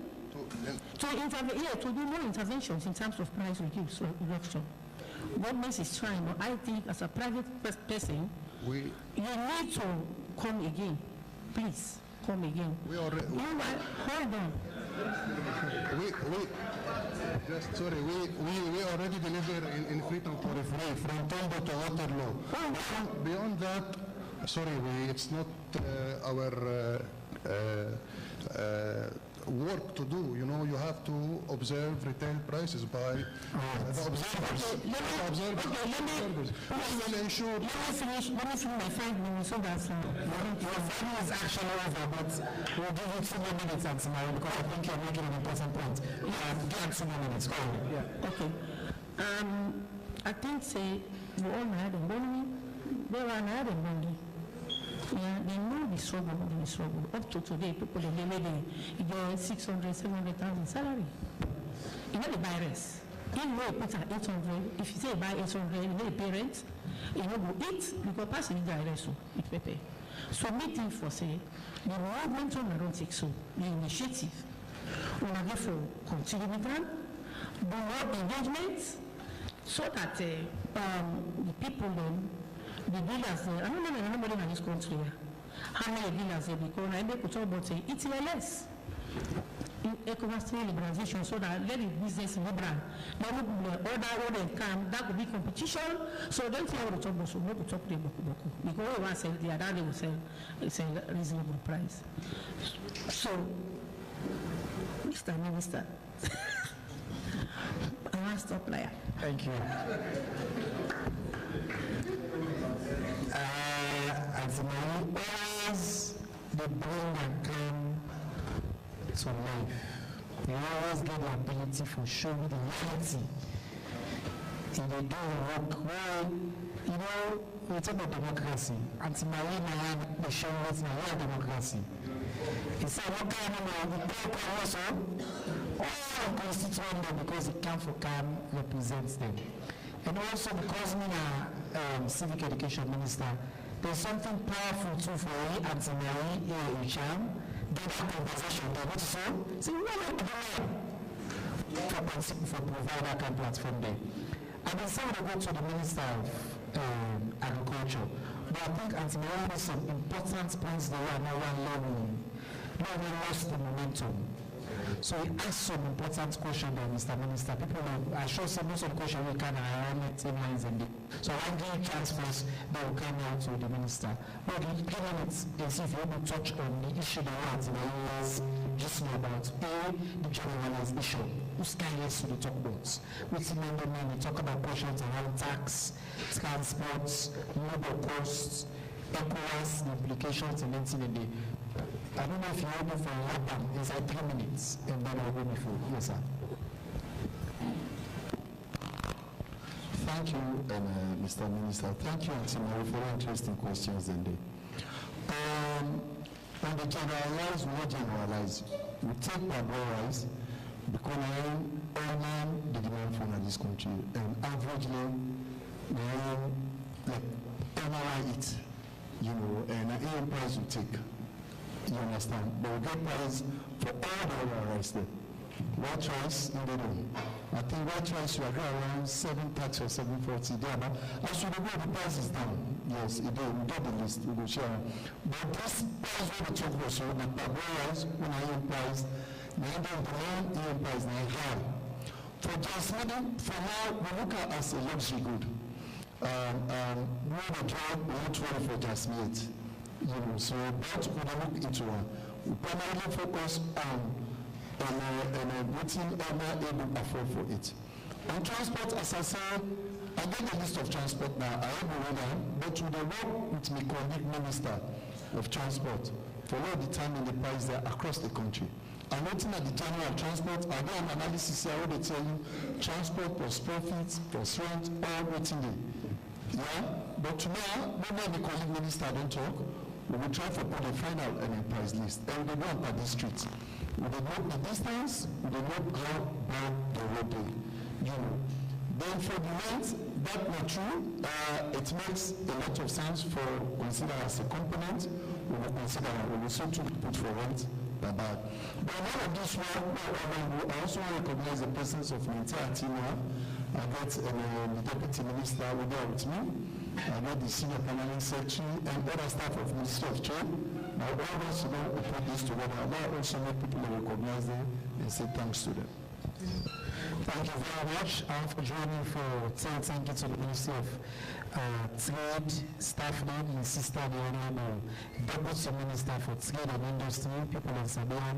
We're talking about Antinari and possibly Sabi mobilize at the grassroots level. The Deputy Minister and one outstanding person, they do a very good job, Madam Carbo, so we tell you thank you. We also, of course, the Senior Permanent Secretary in Secretary and other senior staff of the Ministry of Trade. Now we come to we'll talk about yes, Fit Salon. At the end of the day, yes, Ministry of Trade. But President Boy's signature, flagship for a second term, is saying for feed this country. But then it gave very specific meaning. For make sure so we also increase local rice production and local rice consumption. Mr. Minister, with these developments, yes, we reduce price and all this. Tell me, who say we dey Pamphid Salon, what's in this main Pamphid Salon, and what's in you do for make sure say even as we reduce imported rice, we know the lost track that President Boy envision for sale, let we produce more rice and make we able for consume more of that rice they will produce. Mr. Minister, you get 10 minutes, sir. Thank you, Mr. Minister. From what I do, Dr. Henry Musa Paka, the Minister for Agriculture and Food Security, Government of the Republic of Sierra Leone. I want to commend you, Honorable Minister. We say not to say I've been there. This indeed, I don't do some of the press conferences, then, but this is one of the one that we have say very salient, very topical, and you get the right set of people at the table for Talk Bottom Live to people them for understand very well. So really, the not to say I've been there now largely because of you at this table. So let me tell you thank you. On the topic, look, the rice price formula. Look what they force before I come to Fit Salon. People that we know me don't say I be done there around small. The pricing formula for fuel. That's I mean I've been the chief technical advisor to the then chief minister. We work on that. That's been good thing because Salon we know they produce oil. Now buy them with the buy them and an essential commodity, very important for all things we do. So we have to make sure say we get fairness in the price, predictability in the price, so we know when the price they go up, where they can down. Now the same way back, we don't come to the rest with the minister, don't lead the charge so very well. Small difference there between this, the rice pricing formula and the fuel one. The rice pricing formula, we assume we all have for the growers, we all have for the eat, we all have for the grow. So yes, not good thing. Not good thing for the reason how the minister don't talk about predictability, fairness, and for make sure say we reduce, we bring transparency. And the transparency now like this. We will tell you now say the global rice price they can go also we expect say CTC not will sell rice price high. But if they go back, we can call and say, when I not the each local rice, we want buy imported rice, the price they can go up. So that really, now that we get with this. But I mean a good thing that because we inform people and people don't understand. So now that President Biowatch, he talks say, we as a country, we get all everything we need. We can buy this rice business here. In fact, this country, we will export rice before 10 now. See, all we get is we for the grow, we own rest now, produce now, sell now, let people eat now. Now we go land. When we colleague minister, he talk say we COVID come, we Ukraine war come. Some people that will be ban rest self for sale. That's this India way they talk about so. They will be ban they say they sell rest. Just very recently. So as well we were glad enough because the price don't come down. But I want to see them. Like all man know from where they pay attention. This is not good thing President we don't do for let bring fairness, because it's in a progressive issue down there, for let bring transparency so that we know what's going to happen. But what President Bill really wants now, for let it transition we now all for let on left for this imported rice to local rice. And so now the government put everything in power for make sure say we will produce enough local rice plenty local rice, the price will come down, and when I go eat them. Even Ishamo Sidona, we get a change in business model. We change them because in order to sit down anymore, they buy imported rice. Now the rest will they grow now, again for they buy, a process, a package, and sell. Now that feels a little about. And by the way, we and Isham, we don't start this work. We signed an MOU with the Minister of Trade. We signed we passed policy in the cabinet say they imported and get 18 months for participating in the rice value chain. Isham at one person we don't come to win 4, 5, 6 farm them. You don't go see rice mill them. You don't really understand up with the grow rice now. We get a draft MOU. We never sign on the Isham. So that we don't believe say what you wanna say. What I want to do when I go do them. So we have a change in business model because now that fits a really about. So I want people to know say yes, not good thing, but a temporary thing. And important for me to know that because the way I go now, and Boku reason they by the way, now can they? The reason why I make President Biso for feed yourself now because if country grabs say in any sell rest, we will not go bother, we get we own. If war come, if transport costs go up, we for freight, we not worry because we get we own. Country will not able to feed itself, not really sovereign and not really independent. Now that make President Biso for do one. Then I one. The second one back now, where you buy your local rest now your brother, sister, local farmer, now you need benefits from her. Now you buy from, it send him to go to school, it grow in business, then they get other benefits. What would they buy imported rest? Now that other farmer, the other side with the benefits, not to own, right? Then the money what would they take, the foreign reserve, because not to live the buy rest overseas na dollar. We not to make dollar. Now they say we reserve. If we able to stop for imports that boku rest, that dollar will be spent. If we make it will make the economy, I said and say a bankable. What bankable means we're not going to rely on IMF. This investor and go do all kinds of because we get reserve. But as long as we want to buy chop, we able to produce now from other people there. We're not going to do that and they will spend reserve and we'll pay IMF, World Bank program we're not going to get a bankable economy. So that makes it very important and that reason and then President Bill see we say we do feeds alone. Feeds alone now a long process. This year we don't put a lot until we the export rest. Now we far. So it good because yes, we care for the welfare of people. Even if farmer they want cheap rest right now because they do the work. So this way we don't do so, not good thing. But let me know say it go up, it go come down, and for that worry about all land. Let me join hand and do this feeds alone for doing very, very well. We the maybe they talk. They say the transport, the bees, all that thing. If we go, we don't local arrest. And by the way, the police boku local arrest. In the regional market because then village and then they eat. Like right now, if you go, then village and boku, plenty they get arrest. Then they're not going for care self, but this price change. For now, they're not going for care for the next 3 to 4 months because they get arrest. Right? So now Dan will really want to do for make sure say yes. Even as we get today.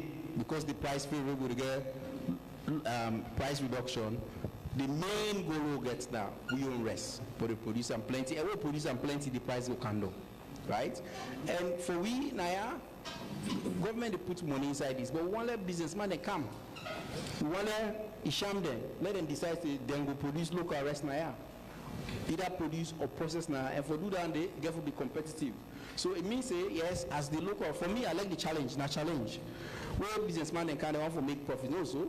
If then competition, their own price go down, it go hard for them small, but we go take that challenge, innovative ways than they, for make sure say, they self go improve them productivity so that the rest price where people are able to afford, we will get an eye. Yeah? So we do plenty in them for make sure say we reach that goal there. Right? Last year, when I say we reduce importation of rest because we put the previous year we put Boku land under cultivation. But I'll go through the number and we'll do. We put as a country this is we done so up to 600 hectares. All not a government anymore. This is not all man, government or without government hectares of rice. Hectares under rice cultivation. We will put under rice cultivation. If we that make Saleh they eat about 131 kg rest per person per day. Then boku rest. how much rice will they import now? Waiting 400 per year, 400,000. Yeah, so now 1.1 million metric tons of rice now we need. Then they import 400. The 600 now we farmer and they produce, and that balance all this work here what they do now for try for making. So we get a massive irrigation scheme. We officially by God power this year we will get at least 1,500. We will produce rice 2-3 times a year. We make sure say we see them at the market. So people they can ask me why they produce rice. We say yes, partly we say because people they eat them. But we this year going forward we will make sure say the salon rice will they produce. The sham they will buy them, then process them, package them, and sell them. Other people then the BFE by the way that they do the school feed the way they do this year, then buy rice across this country from home, package and feed the beginning at school, right? The president is a several champion for raise bokum money for the private sector then come for do milling. We do 2 hubs, one at Cambia, one at Tomabo winner, modern rice mill there, so that the rest of mill it go look like the way Isham and they bring or better. Actually, we go better because we own it fresh. There is a way they can bring sorry Isham, and also tell not to now, but there is a way they can bring. So now 5-6 years old, you get high content starch, all that thing we own. We don't put on this season no more than beat and they can, they sell it fresh, they smell good, they eat them. Now down there we want to continue for the do inside feed salon, yeah? So Mr. Minister, last stop here now. I tell you thank you. The Honorable Dr. Henry Musa Baka, Minister for Agriculture and Food Security. One more thing what President Bodo really do, now that he don't place competent young people and give them big portfolio them and when they deliver. This minister is the flagship minister for the government of Salon, and it's really in no to the tobacco. You always look what introduce up and tell people and say this minister has a book plenty. A man fine book. And in this minister will do a PhD. One of the top universities in the world. In dissertation, not been the best in that university day.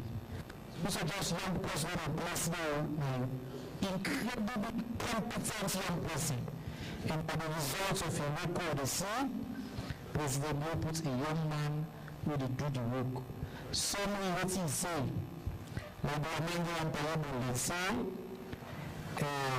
dry meat is sweet. But what you go for it? Say the meat the dry. What's in this the do now is we don't look for dry the meat. What's in the parable is say why would the meat the dry? What do they eat now? Let that praise the Bible do. But the important thing the minister say our family know because the price formula and another announcement too. What's make my formula? That means like I shall say if the international market something happen there, it will be reflected in the formula now. What's you will achieve my predictability and clarity when you do that now the things about achieve now. Ultimately, all factors that will work, it will lead to reduction. But reduction is not guaranteed. I want for them to record. Because tomorrow, if price go up, I will say, oh, government, what to announce? Now it's transparent formula, predictability. Now they announce, and then they invest in self-reliance. Such as Susa, economists and also predictability, very important.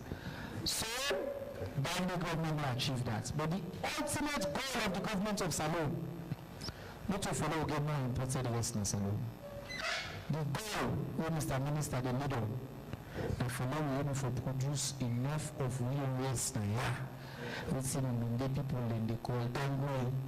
We want to produce that country less now. No, so sir. Now it's a plenty, let Isham and change the business model. Maybe April for distribute and sell licensely. And a band will continue for do every year. All right, Jana, now time for ask question.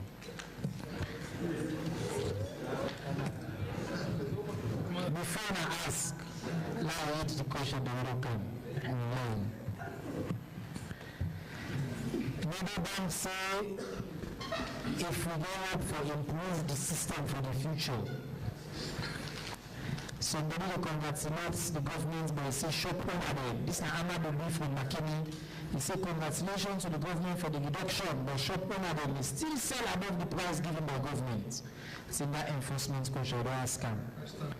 Why are people still selling above the price given by government? Okay, same. Somebody that has written the price now, we don't answer that day. What's not the strategy for how we disallow too much exportation of our local rice? Important question. This question comes up from Mohamed B. China Jalo. China, the nation so. He said, whose measures will they take on the retailers that are willing to sell half cup? Mr. Minister, for what's that day? Somebody say, what would be the price for Dawade Kailam? Somebody will message me from Kailam. And when we will get the new standard cup in the markets, Mr. Minister, my ear back. Somebody will tell me, key, okay, retail price, please, what are the cost for retailers? Okay, somebody say, who's the price will reflect to the ordinary man? Okay, then Osfran Kamara says, is the new price formula on parboiled rice as a result of the 10% reduction on export tax per metric ton by India in October 2024? It's a very technical question. They say India will reduce. Yes, correct. Just take note of the question. I'll come to you. Just take notes for now. What is the total collected so far from the NRA 5% on rice imports? And I said, the announced last year, say 5% on all importation of rice from direct to feed salon. Mr. Minister, I don't know if you get the answer. While I today, I don't text head of NRA, and I don't also text Bank Minister of Finance for see if I'll get the answer. I may not have the answer when I today, but for tell you, see, I'm committed for providing the answer to that person you don't ask. What should they do? Season question are small. Like give 2 minutes. When I answer them, they'll come out to the minister. You get quite a few. If you're able to touch on 2 minutes, quick, yes. And then I'll come to Alicia after the minister. Yes, the first question on compliance. Where have been the talk? I did mention, say, we will use the agencies that we'll get to. We'll get the local content agency, we'll get the consumer protection agency, we'll get a quality assurance department. They will also get standards bureau on their way. They don't work together for now make sure say the price in Ghana. But more important than the public for helpway. Because if we don't get the information, we will be able to act. We will complete this process, forget the prices per district. Once we get an we'll execute immediately. On the export of rice, Musala has a fair handle that, right? We will talk more than that. Then on half-core price, if you know, last year the ministry rolled out a metrification system. We want to in line with the entire world in terms of how we measure things there. We don't get the cups now, we don't distribute, we don't sell some. I think standards we don't need for improve on this. I gave it to the last week and 2 weeks ago they emphasized it. So I'd expect say inside this week, the next few weeks, then we'll roll out Boku cup then at the level. And tomorrow I will expect to for help with that. For all my Makituma Nigerian cups, they may complain, those kind of measurement, but now that you go use. Half cup price, then at the law. If you go use cup, not to standard cup, the law will take your course. We will not allow them to happen at all. Then for the retail prices at the lower level, at the cup level, we will allow the market force system for the time during the one focus price per the bags, the wholesale, then the bag per retail, and how much it will cost per district. We will influence all of that.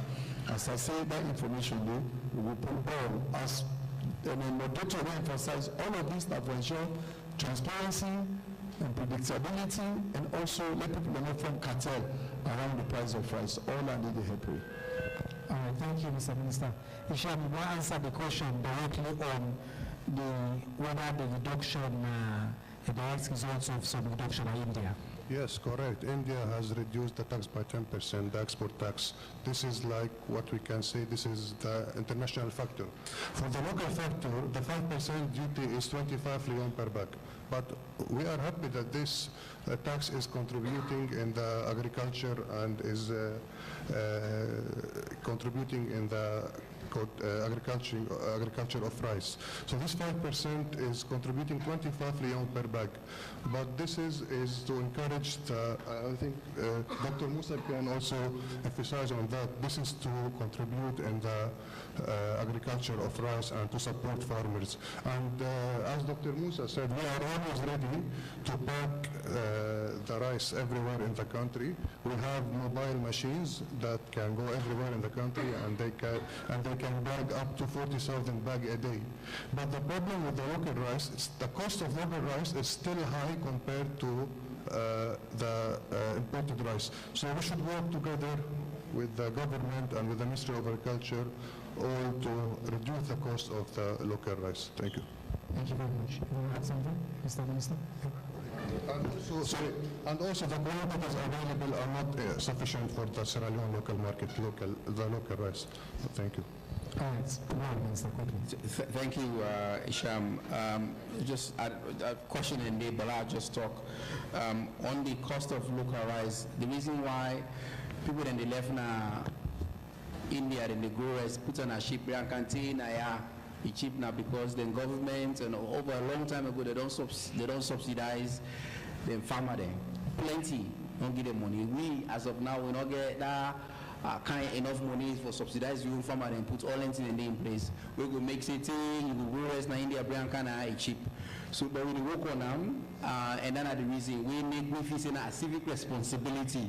But that in fact, even if we are less expensive small, but you, because of all the interconnectedness, then the way if you buy your own farmer in your rest now your sister, now your cousin, now you became, now then go benefits, now we reserve, now you go grow because of them benefits. Then if you able now to buy local rest. Ishama, you know the rest what they produce now plenty. Yes, it passed the one that they bring. We like rest now, Boku. We don't eat rest 3 times per day, so we're able to meet up all man, so that's not true. But we produce Boku rest. But Mr. Minister, point is, we never produce enough for the demand that we get. I agree. I agree on that. Okay. Agree. Yes. Now 65%, because we're giving here 65% market demand out of it. Okay. On a given year, any given year. So that ain't true. But that don't mean say we're not going to take all these steps then for begin for improvement. And if it's alone there about for close that gap there. That gap with it. And even though they say the demand, the rest, we not get the demand, but Boku rest they go, Guinea, Liberia, this Boku Senegal. So now the comment on this. So people can ask me, hey Minister, I don't produce we need this year. We not ask what's we do for stop exportation of the local rice. One, we get porous products. Then we get for smart farm. And so by the way, there's a policy, we get policy where they say we not for export risk. Then we get as part of we get policy where they say that, but we need to enforce them. How we enforce them? We need internal affairs, we need the NRA people there. Where you go, the other day, just a month ago, I've been in Cambia. I see the way the fresh ones will come more. If you see truckload where they go, you watch them, they go. And then they can desire. So that's one. But the other way, apart from enforcement, we set safe as government. Starting this year, we get projects, we not be getting no money for buyers. I talk say no. We put 2 million, a small thing, on a pilot. Up to $2 million, we say, $1.5 million, we say, the buy with local rest. From then side for compete with them people outside the rest they go for Bianca and we market.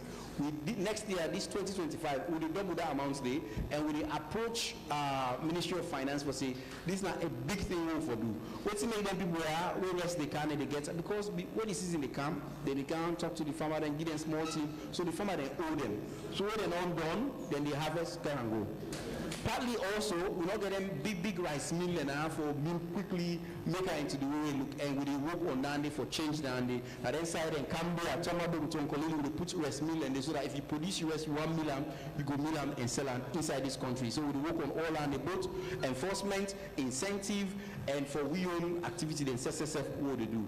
Unfortunately, we're not getting the actual number for the 5%, the amount which they do that money they go to the general consolidated funds, Ministry of Finance hence they push her into various activities where we do, I don't get the exact amount, but even if na being the total amount of don't come up and the based on what they come on and 15 million per year, then you know they do too much for really change the bond or something. But even if we don't get the total amounts at 15 million, and if we don't come based on the amount of rest who they come in on the data we'll get at that 5%, we'll like we shall say so now 25 million per bag, right? We'll do the math at the count of about 15 million per year. Thank you very much. Okay, no. Let's hear the last question first, and then we will go. Okay, so today is starting with lights. Okay, so we will do 1, 2, 3, 4 to the late order, 5 to the gentleman, and then we don't decide. If we go sharp into the point, if person in a new person, I just remind you, say, the only star we will give you when this panel. You know the one to start. Ask a question, the rights, name, institution, and question. Go ahead, sir. Yeah, my name is Alfred Peradi, reports for Focus Online TV. The question I want to ask now directly to the Minister of Trade and Industry, because we all see where some of them prices there can change, especially rice, especially for the people in the provinces. We can see say the transport fee can affect the price because the drivers then they cost rice by bag. So how the Ministry of Trade going to work with the Ministry of Transport, but let them talk to the drivers union on how they going for CC and reduce in some of the prices where they cost the people who they send the rest and the provinces. And again, that are question I want for ask again. You don't say almost very possible. So that best Pass the mic. Yes. Go ahead. Yes. Remember, Mahmoud Sula, and the question they directly go to Minister of Agriculture. Mr. Minister, according to research done by some Sierra Leoneans, they say for feed salon to succeed, the government need 32 billion United States dollar. As it is, una don't only mobilize 1 billion, so which is a drop in the ocean. I want to tell Sierra Leoneans if that research is correct. Thank you. Next.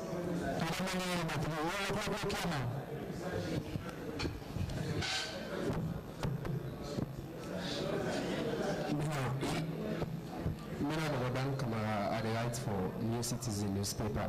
The question for the Minister of Agriculture. Please, if somebody, if I don't know if we send people outside, but my one needs to come here, please, go ahead. Yes, so my question for the Minister of Agriculture. I want to take you through the just concluded audit report. We record, see, we harvest some rice, we people don't know before account for. Then you also mentioned, see, most of the rice on the harvest, on can sell at the villages there. You know, think to say that clearly they should see una they do small as compared to what una promise done as after February 14. Almost we expect to buy a cup of rice. Thank you.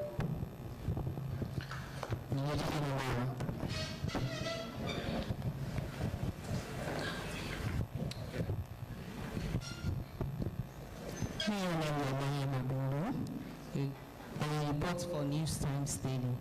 My question they go to the Minister of Trade. The years for Bible, I say 834 to 840. Now we expect always say when person go buy wholesale price, it can sell more than the money where it don't go buy. But now when I say it will come down to 700 and something. But you always expect for get profit. If you go buy 50, you can sell 55 or 60. I don't know if you understand what they say. Mr. Minister, the word watch me, you can relax. Clear. You understand? You understand what I say? Well, okay. Very clear. Also to the Minister of Agriculture, I often know if the feed salon will get a farm where they produce this. Okay, where we're able for supply the people now Freetown or all over the country, because you say this was like already in a container, they're going to different places there. And now yesterday for salon, for feed salon, not to fulfill other countries. I believe so for satisfying self-force before ever we go extra sign. Thank you. Next final question for this round. The gentleman in the room.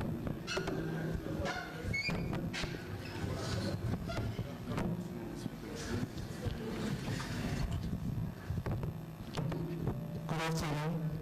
My name is Jafferman Stevens from Radio Democracy.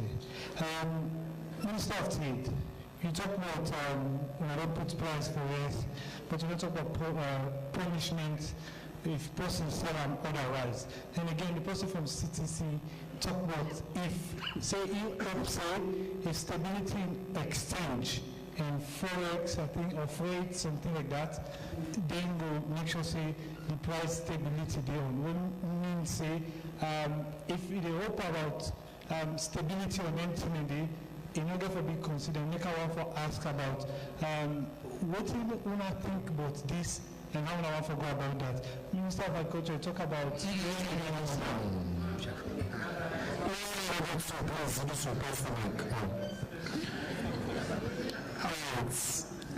that's quite a few very good questions. I want to take most of them to the 2 minutes that I'm around. I think some of us will take the notes on one question here. So I think, Minister, you get a question about $32 billion for feed salon, and then there's questions about whether farm. And even discussion about the audit reports, again about health and what you want to do in time, but then there's another question about what I want to do whether production right now is too small for its new ambition. I think you don't want to address that. But then we do that one in there, and then we'll come to the Minister for taking on them. Yes. All right, thank you. Mr. Silla, I don't see that report yet for the 32 billion. I go elect for CM. But the sentiments we try for sure with that question, it is expensive for do feeds alone. I don't know if it reached 32 billion. We don't do a lot of maths for the thing that we want to do, maybe 2.8 billion, go do a lot of the thing that we will get now with strategy, right? But last year that report there, I go glad for CM. I don't know if not correct or wrong report, but it seems big to me, but I don't see it. Ramadan.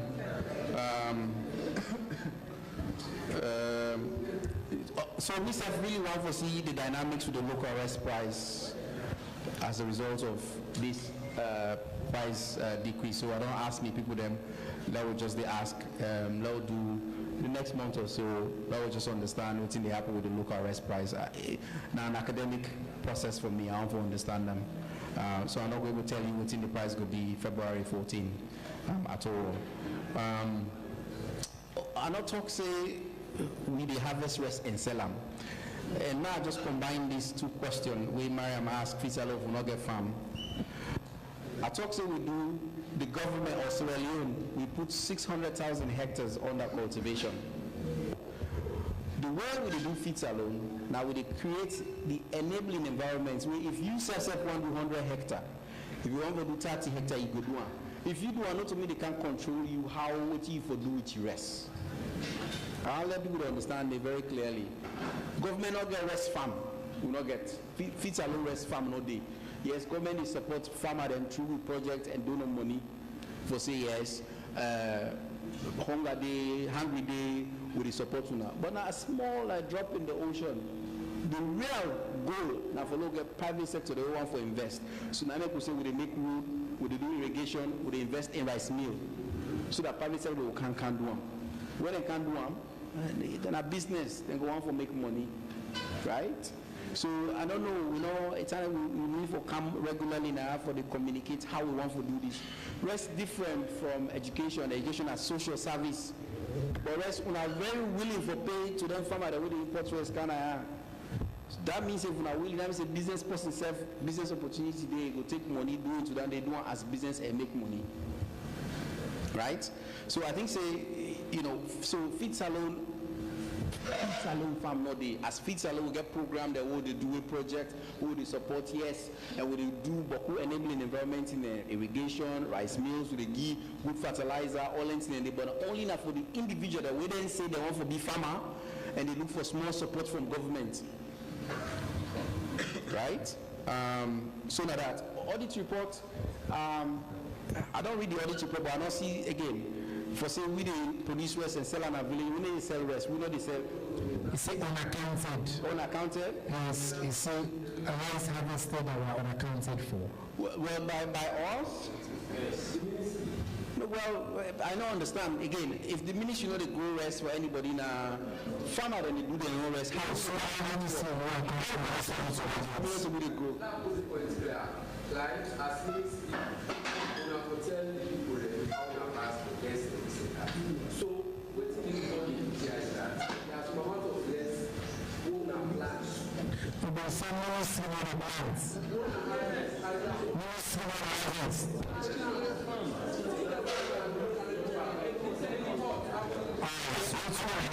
But let me say that go through that report.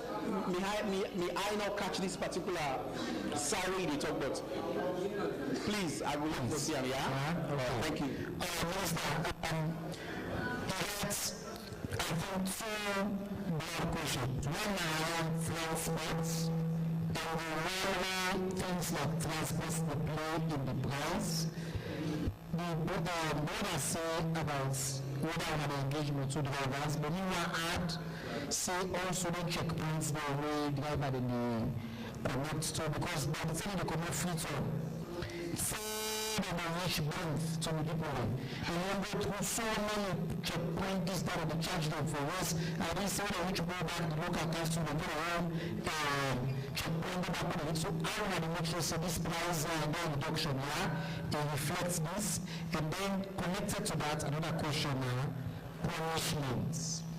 In all these announcements, it will set a price. For example, they can go shut down that bus station. So what type of yes, what's not the punishments? Okay, thanks very much. A very interesting question. First, we take all parameters that will give them cost. Transport, you rent, all number, take your profit home. We calculate our annual profit you for make. The ones who could not delay slightly for even police, now because they work with my colleague minister, they will get other people who don't can report based on some of them things here where my colleague minister don't raise, like then checkpoints, you know, like rest. By the time it's all then checkpoints or whatever, then they ask people and all. But these are things, since they're not formal, we engage the other key players. If we don't engage for 8 months for long to sell this sooner, we just need few days for complete all of this, because at the when the colleague minister of transport will not set the team and the work, hopefully they complete the price in safety day. Then they don't know. Then I don't get the leadership of the police, then the leadership now, some of them in position, what's it mean? Because what's it mean? If people reduce the price, then for benefits only, the benefits will go if some of them charges here continue for it. And we get for enforce. As I've been talking now, we get local contact agency, we get consumer protection agency. We get right for protect every consumer in this country. So government make a policy, you want violator, the consumer protection agency get a law when they use for car after you. With the user and we enforce her. And we don't need all answer. All two they talk so. The questions that I ask, we don't prepare for them before. And we don't anticipate some of them problems here for a month, so we work towards them. So the hope so between now and the weekend, we don't clear all the one day, we get the rice in price, outside we want them for the day. Yeah? We want the disadvantage any retailer. Obviously, the one that we don't go buy large quantities before we drop the price, then we will struggle first, but I mean, they still have one to loss, that we know. Yeah? So we will enforce that. Violators, we're going to take them. Then somebody asks a question, change in the, if there's a change in the price of the variables. Well, like it's not about the price formula of the formula, the good thing about transparency. If the rice price go up or in transportation go up, we will see under the formula, it will go up. But if it cannot, it will cannot. The good thing is, nobody will take advantage per week. Nobody will like per week. People will go from club. They just decide, you know, they want to say, so they say price, they will know nothing will happen, you know. They get the good side, get the bad side. But generally, the good side, that transparency and that predictability. Now, we know how much with the buyers, how much with the seller. And no one person, no one importer no get the right for no import rights. Perhaps what can see them back with government to go to that committee, will review all the variables there. We say, as this don't go up, we go up. But government go up, we say no price don't come down, we get for Potando. I see the work for few alone. So, down there, now the thing that will go for happen for the variables there. I notice we're almost there to 3:30, but with the permission of the panelists then, we will extend by 15 minutes, so we'll take this set of questions and we'll get on this side, and then we'll go on. So I'll see the analyst question now. Okay? So we'll do number 1 at the lady, number 2 at the gentleman, number 3 at the camera, number 4 at the owner, and number 5 at the owner. So those are the 5 for the take. Go on, slow down.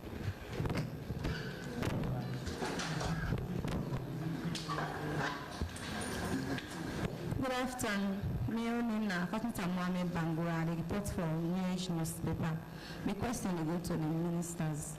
Mr. Minister, sir, you say the government will get funding, but back then, we didn't about the Tamabo business. So, it's not important for them the Tamabo business will come in.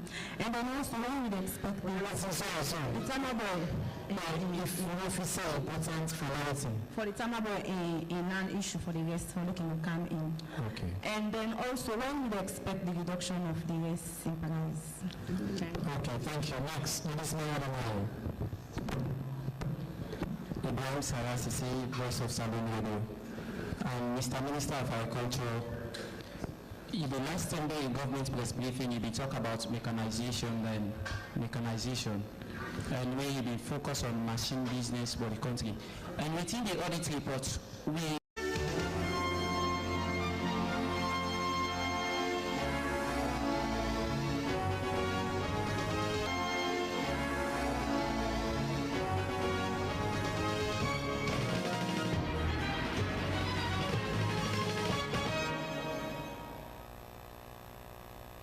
It's midday in Freetown. Good afternoon and welcome to the podium. Our quote for today comes from Indian politician and Mama Indira Gandhi, and it says, "You cannot shake hands with a clenched fist." Coming up in this edition of the podium, government declares public health emergency following the confirmation of 2 cases of monkeypox. Technical experts from U.S. Census Bureau, United Nations Funds for Population Affairs, and United Nations Economic Commission for Africa on a 4-day assessment visit. Well, Bank of Sierra Leone mandates all financial institutions, including commercial banks and mobile money operators, to integrate into the national payment switch. All these issues and more coming up in this edition of the podium, which you can be part of by sending your messages to 030-073-719. The number again is 030-073-719. This is the podium coming to you live on Slbc Television in Freetown. My name is Daphne Zainab Kamara.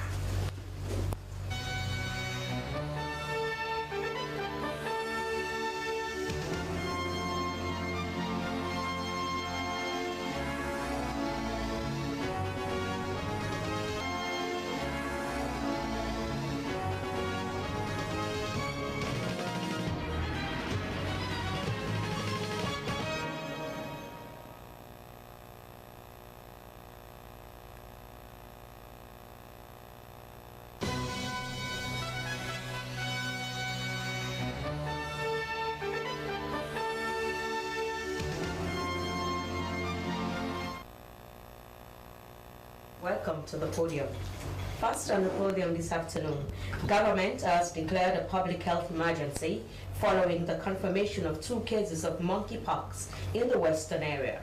According to the release, The decision was made out of consultation with government partners. According to the Health Minister, Dr. Austin Debbie, the declaration of public health emergency signals government's commitment to safeguarding public health and readiness to respond decisively.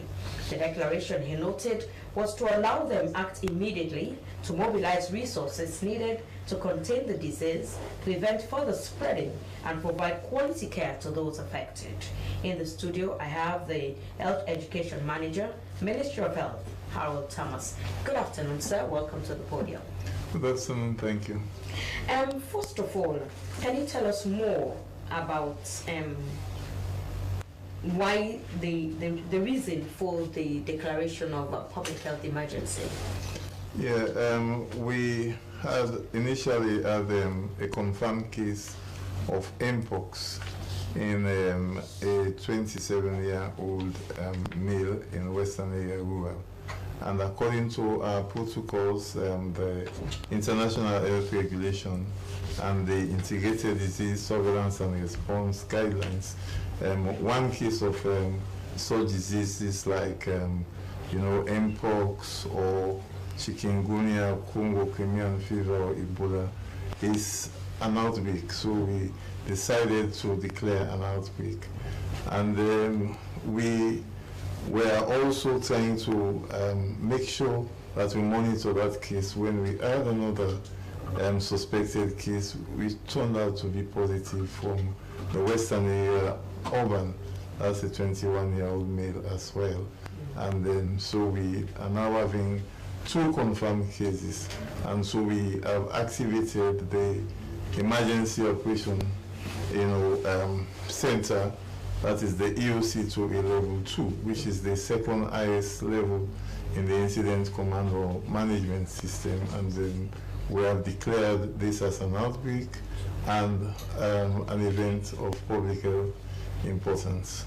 Regardless of the fact that Sierra Leone has been in pandemics like this before, mpox is the first time it's coming to Sierra Leone. Let's talk about the capabilities to handle such. No, mpox, this is not the first time we're having an outbreak of mpox. We had one in 2014 in Bo, and another in 2017 in Pujem. And it was only just one case, in those 2 separate occasions. And after a period of 21 days of no other case, we declared those outbreaks over.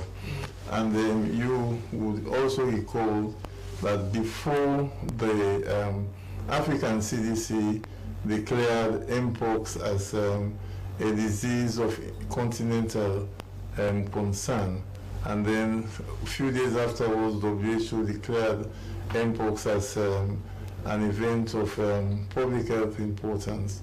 We had already we put out a press release to sensitize the public. By then, about 17 or so countries in Africa had mpox, and we did say that our intention is to make sure that we deny access of the virus to the country, and then if for any reason we have a case, we'll be inform the public and we will take all steps to make sure. And we have delayed that for very close to a year. Sierra Leone has the capacity of delaying, those cases or trying to make sure that it does not happen. If you can recall, for COVID-19, Sierra Leone was one of the last countries to register a case. Because in outbreaks like this, or in situations where those events or those happenings are, all over, if you don't delay, the entry of those diseases, or if you don't stop them, then it will be overwhelming for you. So, but as we are saying, you would also realize that, Sierra Leone has the capacity to handle outbreaks. Very recently, Rwanda had an outbreak of Marburg virus disease, which is like a close cousin to Ebola. And we sent teams to Rwanda to make sure that we curb the spread of the disease, and they have returned, and then they have declared, Marburg disease in Rwanda over. And even with the outbreak in Rwanda, you know, I am head of risk communication. The people were behaving as if, the behavior that we had, you know, during Ebola, they were running away, they were going to the bushes and all of these things. We have to prepare, you know, advisory for them, prepare their communication strategies, and they adhere to it, and everything is over. So we have that capacity. In fact, all the core capacities like risk communication, laboratory, medical countermeasures, case management and all, we have activated them way before this time. Okay, so let's talk about other measures in place to curb the spread. Come again? Other measures in place to curb the spread. Okay, now, you know, Mpox is a disease of contact, meaning you can get it through body fluids, any body fluids.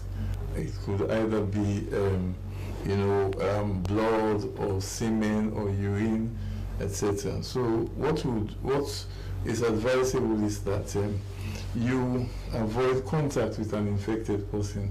And it's easy to know. You don't need to be a medical doctor before you see someone with an Mpox and you suspect that person. Because if someone has the virus, the monkeypox virus, you know, the virus is still the monkeypox virus, but the disease is Mpox. If you have that virus and there is no visible signs and symptoms, then you will not be able to transmit it to any other person. But the moment that, you know, the first signs begin to manifest, then you can, you know, spread it out to other people. So when, you know, let me just begin with the typical signs and symptoms is fever, high fever, you get headache, you get maybe generalized body pain, you have low energy, meaning you have fatigue, and then there is rash. It starts with the extremities, the arms, the feet, and then it goes to the face and then the trunk. But the typical difference with that rash with other rashes is that it's so easy to identify. I'm sure maybe you have never seen someone with rash on the palms, but with Mpox you can see on the palms, the hands and the feet. So, and that is very, very peculiar to other diseases sometimes. So if you see those signs, meaning this person is suspected to have Mpox. So what we do here is to make sure that you call 117, and then our officers will go investigate the case, or you go to the nearest health facility. And you should not share like beddings, you know, with someone who is infected. That is one. You should also make sure that there is no close contact between you and that person, because it's a disease of contact. So intimate relationship, you know, can also, you know, predispose you to that particular disease. So these are the precautionary measures. And it's also very important. What we do now, like for the 2 cases, they are being isolated, and we are monitoring them, and they are responding to you know, management protocols. So after a period, maybe for the next 2 or 3 weeks, then they will be fine, and if we test them negative, then they can also interact with other people. So it's like easy if we go according to the precautionary measures to prevent this. The public should not be worried about this. The only thing they should adhere to preventive measures and advisory from the Ministry of Health and the Public Health Agency. So with Mpox, with treatment, you don't die, you get healed? Well, now there is no disease without a case fatality. Meaning, but the case fatality for Mpox, especially this particular strain, we have even, you know, we have a very good laboratories here in Sierra Leone for those diagnoses. Now we have even further gone to do the sequencing, and we found out that it's the cloud, the cloud 2B. You know, the cloud 1 is actually circulating in the Congo Basin and those Eastern African countries. But in Sierra Leone, Ghana, Nigeria, and some other African countries, we have the class 2. But this one is like the class 2B, which is it's a variant of class 2, and that one is not as the case fatality is not as high as the other one. But however, we should not actually underestimate this, because anything can happen and we don't know, maybe someone's system or immune system may be compromised, and just even one death, it means a lot to us, so we do not take anything for granted. And again, the other thing is, you see that a lot of people that are having this, if you look at the cases all over Africa and other areas, you will see that these are young people less than 35 years. Because the vaccine that is given to prevent mpox is the smallpox vaccine. When we were in our formative days, we were young, everybody, I usually say, if you are maybe 40 and above, if you look at your right hand, there is a scar there. That is the smallpox vaccine that they were using to eradicate smallpox. And today, smallpox is nowhere to be found anywhere except those repositories, laboratories where they keep those samples. Okay. You understand? So that's, and it was so effective that they were able to eradicate smallpox. From the face of the earth, there is no smallpox again. But this is like a variant of that one, or like the close relative to smallpox. No, not an advanced. Okay. It's almost the same virus. Okay. So, and it's the same vaccine that they are using. Oh. So you will find out that some of the populations are immune, but we should not also bank on that, because even if I am immune, I can pass it on to my child or someone who is younger by contact. If I touch and then I told that person might get it. So, and we are also trying to secure some vaccines, but the preventive measures, that I am giving out to the public, please let us adhere to these ones, because vaccination for now is not possible for now, because all over the world now we have smallpox, and the vaccine is very, very hard to come by, because the demand is more than the supply. So, but the good thing is that there are a lot of other preventive measures that you can take apart from vaccination. And now let's talk about, has the government done any tracing to know how it came about in the country?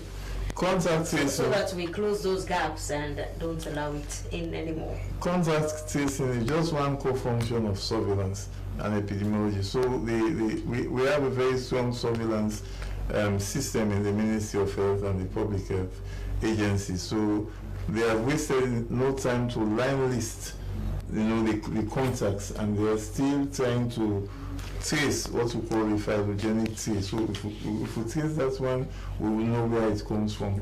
But once we are doing this, we are trying to make sure that we stop further spread, and we make sure that we take care of those that are affected, because that is paramount. But at the end of the day, we will come back to say this is where it came from, and then this, the contacts, what we are doing is we don't want them to actually go again, and infect other people. In case, we are monitoring them, the incubation period is 21 days. We are monitoring them for 21 days. So if we monitor them and there is no signs or any symptom, then they are free, they can go, they would not, spread this one to other individuals. But if during the course of the 21 days, as we are monitoring them day in and out, if we see that anyone exhibits any sign or symptoms, then we would actually isolate that person so that it does not spread, the disease. Okay. You will also recall that months and months ago, there was this scare of mpox in Kono and others. And people were saying, oh, the Ministry of Health or Public Health Agency, you are hiding things. But we told them that, you know, in suspected cases are not, you know, they should not be of concern to the public, because these are things that we don't even, you know, come out with to the public. We make sure that we test those cases. We have tested 64 cases since this mpox scare in you know, the whole of Africa and the world, and only we have gotten 2 positive cases. Okay. So meaning 62 of those ones were suspected cases. You know, when you are looking for these things, any sign, because for the layman, we just say fever and rash, whether it's chickenpox or scabies or whatever, you just send them to us, we will investigate. Okay. Well, thank you very much. He is the Health Education Manager, Ministry of Health, Harold Thomas. For another issue this afternoon, the Bank of Sierra Leone has officially mandated that all financial institutions, including commercial banks and mobile money operators, integrate into the national payment switch, Salon Payment Switch, by April 1st, 2025. This move aims to revolutionize the country's payment infrastructure, fostering seamless, efficient and cost-effective domestic transactions. Well, for more on this, I have in the studio Assistant Director, National Payment Switch, Albert Fode Boyma. Good afternoon, sir. Welcome to the program. Good afternoon. First of all, tell us more about this payment switch. All right. Thank you very much. National Payment Switch is one of the parts for financial inclusion projects. We have the financial inclusion project, and then we have the payment system parts.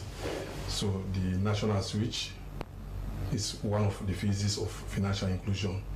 We started with card switching. We launched card switching in April 2023, and we have 10 banks that are operating among each other with regards to the card switching. And we have been working very well to see that we implement the biggest part of it, which is the instant payment. That's the IPS, which allows everybody, once you have an account, to be able to move funds across accounts. Once you are registered on the instant payment system with your commercial financial institution or with your mobile company, you'll be able to move funds from your account to another person seamlessly. You'll be able to pay for goods and services seamlessly. You'll be able to do transactions at your own will once the person you are trying to pay is also registered on the instant payment system. So that encompasses the national switch. We have a department in Bank of Sierra Leone that is in charge of the national switch that handles all of these transactions to be able to sensitize the public how this work. We have, for now, like I said, 10 commercial banks are on the card switching. We have been able to have 7 commercial banks on the instant payments now. We have SLCB, we have Rokel Commercial Bank, we have Zenith, we have Sky Bank, we have Access Bank, we have GTCO, and then we have CMB. These 7 commercial banks are live. If you are a customer of any of these 7 commercial banks, you can approach the bank to be able to register on the instant payments, so you'll be able to transfer transactions, you'll be able to move funds easily without any hassle. And then we are able also to add Orange and AfriMoney. We are working so hard for that they can start transactions today.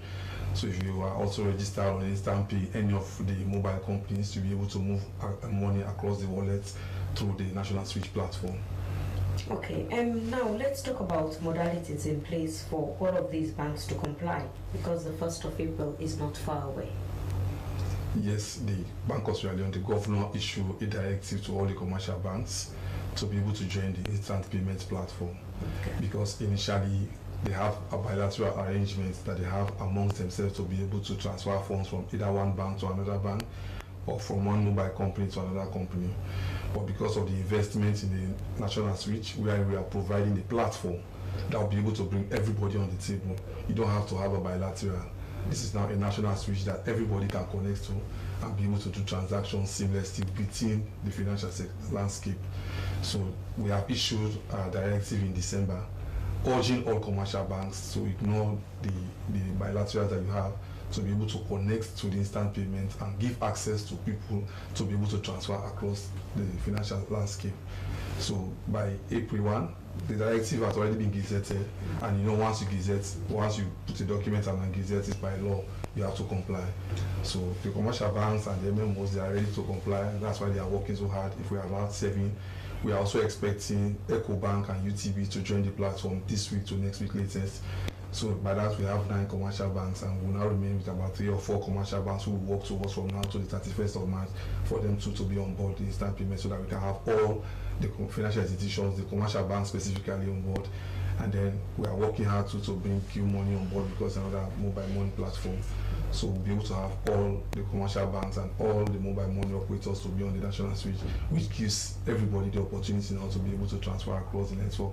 Because previously, if I want to transfer to somebody who is on Afri Money, if I'm on Orange Money, I'll have to ask, do you have Orange Money number? But based on the national switch platform, I can be able to transfer money from Orange to Afri Money using the national switch.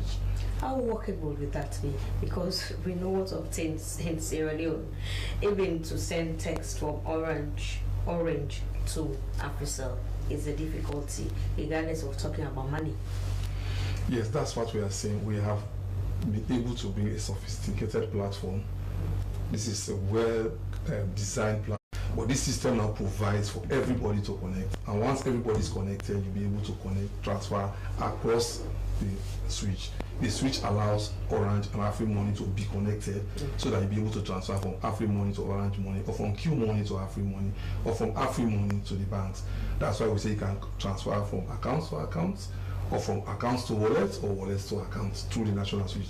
Once your financial institution is connected to the national switch platform, you'll be able to transfer across the financial landscape. Yeah, for now, you say you have 7. Let's talk about the instant payment. How does it operate? The instant payment is very easy. Okay. You first have to go to your financial institution so that they can register you with an alias. You can register with your mobile number. Oh, okay.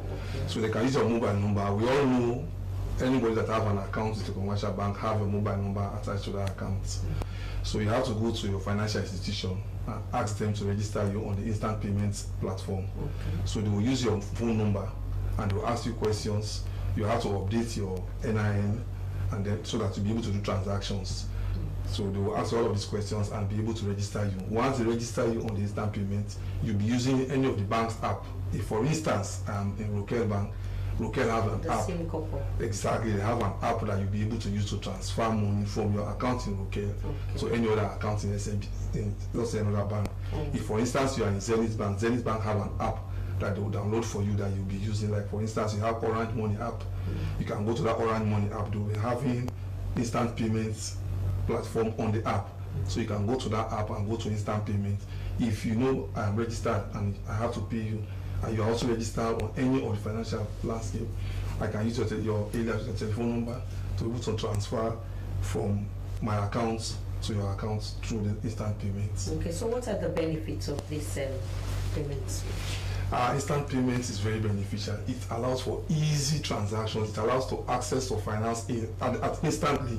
For instance, if I have to pay you initially, people have to write a check. The check will have to take 2 or 3 days. It has to mature. But now with instant payment, I'll be able to transfer from my account. I know I have money in UBA. For instance, in Rokel, I'll be able to transfer from Rokel. If you are in CMB, I can transfer instantly from my account to you. It doesn't have to wait for 2 days to mature, check out. No, we are trying to eliminate that. That's why the instant payment platform is available for low to medium payment transactions, not high volume transactions like the millions or billions, but like the low ones, the low and medium value payment, you can be able to transfer from my account to your account easily, and you have value for it at the instant point. So it allows you to have access to more funds too, for you to be able to do more transactions. If you are a business person, if I go to your shop and want to transact, I don't need to carry huge cash. We are trying to reduce the movement of cash. Okay. Once you know you are on instant payment, I can go to you and buy a lot of goods and be able to transfer from my account to your account, which means you can get value at instant point. Why somebody is not coming to say, okay, supply me, I'll give you check, so that you can go and collect after 2 or 3 days. So we are trying to make it very easy for you to access funds. We are trying to make it easy for the customer to be able to make transactions. We are trying to make it easy for you to have security, because working with too much money is very much tempting. So if you know you can use any of your application or any of your mobile phone to be able to transfer that, you don't worry. You can go anywhere and probably take anybody out and be able to go and do transactions. Easy, seamless, and the customer will have easy access and then instant funds in his account. And now this sounds very easy, and if applied, it will be easy for people. But these banks, is there anything they lose from joining the payment switch? In fact, they are going to gain a lot, because, for instance, we have people who have a lot of cash. Why they have this cash is because of they assume if you want to do transactions, you go to the bank is closed by 4 o'clock, you don't have access again, you have to wait until the other day.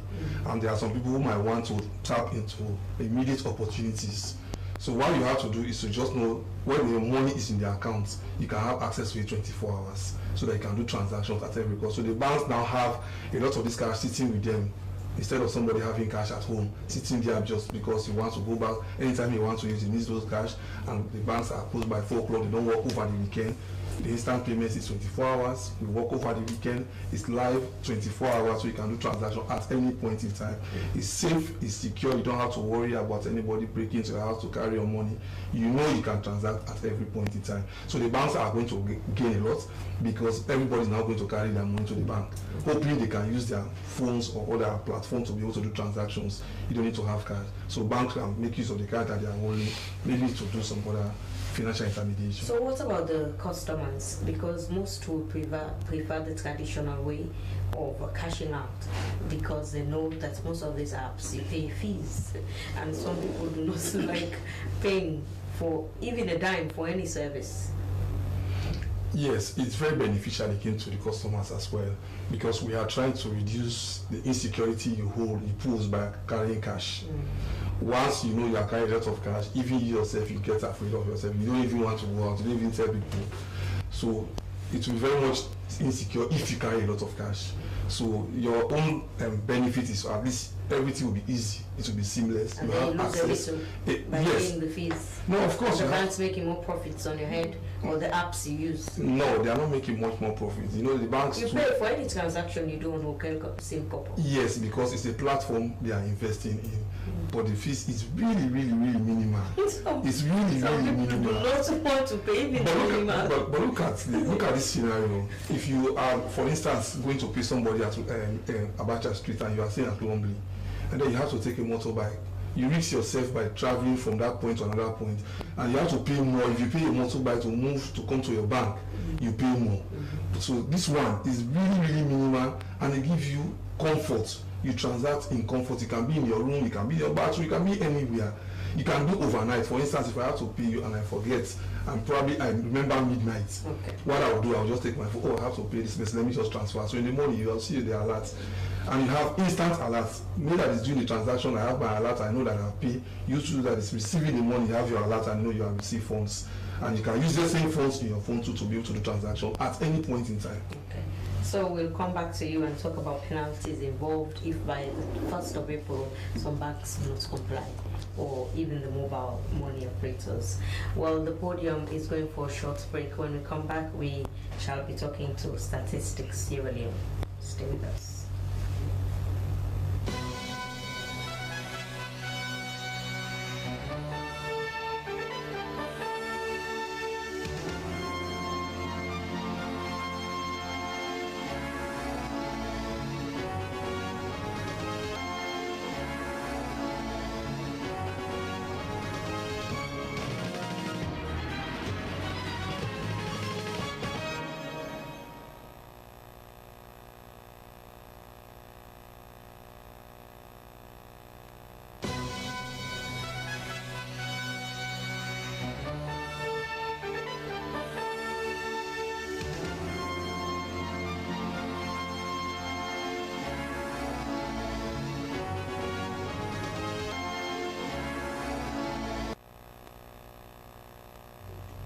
The program is The Podium, coming to you live on Slbc Television in Freetown. Be reminded that you can be part of the show. Send your messages to 030073719. In the studios, also another issue, Minister of Planning and Economic Development has said that government will use the 2025 census data as a critical component for development in line with enablers in the medium-term National Development Plan. Kenema was speaking at the New Brookfield Hotel while declaring open the 4-day assessment visit by technical experts from United States Census Bureau, United Nations Fund for Population Affairs, and United Nations Commission for Africa. In the studio, I have Augustine Kande, Assistant PRO, Statistics Sierra Leone. Good afternoon, sir. Welcome to the program. Good afternoon, Sierra Leoneans, and good afternoon, the SLBC. Now, let's talk about the gathering at the Brookfield Hotel. Let's talk about issues discussed, the expertise these two organizations are bringing in. So, we all know that census is a constitutional mandate. And in September 9, His Excellency, in his power, proclaimed the conduct of census in 2025.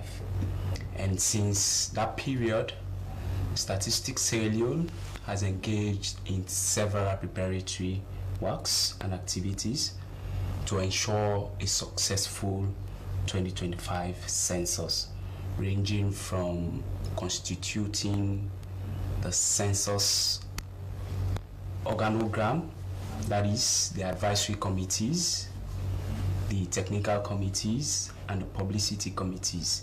So beyond that, we know census is a big project and it needs collaboration and partnership.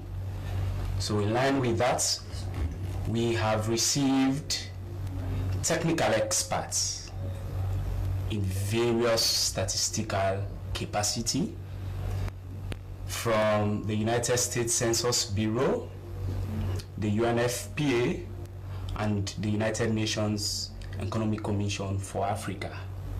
They are here on an assessment and support mission, which started yesterday, Monday, 13th January 2025 at the New Brookfield Hotel. And as I am talking, I am just from the assessment mission to honor your invitation. So this is gearing up towards reviewing, assessing, and where necessary, providing critical support for various census components, ranging from logistics and resource mobilization, human resource capacity, the regulatory or legal frameworks of the census itself, and the technological infrastructure. Since the 2025 census will be a fully blown digital census, there is a need for us to be capacitated technologically. So the team is here as well to review, assess, and where necessary, provide critical support. Okay. And again, in line with this, we had the midterm population census, and there were so much lessons learned from the midterm population and housing census. So the technical experts are here as well to learn from those lessons and how best we can either the positive lessons, incorporate them into the 2025 population census, and the ones that we are challenging, we try to amend them going into the 2025 census. So this is a high-powered assessment and support mission that will yield a better results for the entire census process. Okay, so far, what has been their observations? So yesterday is the official opening, where it was open to the public. Yesterday's session was open to the public, where we had the presence of the media, various stakeholders, the civil societies. We are there to actually give their various concerns and inputs. So since yesterday now, the committees, as I am talking, I am from Bookfeast Hotel, and we had a survey where we can actually analyze some of those critical issues relating to institutional capacity, publicity, and the likes. So we have gone to the extent of reviewing some of those loopholes, some of those gaps that may serve as a mitigating factor for us having a successful population and housing census. So we are still on the assessment process, So which will span from now on. That you plan to work on?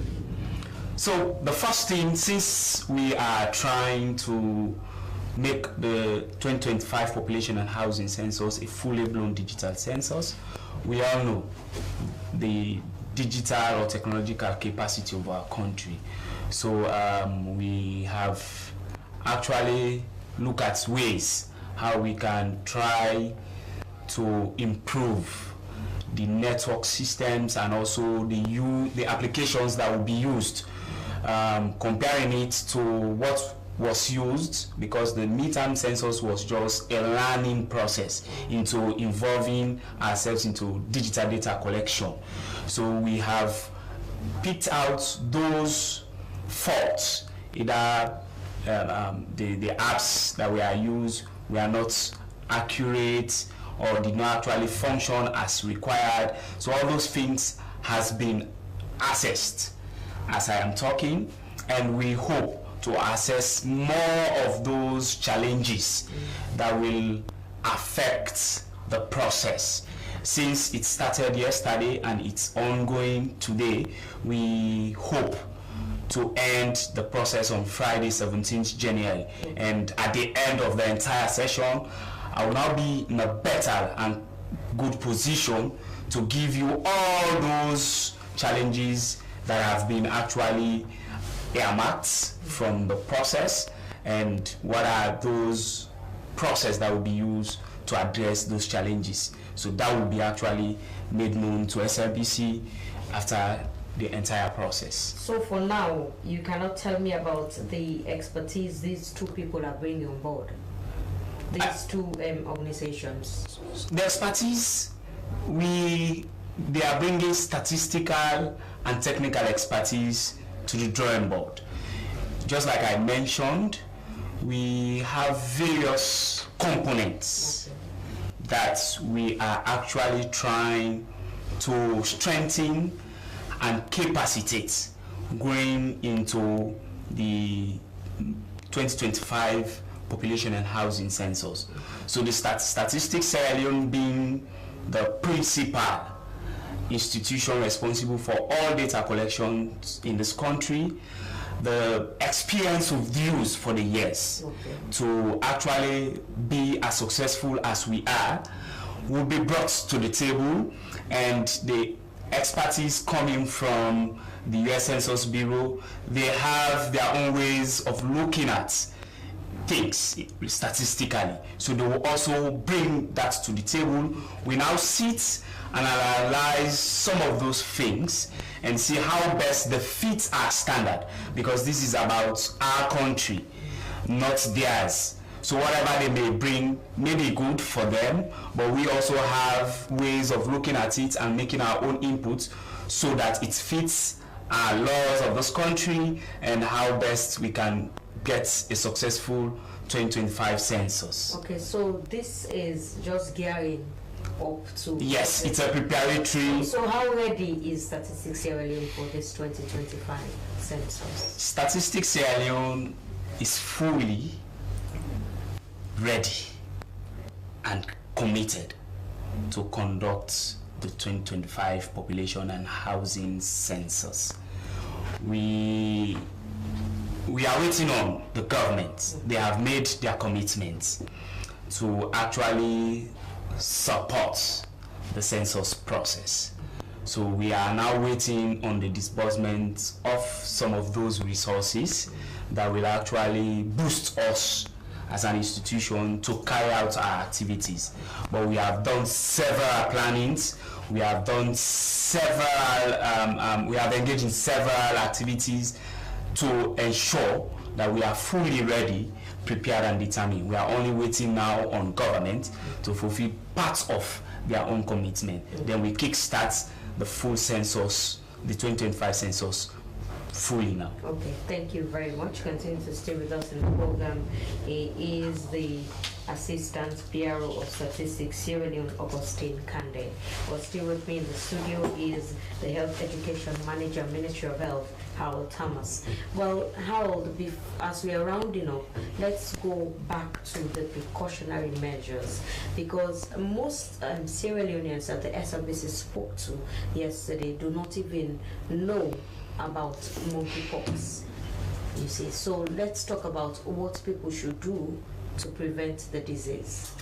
Okay, what people should do to prevent the disease or prevent spread of the disease is, one, these are simple measures like hand washing with soap and running water.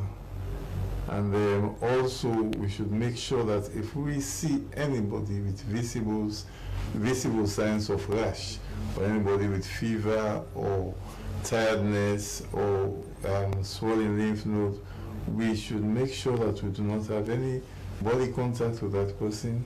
We make sure that we call 117, or we ask that person to visit the nearest health facility. And again, it's very important to know that if someone or someone you know or you have those signs, make sure that nobody uses your beddings, your clothes, and then no intimate contact with those persons, because these are the things, they are simple.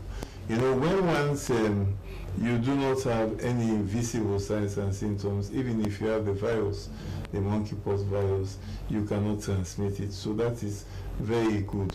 But everybody can see whether someone has rash or whether someone is having, fever or so. So don't go near that person. Make sure that you limit contact and you report immediately so that that person can be isolated. But hand washing is very much important, and we are encouraging people not to hide these signs and symptoms, or not to get panic, because when you go to the health facility, all of our staff, the clinicians, they have the treatment protocols, they know what to do, the hygienists and all, they know what to do.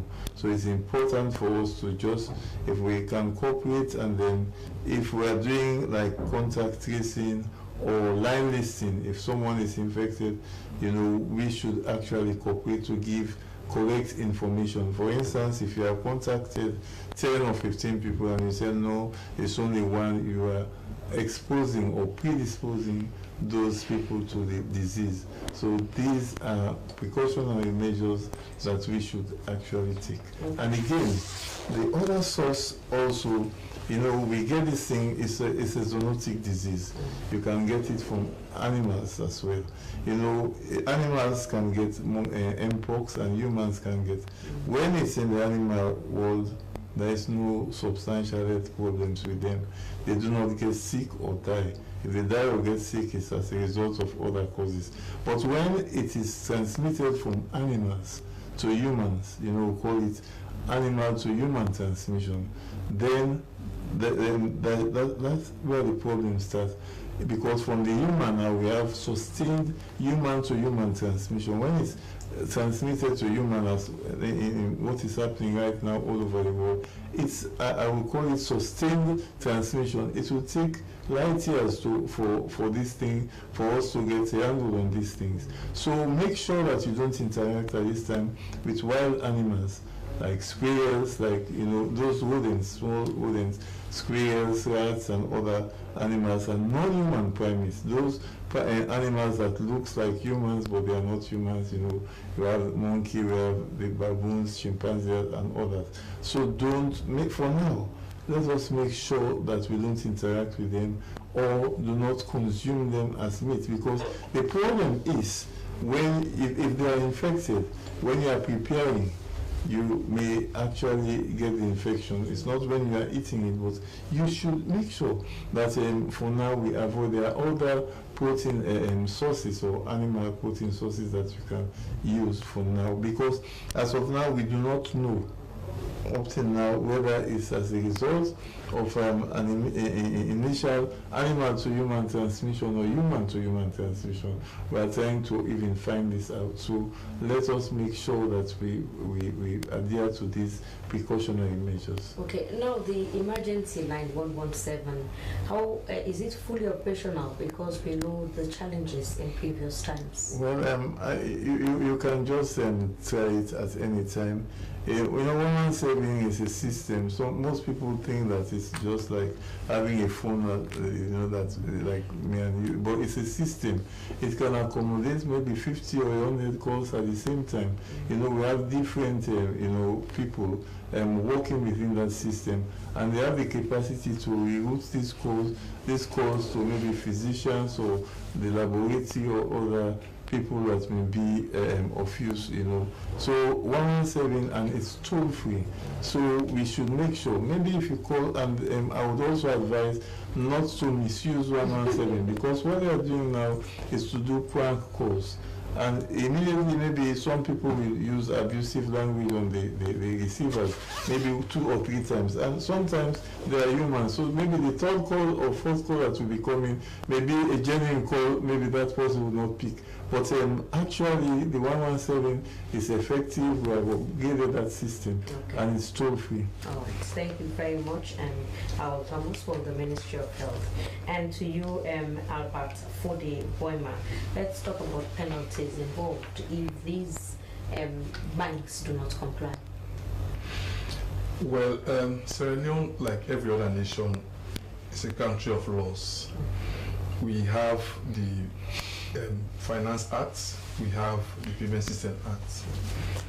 So we are looking at all of this, and the governor has given a directive to all the financial institutions to be part of this process. I want to reassure you that we will not penalize anybody, because the banks are working very, very hard. They are part of the process. I believe they will comply. Now we have 7 banks. We are trying to add 2. Then we have 9 banks. So the 4 banks will work very hard, because it will be in their interest to be part of the ecosystem. So I believe they will all form part of it. And like we said, Orange and Afrimoney are already on board. Q1 is working very hard, maybe by next week for them to be on board. So that means we have all the 3 mobile money on board. So I believe we will not get to the point where the governor will have to use the stick to penalize anybody.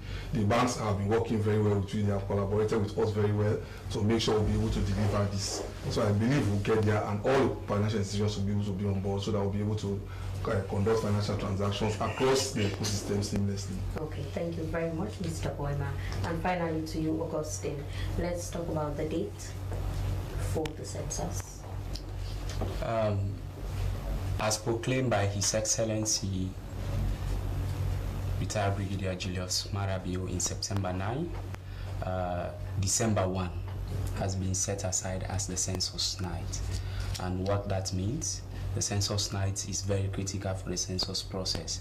Wherever you are on the 1st of December and where you sleep on the 1st of December, we consider as where you be counted. So whether it's your home or not.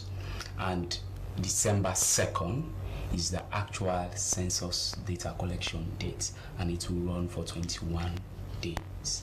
So that is. Okay, so by then you'll have all equipment in place and efficient staff who would be so dedicated to be on the ground and count the people that they are supposed to. Of course, not once some corner and be feeding the equipment with data that is not. Of course, once the resources are available, we are fully prepared and determined to do so. And this time around, gone are those days where you can just sit when we were at the PAPI stage, that the paper-assisted personal interview stage, where people will use paper to collect data. It's possible for you to sit wherever you want and fill in the data. But now we have migrated ourselves into the digital system, which is being programmed with GPS. So we'll monitor your location wherever you are. And power supply, because most will tell you that it was not on, it was not charged. There was no electricity. That's why we ensure we give them power banks that will help them power on those devices. All right. Yes. Thank you so much, Augustine. Well, that's how we end the podium this afternoon. Many thanks to my studio guests from the Bank of Sierra Leone, Mr. Albert Fode-Boima, Ministry of Health and Sanitation, Al Thomas, and Augustine Kande from Statistics Sierra Leone. Well, before we go, our quote for today said, it says, you cannot shake hands with a clenched fist, coming from Indira Gandhi, an Indian politician. My producer has been Salma Taba. My name is Daphne Zainab Kamar. The podium returns tomorrow, same time. Have a blessed day. Goodbye.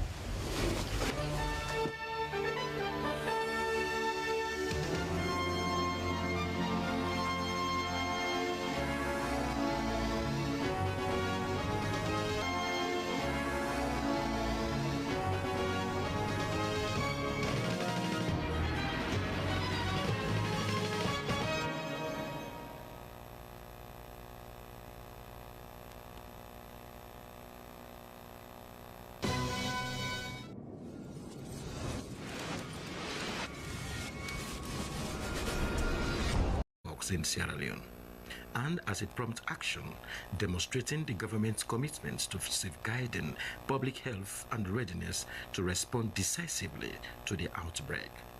This would allow governments to act immediately to mobilize the resources needed to containing the disease, preventing further spread, and providing quality care to those affected. His Excellency President Retired Brigadier Dr. Julius Maada Bio has fully endorsed this declaration, stressing that unity and collaboration across all sectors are essential to overcoming this challenge. He urges all citizens to remain vigilant and adhere to public health guidelines. According to Dr. Dembi, the declaration of public health emergency signals government's vigilance and capability to address potential development. To address the current mpox situation, we are implementing the following measures. 1. Launching a nationwide public awareness campaign to educate citizens about mpox symptoms, transmission, and prevention. 2. Enhancing border surveillance to monitor and limit the introduction of new cases. 3. Expanding testing capabilities to facilities early detection and response. 4. Strengthening infection prevention and control protocols across all healthcare facilities. Executive Director, National Public Health Agency, Brigadier General Professor Fode Sa gave situation updates and a summary of the cases so far. The first case is a 27-year-old male residing at Hamilton Village, that is Western Area Rural. Tested positive for mpox on the 10th of January 2025 at the 34 Military Infectious Diseases Laboratory using PCR testing. Symptoms began on the 6th of January 2025. No recent contact with animals or symptomatic individuals reported. However, the individual traveled to Lungi, Podloko district between the 26th of December 2024 and the 5th of January 2025. The second case is a 21-year-old male residing at Sheriff Drive, Lumley, that is Western Urban, presented with symptoms of rash on the 6th of January 2025. no history of travel, no history of contact with animals, or interaction with symptomatic individuals. The executive director told newsmen that the agency, together with the Ministry of Health and partners, has rolled out case management, contact tracing, enhanced surveillance, increased public awareness, and collaborated with local health authorities, CSO, to coordinate an effective response. A representative from the WHO, Dr. Robert Musoke, reaffirmed WHO and other UN agencies' commitment in working closely with government on the Mpox response, noting they would continue to provide both technical and logistical support.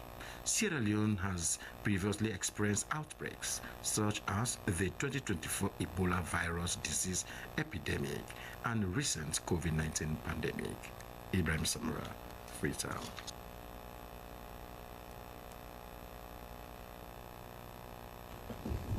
Well, thank you very much. That story was from Ibrahim Samura on the monkeypox issue. Well, Esther. The Bank of Sierra Leone, BSL, has officially mandated that all financial institutions, including commercial banks and mobile money operators, integrate into the National Payment Switch. Salon Payment Switch SAPS by April 1st, 2025. This move aims to revolutionize the country's payment infrastructure, fostering seamless, efficient, and cost-effective domestic transactions. Well, for more on this, we have Alfred Sama from the Bank of Sierra Leone, and he has joined us in the studio to tell us more on this National Payment Switch. Good morning and welcome to the program. Yeah, good morning, Sierra Leone. Good morning, service. Okay, so we start the conversation. Let us know, how does this National Payment Switch works? Well, I just want to give listeners and viewers the background to all of this. On the 3rd of May 2023, we launched the National Switch, the first phase, and that actually related to card switching. For the card switching, it's a system whereby we interconnect all the payment channels, that is the POSs and the automated teller machines, and make them interoperable, such that you can use your debit card from any bank to access funds from any ATM or to conduct transactions using any commercial bank POS deployed at any point. That was what we launched in May 2023.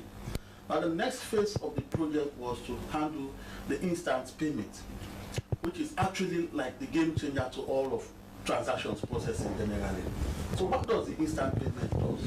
The instant payment is actually a platform whereby you have the opportunity to do transactions on the go. You can use either your mobile phone, you can use any system of transactions to process the transactions, either your laptop from your home. You can even sit in your kitchen and conduct transactions using your mobile phone. And currently, viewers will recall that we have mobile money operating systems that are connected to various banks. These are bilateral arrangements. Now, what the instant payment does is provides a facility whereby you do not need to have Afri money to transfer money to anybody on Afri money. You only need one account. Say, for instance, you only need Afri money, you can transfer money to Orange money, you can transfer money from your wallet to any bank account, etc., etc. Say, for instance, you go to a supermarket, you want to do your transaction. You can use your mobile phone, be it Afri money, be it Orange money, and conduct the transaction. Whether the owner of the supermarket or the account of the supermarket is based on Afri money or Orange money, you can use any of these Afri money or Orange money to conduct transactions, and the funds will actually leave your bank account and go into the supermarket's account, be it Orange money or Afri money. So this is actually like what instant payment is here to do. You do not necessarily need to go to a POS. You don't necessarily need to go to an ATM. You can sit anywhere, like I sit here, I can conduct a transaction and it goes through. So Mr. Sama, before talking on this particular one, because it is a laudable venture because other countries have started using those things. Let's talk on this particular, the first phase that you launched, which is someone having, you know, an ATM card going, like for example, banking with GT Bank. When we launched that thing, as a journalist, we do our news based on facts. You know, I have tested it, and I have not got that result as, you know, the Bank of Sierra Leone said. So did you, let me say, some kind of evaluate your first system before going to this other one? So it's a continuous process. It's not like an event. Once you do it, we launch, we are done with it. We launched in May 2023, and it's interesting to know that we launched with only 4 commercial banks. Like, and currently we have 10 commercial banks on the card switching system. So just to show to you that we did not just launch and sit back, we are monitoring the situation. We are live on it, and we are continuing to improve on the systems themselves. Yes, we do acknowledge the fact that there have been problems, but you can also attest to the fact that these problems are minimizing as time clicks. So it's not an issue that, and it's not also an issue that once you launch, everything is 100%. We launch sometimes with challenges, and as you move along, you are able to identify those challenges, and then you create measures to counter those challenges. And this is what we have been doing all along. And this is what has given us the courage, in fact, to say, let us move on now to the next phase, which is the instant payment switch. Okay, so would you say that because there have been a lot of challenges and now we have moved to another, have you tried to curb some of those challenges with regards to card payments, now moving on to the instant payments? In fact, what we do on a weekly basis is we look at the volumes. We assess the volumes that go through the card switching system. And based on those volumes, we can tell you that there have been massive improvements. And we are improving as we are moving along. Mind you, I also want you to know that this is not only a thing for Bank of Sierra Leone. It's a thing for all Sierra Leoneans. The ATMs, even the ATMs, they need power supply. They need network, etc., etc. So it's not only a thing for Bank of Sierra Leone. So once Bank of Sierra Leone says this has been done, it is 100%. No, Bank of Sierra Leone is not responsible for providing power. Okay. You have other institutions for providing. So all of these put together. But in the midst of all of this, we can authoritatively tell you that there have been massive improvements in the card switching system. So, so Mr. Sama, in as much as we are talking about this particular payment, this instant salon payment switch, which will enable me, you know, to go to the market without using money, what is expected of the citizens? Good. So, what is expected of the citizens these days? Currently, we have 7 commercial banks that are live with the instant payment switch.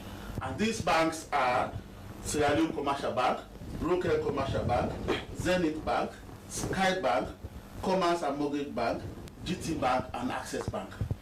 We are hopeful that by next week we will have Eco Bank and UT Bank also on board. We also have AfriMoney and Orange Money that are currently live, and we are hopeful that they will start transactions today. And we are also sure of the fact that by next week, Q Money will also come on board. So we'll have these institutions on board. So what is expected of every banker, every client of a commercial bank, is for you to go to your bank, request for you to be onboarded on the instant payment switch. It's the thing you have to request for, and you are onboarded, and once you are onboarded, you'll be able to conduct transactions with anybody that is also onboarded on the instant payment switch. So, and then once that is done, the benefits you derive from this is that you do not necessarily need to go to a place where an ATM is before you can conduct your transaction. You don't necessarily need to move from your home to a supermarket before you can conduct transaction. You can sit at your home, use whatever channel that you have, and the most common channel we all have is the mobile phone. You can use the mobile phone to conduct transactions. Okay. And in the days where you want to send money to somebody across networks that is not possible, it is now possible with the instant payment. Okay. You can actually, once this mobile money operator starts conducting transactions, you can actually send money across from Orange Money to AfriMoney. Okay. And this goes seamlessly across the instant payment. Okay, Mr. Sama, let's talk on awareness raising with regards to this new system, because the average selling, and not all of them are even interested in doing cashless payment. So how have you been raising awareness with regards to the benefits of this salon payment switch to the ordinary citizen? Thank you very much. So we have been on this since 2023, and we are continuing it. We've even employed the services of Premier Media to lead this public education program. And for the instant switch, we have started today. This is what we are referring to this as a pre-launch activities. We have started today with this public education on this medium, and we are continuing. And tomorrow, we are doing a float parade along Freetown, starting from Freetown to Bank of Sierra Leone, and from Aberdeen, roundabout to Bank of Sierra Leone, where an address will be given to the public by no less a person than the governor. On the 22nd of January, we'll be in Town and Kenema Town simultaneously on the same mission of conducting a float parade, and at the end we terminate at the point where address will also be given. And we replicate the same in Makeni on the 29th of January and in Putloko on the 5th of February. Okay. And it is hoped that on the 13th of February, the instant payment switch will be officially launched by His Excellency the President. Okay, Mr. Sama, we know that the Sierra Leonean population, even from the Bank of Sierra Leone, from different research, it has shown that, plenty people do not have bank accounts, or the local Sierra Leonean, they are not interested in banking. So this payment switch, for someone to be part of it, is it compulsory that you should have a bank account? It is actually not compulsory that you should have a bank account to start with. And this is one of the beauties of the instant payment. Now, you do not necessarily need a bank account to operate a mobile wallet, mobile money wallet. You don't necessarily need a bank account. But what the difficulty is, when you are operating a mobile money wallet as it is now, you want to purchase an item, you actually have to go to the supermarket, and then they tell you, send it to this number, and so on and so forth. Then you conduct your transaction. But with the instant payment, with just the mobile wallet, money in your mobile wallet, you can conduct transactions across the board without having an account. But the beauty of having an account is that your money becomes more secure, and when you have an account, your account yields interest. Now, and with the instant payment, you can move money from your wallet to your bank account, from your bank account to your wallet, from my wallet to your bank account, and from your wallet to my bank account, and so on and so forth. This is the beauty of the instant payment. Okay. And we are encouraging every Sierra Leonean. The world now, we are moving towards a less cash society. We are encouraging every Sierra Leonean. The risk of having cash on you at all times is very, very high. Criminals are around here and there, but when your funds are at a commercial bank, no matter what happens, that fund is secure. So what policies are in place to ensure that, because there might be emerging challenges? Let's talk on this when it was time for people to change the old money to the new money. When you go to these banks, they'll tell you did not open an account here, so I'm not going to change this money. So how do you plan on tackling if any of those challenges occur with regards to these banks? Thank you very much. So what we have done is we have put out a circular to all participants of the national switch system that come 31st of March 2025 will be the last day the central bank would encourage or will even give further approval for bilateral arrangement for transaction interconnectivity between systems. What does this mean? Currently, we have, for instance, Orange Money. Orange Money has bilateral relationship with series of commercial banks, Local, Access, GT, UPA, you name them. Access Money also has bilateral relationship with series of commercial banks as they may be listed. Now, what we are stopping is that we want all transactions to be routed through the national switch system. And as a result, come 31st March 2025 will be the last day we will encourage any bilateral switching arrangement. Anybody that is involved in switching arrangement should go through the national switch system. So this is one of the key policies we have in place. And when you do that, what you will ensure is that you will ensure a huge usage of the facility itself.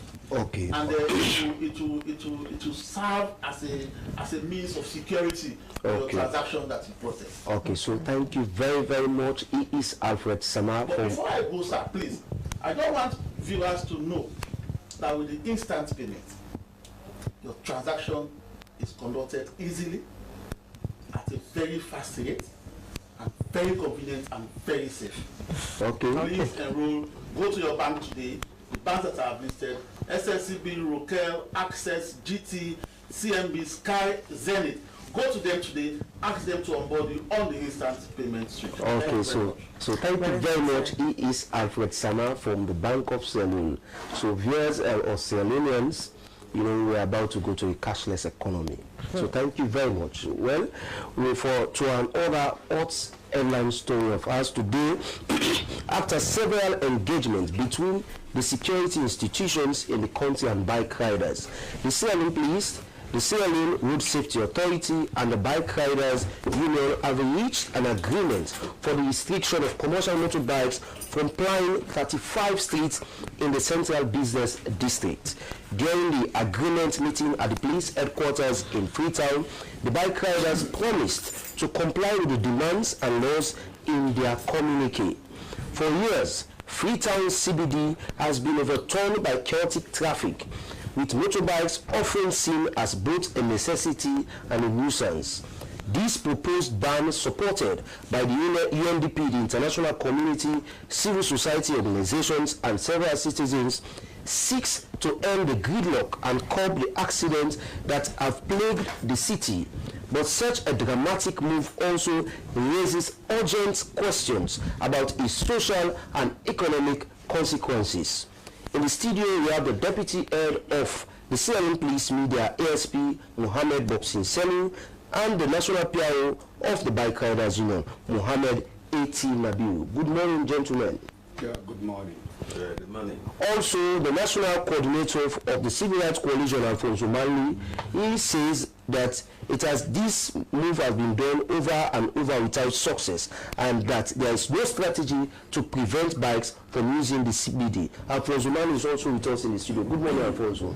Yeah, good morning. Thanks for having me. So I will start with the National PRO, Mohammed A.T. Nabil, with this discussion. You know, usually when it happens, on several occasions you sign this communique, but when things go the other way around, the bike riders are the first to just pull out voice and start crying. So this particular communique and this agreement that you've made with the Sierra Leone Police, is it in consultation with your membership, your general membership across the Central Business District? Thank you so much. From the Bike Riders Union point of view, with my own idea and understanding we have got over the years, this is the first national communique, official national communique signed between the SLP, SLRSA and the Bike Riders Union. This is the first. We are not talking about pockets communique, but official and national communique, which attracts the government of Sierra Leone and that of the whole Bike Riders Union attention. This is the first. And this particular national dialogue was organized by UNDP, facilitated by Kofi Annan Peace Training Center from Ghana, and the event was hosted at the Bintimani International Hotel on the 14th and 15th of June, between the Bike Riders Union, the SLP, and that of the SLRSA. Both sides came out with their own contentious issue. On the side of the Bike Riders Union, I took the platform to do the presentation for and on behalf of the Bike Riders Union. Several things that we are discontent with was raised. Some of these things were the police does not have respect or recognition for the Bike Riders Union. Our motorbikes are not properly handled. The decentralization of the licensing process. The central business district, how we can sit and coordinate or have a proper mechanism or clear definition of the CBD, and so many other things because of time exigency. So by the end of the national conversation, we came to resolutions. The Sierra Leone police also came out with their own discontent which they had with us over the years. We don't have respect for authorities, we don't respect road signs and signals, markings, all of these things. So the resolutions on that particular day was signed on the 7th of October at Sierra Palm Hotel, chaired by the legal aid director, executive director, Madam Fatmata Clarison. She was there, she chaired that particular national communique signing. And on behalf of the Bike Riders Union, our president, President Ishmael Sandy, signed. The Sierra Leone Police, the Deputy Inspector General of Police, AIS Madea, signed. And also the Executive Director for SLRSA, Reverend Smart Senesi, signed. And this particular communique has now become an official document between these three parties, which the UNDP, we say thanks to them for their eminent role played in this whole process to make sure our concerns are being taken into respect, and all of these things on after the communique signed, the UNDP, the Bike Riders Union, the SLRSA, and the police, we took a tour across the 4 or 5 regional headquarters, the south, the east, the north, and the western area, to launch this particular communique and explain to our members the purpose of this particular communique, the outcome, the resolution 18 signed upon. And some of, in this particular resolution 18, when we signed upon, speaks on 1, respect for the rule of law, and also authorities must be respected. We must respect the traffic signs, signals, and markings. We must license our motorbikes. We must have our body license, and also the police on their own side, their own responsibility, respect must be fully accorded to the authorities of the Bike Riders Union, and respect the rule of law. Right, and also to decentralize the licensing process, because this has been a challenge for over the years on our side. Okay. You be in Kubola, you want to take body license or motorbike license, you have to drive all the way to Freetown. It has been a very, very challenging moment for us for over the years, but thankfully enough, with this particular communique signed, as I'm speaking now, the SLRSA has decentralized the licensing process. Now, if you are in the north, you can be in the Bombali and have your license, motorbike, and rider's license, the same in the north, the south, the east. So that's a very good one, which this particular communique has been made us achieved. And also talks about the central business district, which is the topic we are here for. The central business district also is part of the communique. As I said, we as bike riders, we are fully 100% committed to that particular document. Every T's and I in that document, we are part of it, we are committed, we are consented, and we are there. We participated. This particular communique we signed with regards to the central business district, we sat with the police management, we agreed, we disagreed, and agreed. Initially we disagreed, and later we finally agreed, and that came out to this particular 35 streets within the central business district that are prohibited for commercial motorbike activity. I may want to read out the names of those streets that are prohibited from commercial motorbike line within few seconds. We will have Kennedy Street, Kisi Road, Fobe Road, Sani Abacha Street, Eastern Police, Clock Tower, Godry Street, Lumley Stroke Free Street, Upper East Street, Shakila Road, Regent Road, Pademba Road, Cotton 3, Passiva Street, Charles Street, Wilberforce Street, Gloucester Street, House Street, Roddy Street, Wallace Johnson Street, Lamina Sanko Street, Shaka Stevens Street, Putney Street, Battle Street, Dundas Street, Adelaide Street, Crouton Road, Sanders Street, Campbell Street, Savage Street, Waterloo Street, Brook Street, Wellington Street, Naibana Street, Charles Street and Jones Street. Okay. 35 Okay, so commercial motor. okay. So I'm afraid we have to hold. CBD. I'm afraid we have to hold today. We go for a short break, and when we come back, we continue with the program. The program you're watching is Good Morning Sierra Leone, live on the SLBC. As a mother of the house, whenever I want to prepare palm soup, there's no need pounding palm fruit. All I need is Nkulenu's Ghana's original palm soup base. My soup is done, and its preparation, it is not difficult at all. Nkulenu palm soup base, it's easily done with no difficulties. Just take few ladles and your soup is done. And its flavor, it's amazing. This is Nkulenu's Ghana's original palm soup base. And this is Nkulenu's Ghana's original spiced palm soup base.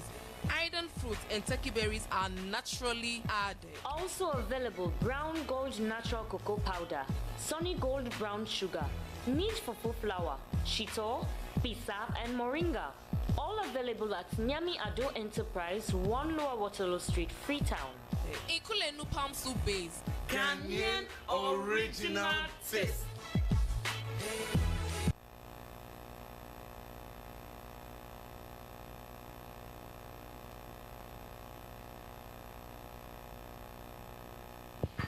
Welcome back. The program you're watching is Good Morning Sierra Leone, live on the SLBC, and you can be part of the program by sending your text message on the number on your screen or send your comments on our Facebook page at SLBC Live. Before we went for a break, we were speaking to the National Public Relations Officer for the Bike Riders Union, Mohammed Etin Abiyu, as he has been taking us to a joint communiqué signed by the Bike Riders Union. Well, we move on to the Deputy Head of Media, Sierra Leone Police, ASP Mohammed Bobson Selu. So let's talk on this communique. What actually prompted the Sierra Leone Police to sign this communique with the Bike Riders Union? Yes, thank you again. Of course, far too long we have been fighting for effective, implementation of this enforcement of the CBD. So during this communique, a lot of issues came up. One, in development principles, you have to work with people. You have to work with them. So this also led to the national dialogue, which was sponsored by the UNDP. Key issues came up, of which it was documented. About 18 resolutions. We have started the implementation. One has to do with having a customized, dress code for bike riders in case of any incident. Because people have been saying a lot of others are using bike riding in disguise to take away property from other people. So the bike rider has a formidable body. They are not happy about this. So they did a presentation on the proposed plan of customized, dress code for bike riders. The police was also part of the team, just to move from provinces to talk about these issues and a lot of other things. So we now on Monday, we engaged them also on one of these resolutions that we are committed to enforce the effective implementation on these CBDs. Okay, so speaking on this CBD, this is not the first time the Sierra Leone Police is saying bikes should not run around the CBD, but we see bikes running there, and most of the time when they arrest any of these bikes, or when you ask them why they run at CBD, they'll tell you, I mean, they know they owe me. And most of the time they'll tell you these bikes are owned by police officers. So what would you say with regards to that? Yeah, well, basically, this has been some of the allegations. The majority of the bikes either owned by police or, gets connections to police officers. But our methods prior to this time, people consider it to be a kind of crude method, chasing bikes. And then we have also realized a lot of other things have happened. Either as a result of bike riders' behavior or as a result of the enforcers. So we now decided to look at a national dialogue wherein we can even identify possible way forward of addressing this issue. Now, key of this has to do with selective justice. To say, We pay light eyes to some of those bikes because they have connections. We enforce on the side they don't have connections. These are also issues came up. And of course, we have taken the owners as a formidable, body responsible to regulate the behavior of people in line with the law, to ensure that what is good for A is also good for B. You understand? So we are concerned about this, and the leadership of the SF is seriously concerned about this. And that is why even the communique, the second senior most went there to sign and represent the Sierra Leone police. Also, we are key, and whatever things there, we are ready to enforce those things. So coming back to this one, it's unique in the sense we are going to partners with the bike riders and all the other players to ensure that we peacefully regulate the behavior of bike riders within those stipulated areas. Okay, let me bring in Alfonso. Alfonso, as you rightly stated earlier, in some quarters or some statement that you've made, that this is not the first time that the Sierra Leone police has been putting out press releases to say bike riders should not ply the CBD areas. And now they said they've now signed a national communique. Do you see this one as one that will be sustainable? Yeah, thank you very much. I've listened to the PR of the union. I've also listened to this. We have had discussion this morning on the radio. As I clearly stated this morning, in 2013, the Operation Weed was launched. I was in the Youth Commission, but I made a statement in the highest office, that was at State House, wherein the objective of that operation was to decongest the CBD, those who have garage, streets, makeshift structures, bike riding. That was a very huge operation. And Suvula by then was the head of traffic. He headed that operation on the side of the police. Whilst on the side of the SLRSA, it was Dr. Sierra Leone who headed that operation, including the ONS and other institutions. Fast forward, when we had Ebola, they started applying the CBD. In 2016, when retired Major Paulo was appointed Minister of Internal Affairs, he was in the streets of Freetown apprehending bikes, not to enter the CBD. After 2016 to 2018, when we had the elections, they started applying again the CBD. After 2018, 2021, government took another moves, and in April 2022, the 22nd of April, there was an issue between SLRSA and bike riders. They stormed the office. Lumbly, Congo Cross, Jue, it was rowdy. They say they have apprehended a host of bikes. These bikes were in the office of SLRSA. They had that issue. ONS called the meeting, the dialogue, after which we had the UNDP who came on using the peace building fund, because rightly enough, resolution 2250 clearly stated that this was adopted in 2015, clearly stated that young people, they recognize their role as peace ambassadors because they think they can be threat to national stability. So they recognize them as somebody, including bike riders, who can promote peace and sustainability. They had this dialogue that led to the community. But my point is, since 2013 to now, we have not got that strategy that will get them off the CBD, and we sustain that strategy. It's been back and forth, and that is the fear I'm experiencing. So now there is a communique.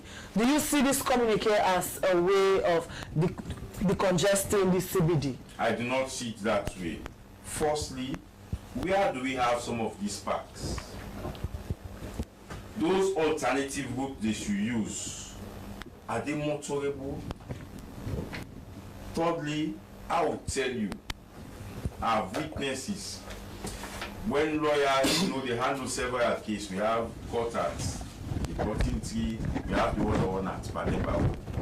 They will have to attend court sitting yard and Pademba. Maybe they finish up at 14th. They will not use their vehicle because of traffic. They want to use bike. We have seen situations where police officers, especially those in night duty, they ply the streets of the CBD, even though we have a ban. Freely they ride by. They have the symbols, so they recognize this is a police officer, this is a military officer. You have government officials who normally use this bike rider in terms of campaign and whatnot. So it's a whole situation we're having since 2013. This bike riding started in 1996 by Reverend in Kenema. They had their first president talk. After Daniel Talker, it was David. I played key role to transform it from bike rider association to bike riders union. I have series of dialogue with them, series of interaction. The same with CCYA. I've been working with them for far too long. But I am saying this community is not a sustained strategy for them not to apply the CBD. What government should have done, let them have parks at several positions that it will be very difficult for them to apply the CBD. Secondly, those alternative routes, government should ensure they take care of those routes so they can apply those routes. And police should refrain from unlawfully arresting them while using those routes, because we see situation where they will just arrest bike rider, what the crime they committed, they don't know, they will take them to court. Some of them will plead guilty, some of them you will find them. Always when they are in conflict with the bike rider are the ones who will not get justice in most cases. So I'm saying this community is good, but the implementation as sustainability is challenging. This is what I'm coming in to say. We've had this in 2013. We've had code of conduct. The code of conduct, I've just shown the police officers some pictures signed at Kintom. I made a statement when the code of conduct was developed and signed in Kintom. It's still reoccurring. So let's have a sustained way to handle them. It's a valuable trade. They're ready in service to all of us. I tell you now, if I want to go to court, the fastest means to go to court is to use bike, even though I have a vehicle for emergency. So let's have a way we can regulate them without fear or favor. But you will see they want to regulate these bike riders, and police officers will ply those same streets with not commercial, they will use private number plates. So when you want to pay, you pay double to say yes, you want to go to prison. If you pay me double, I will take you to prison, and no one will arrest them. So this is the fear I'm expressing. The IG have done well. I do not have any issue against this community. I'm just expressing my fear because it keeps on reoccurring since 2013 to now. Okay, many thanks there to you, Alfonso Mani, the National Coordinator of Civil Rights Coalition. Now, let us bring you in ASP Mohamed Bobson Selu. You've had a lot of concerns raised by Alfonso Mani. So how will this communique speak to some of these challenges? Quickly. Yeah, well, basically, when we talk about development, it's a gradual process. You never try, you never know.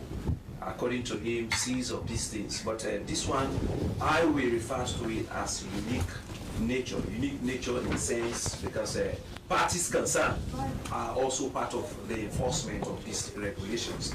Basically, we have the strategies put in place to, complaints, whatever things they feel is against the agreement or the document that we sign as national dialogue with regards what is happening now on the street there. They have also the right to report some of those things. Our police officers' conduct will be checked thoroughly on thorough basis. We are also going to have like the director of the road safety corps involved in this. We are also going to have the director of the traffic management, and also senior police officers who are also going to be part of this enforcement strategy to ensure that the issue raised up, we are going to use this thing as management information to address some of these things. But basically, we want to really bring everybody on board to ensure that we effectively and carry out these activities and also maintain sustainability. Okay. Not just start today and tomorrow. Okay. Many thanks there to you, the Deputy Head of Media, Sierra Leone Police, ASP Mohamed Bobson Selu. Well, from there we move on to another issue as the Sierra Leone Traditional Healers Association has inaugurated Alhaji Mohamed Kone as president of the association. The decision came after many controversies regarding who used to be the president of the union. Well, the new president committed himself to take the association to another level. Well, in the studio, we have the newly elected president of the Sierra Leone Traditional Healers Association, Alhaji Dr. Mohamed Kone. Good morning and welcome to the program. Good morning. Okay, so first of all, people want to know who exactly is Alhaji Dr. Mohamed Kone before we go to.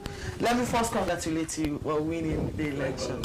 Okay, so let us know who is Dr. Alhaji Dr. Mohamed Kone. Yeah. Assalamu alaikum wa rahmatullah.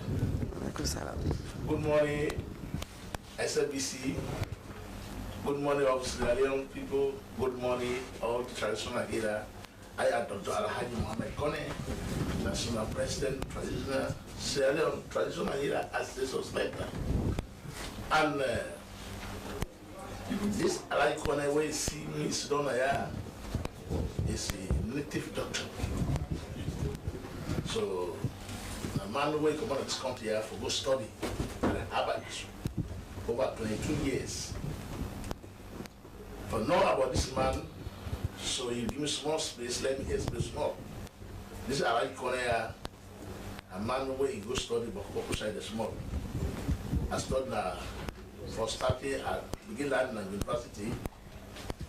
Then there I start Magoka. After that I go Medina, South Arabia. I go to Master's Day. After that I go Sudan. I go study Harvard business. After that I begin calm down. Then I Burkina Faso. Then I Mali. I almost head of the Ghana, Kumashi, for study this Harvard business. Because I will not say Sierra Leone will need people where they get for perform for free people in this country, like in other countries there. The whole Africa country there, they say they determined for freeing the people there for the evil business. So now this I watch, I see. No, I said let me go try for can free my people. But the many things where it happy, they don't even know how they will fend. So now this is me. I go study. I try my best. I come this country. Where I come this country, Alhamdulillah. Tell me Allah thank you. The time I come this country, all over the country. And the subway pass. Ya the Wusko na ya. Ya the Fagin na ya. Ya the this all that na ya. It depends on this country. I tell you, how people that say, me Dr. Alhaji Mohamed Kone, I go study for my country. Okay. And this study was studied for my country, I will go all out and minimize the trouble of this country, particularly when the spiritual way. Okay. So now you have been elected the new president of the association, and you committed yourself to taking the association to another level. Let us know how you would ensure that you take the association to the next level. What are your plans for the Traditional Healers Association? Number one, planning. I will make sure all 16 districts and 5 regions, they all forget office. Because I don't do this song break away. But I'm trying my best. All the 16 districts and 5 regions, all have this office forbidden. So after that day, I have any district, 37 executive. Any district get 37 executive. The 37 executive, they look after the people there, where they want to do bad to the people that's there. They simplify the issue. So these people there always are there with them. So we will just try our best. Let us minimize all the half problem with the kind of the country. Because this country, people that enter this country are free. People they go take people that are Niger, Burkina Mali, bring there, where they have people there. These people there, nobody no ever detect that people that they. Only we go able to detect that people there. The only bureau na in know it can't be bureau say yede. If he put below na you don't ever school say day. But if you take all the below you will not straight to say day. So you don't ever detect the bad habit that they come out count find money like only we go detect that people that now this is making a very happy government every day. Say government take away as a picking them. Let it put you on test. The way you get the picking, where they go school, put on test. She could not say yes. The picking tomorrow the fisher right they go try. So all the borderline there, where people they cross for common Nigeria, for common Ghana, Burkina, Mali, enter and come here. These people they are they enter that the borderline there. When they enter there, they enter as a under the BS money, but they are not BS people. They enter there with many bad things there when they enter and come here. For can't do bad, they go back. So how would you ensure you curb that as an association? What do you call that? How not going for control than they? How they control that day? Or they appeal to the government. Let we as a traditional here in this country, let it recognize we make it pass within a parliament. That now one step that will go for you. Where it pass within a parliament, that will do on the system. They will not go on law. Or that system now will be inside the law of Sierra Leone. So the government will able to try its best. So all the borderline, we don't write project today. We call it Tetura Border Guide. The Tetura Border Guide now we self write the project. We present to the government of Sierra Leone. So the Tetura Border Guide, side the day people they enter this country here, Motkana they go there, bike they go there, post food they go there. Only we as not say we all this country farmer there. They are traditional healer. Now only we go see who said that people they enter that country. Now we now know how people they enter that country. So we go able how do that people that they enter this country here and smoke something there and then or any bad thing that will enter this country here where they bypass skate. Because they don't wait for bypass there. Because you see they get good road there, they get on the road there, but we the farmer there. We the harbor. So it's not easy for them to escape from people who are oh, they see you, oh, they see you. Okay, so thank you very, very much. So but let me tell you, please give me 1 minute, please. Okay. Thank you. And they just try for telling all the habit of the country will be the expense for level 2-3 kind of year for able to talk something, but in America today. So I tell them say this country, our country, we don't get all the Sierra Leone, not all the way we get. They say seek no worse than the country, Africa country. Take look at it, auto Sierra Leone. So many appeal to the Harvard's there. Many appeal to Harvard's there. May they take time. May they go away for men. Seek where it don't come.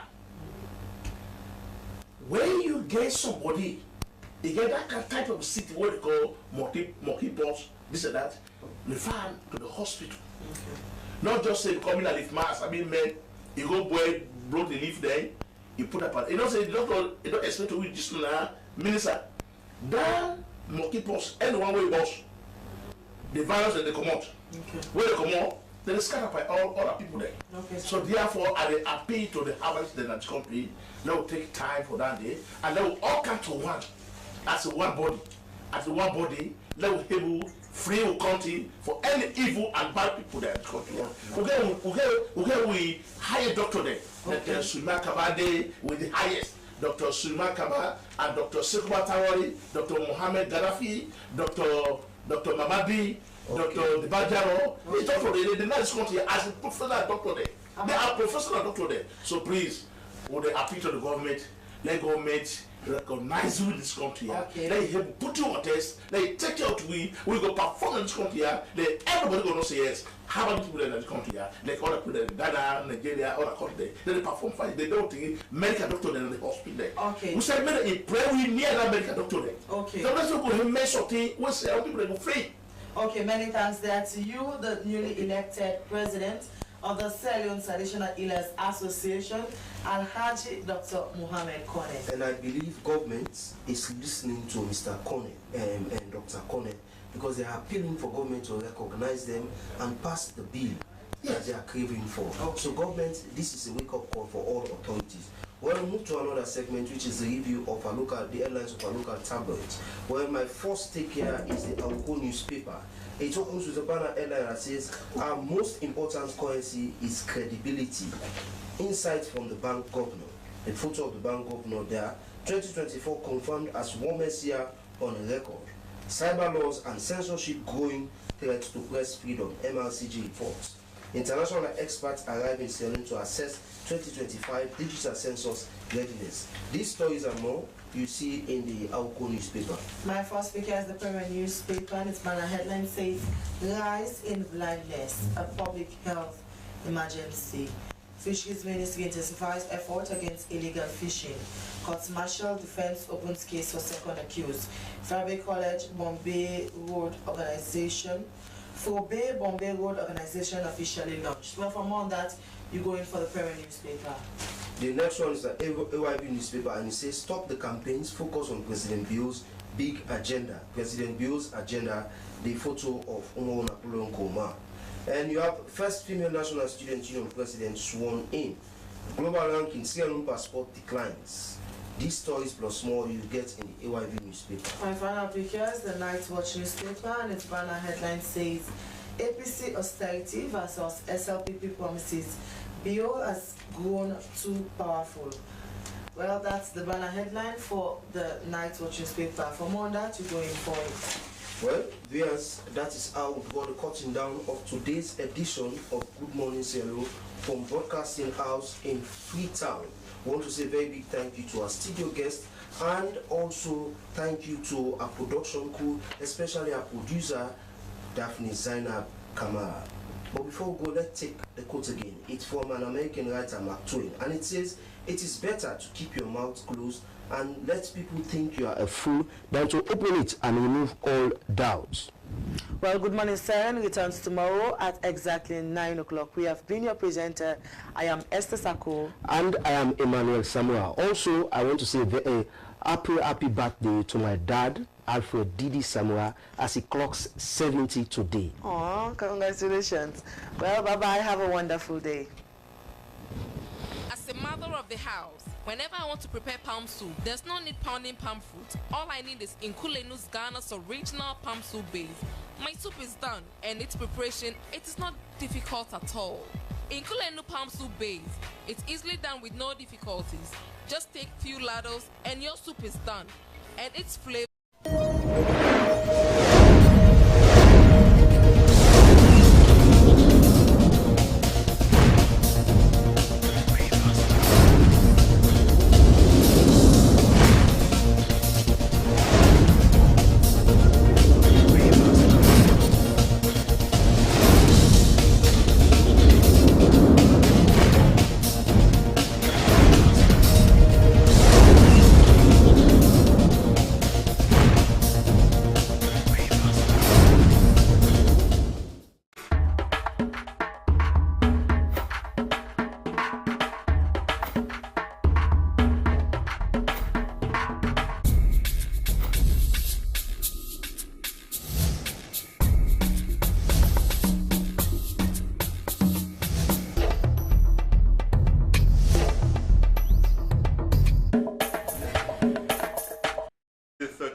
January 2025.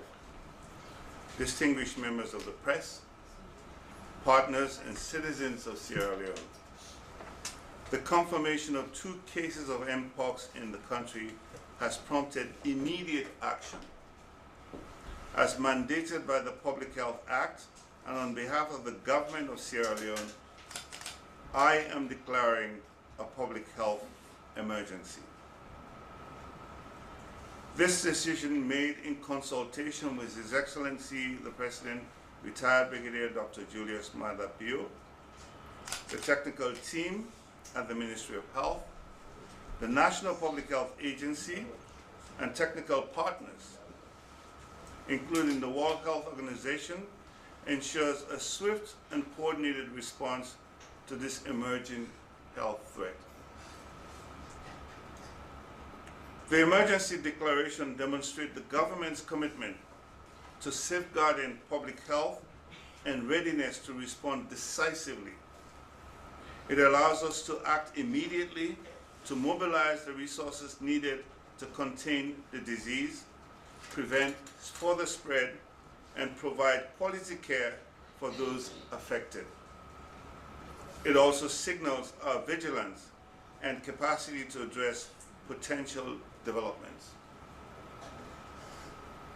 His Excellency President Retired Brigadier Dr. Julius Maada Bio has fully endorsed this declaration, stressing that unity and collaboration across all sectors are essential to overcoming this challenge. He urges all citizens to remain vigilant and adhere to public health guidelines. The Ministry of Health, the National Public Health Agency, and healthcare professionals are actively managing all confirmed cases to ensure they receive the necessary care and attention. Enhanced surveillance systems are already in place to detect, track, and isolate suspected cases swiftly and effectively.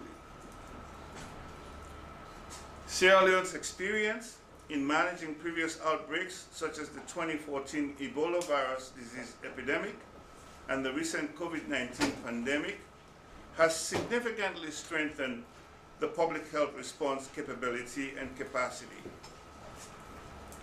These experiences guide our actions today and ensure we are better equipped to tackle such threats.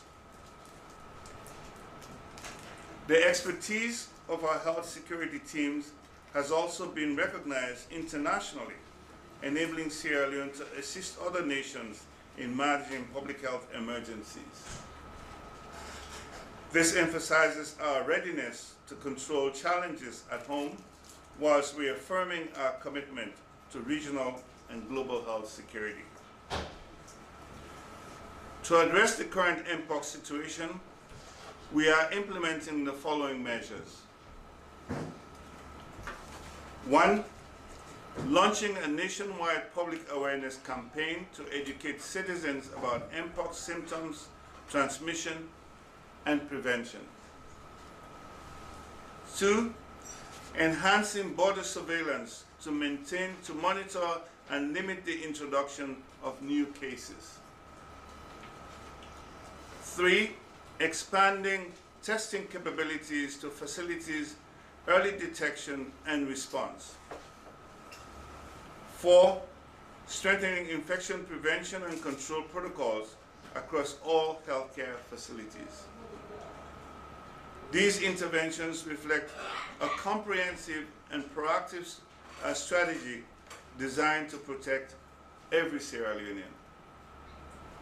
We urge all citizens to remain calm, stay informed, and report any suspected cases promptly to healthcare authorities. Your vigilance and cooperation are critical to the success of these efforts. The technical teams from the Ministry of Health and the National Public Health Agency will provide regular updates and guidance on public health actions to enhance detection, prevention, and response efforts. Please follow their advice and adhere to the recommended measures. I extend my deepest gratitude to our healthcare workers, public health professionals, and response teams for their tireless dedication. Your efforts, alongside the support of government and international partners, are truly the backbone of our fight to protect the health and well-being of our nation. Sierra Leone is a resilient nation, one that had faced and overcome the challenges of many epidemics before. We have weathered each storm with strength, unity, and determination, and we will do so again. will rise to this challenge, contain the spread of mpox, and protect the health and well-being of every Sierra Leonean. I thank you very much.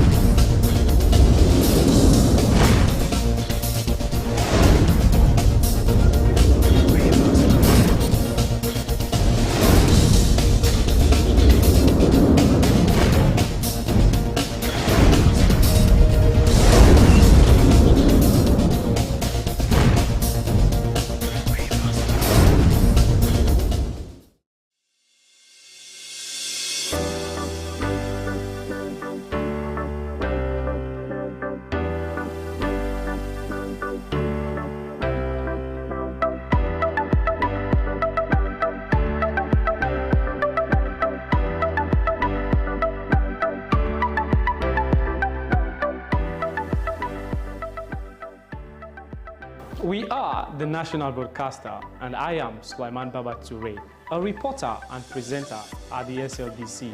Your voice, my voice. From the commercial department, I am Regina Bangura. You are watching SLBC. Your voice, my voice. I am Jonathan Turner, a reporter for Sierra Leone Broadcasting Corporation, SLBC. As a reporter, I do stories on education, health, politics, and more. Stay glued with SLBC to watch my stories. Your voice, my voice. Lucian Ganda, producer Wayus, and producer and presenter Christian Editions on TV. This is the SLBC. I am William Wise, presenter Wayus and also reporter at the SLBC, and this is the SLBC.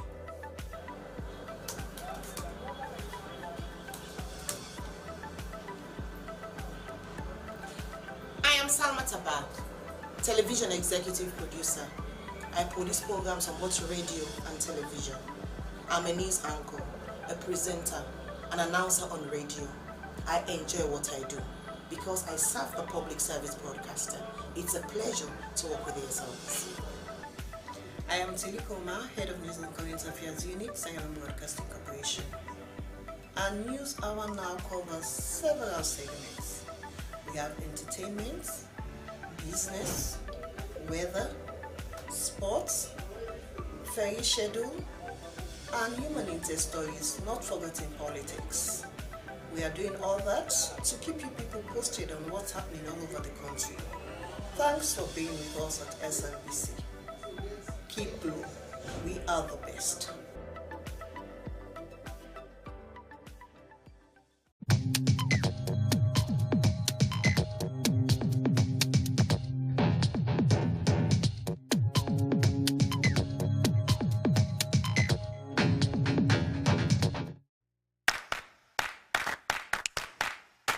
Do you know the TV show that brings to you the decision makers who determine and shape the country's policies and programs? Bottom Line is the show to watch. Well, join Asmi Uba as it brings to the table movers and shakers of society and policymakers whose decisions have direct impact on your lives. Bottom Line comes up every Thursday at 7 p.m. on SLBC TV, Channel 31, with Asmi Uba. Bottom Line on SLBC TV, the program you can't afford to miss on SLBC TV, Channel 31. Join me now. The show that touches every aspect of society as we leave no stone unturned. It's Bottom Line, only on SLBC TV.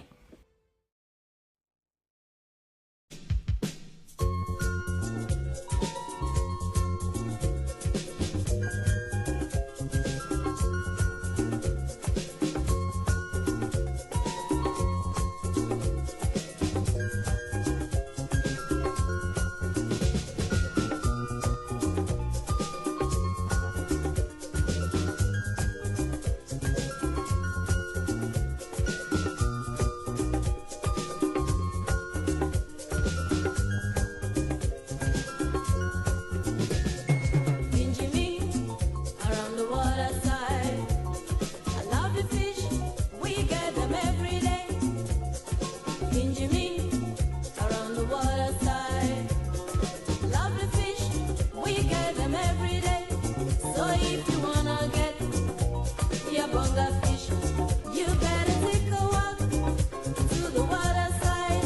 So if you wanna get your bonga fish, you better take a walk to the waterside. Kinjimi, around the waterside. Lovely fish, we get them every day. Kinjimi, around the waterside. Lovely fish, we get them every day. So if you wanna get your bonga fish, you better take a walk to the waterside. So if you wanna get your bonga fish, you better take a walk to the waterside.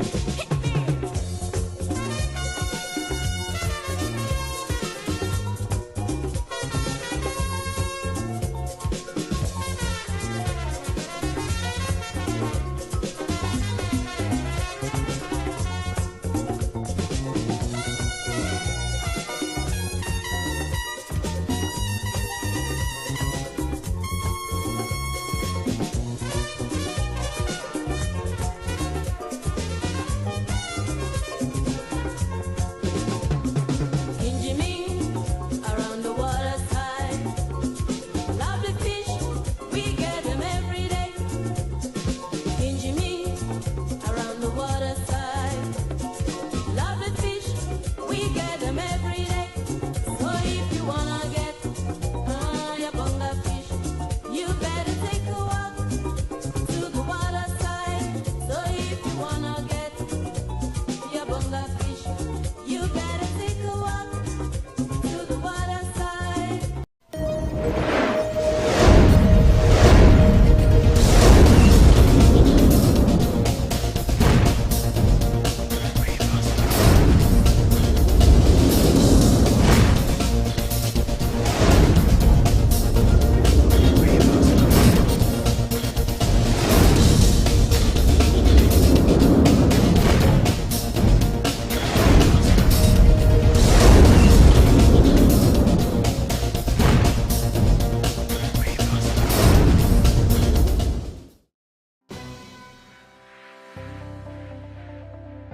Are you tired of watching or listening to uninteresting television channels? Then your worries have been addressed, as the SLBC Podium is the answer to your concern. The SLBC television show, The Podium, is one of the programs you can't afford to miss as a guest or a viewer. Oh yes, Podium is a show where the mighty and the low will like to sit because it is a trusted medium to channel your views, concerns and aspirations for Sierra Leone and other happenings around the globe. Podium is where you get breaking news because everyone wants to talk to us. If you hear it on Podium, ask no further. Don't forget to join us every midday from Monday to Friday as we ask the hard questions that you otherwise would have asked to the newsmakers, the movers and shakers of events. Don't miss the opportunity to be part of Sierra Leone's topmost midday show, The Podium, where the agenda is set for others to follow. Thanks for watching. God bless you. Goodbye.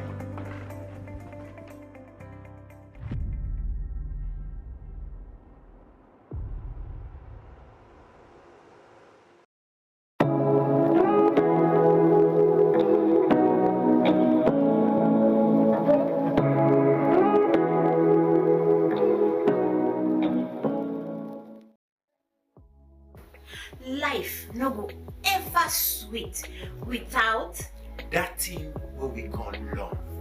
Now that make Love Factor na a very good program where any big person can look and enjoy. Now the kind program we for spend time for watch. Now the kind program we for spend time for sit down for look. And this program it mean I don't learn for my and I want you save life.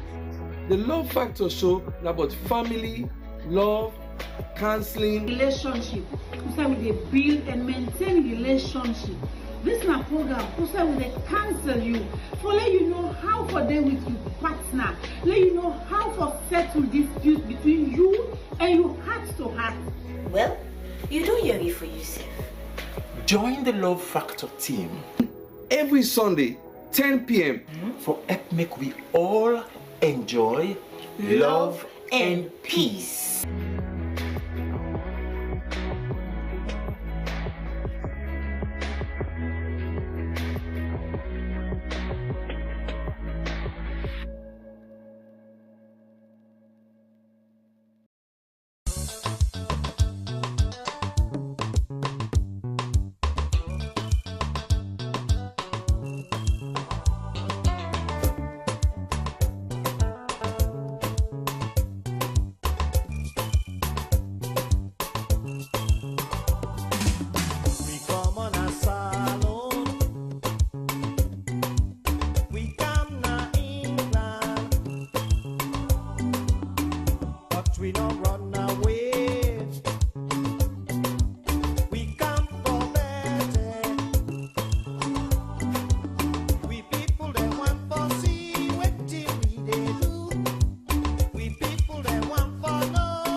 Discover Sierra Leone, a hidden gem of West Africa, where the rhythms of life dance in harmony with the beauty of nature.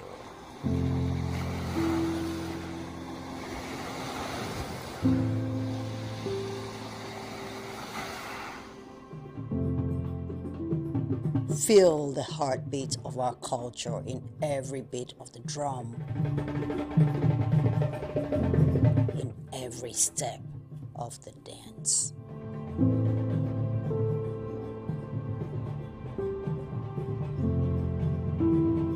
Experience the tranquility of our shores, where each sunrise brings new stories and endless possibilities.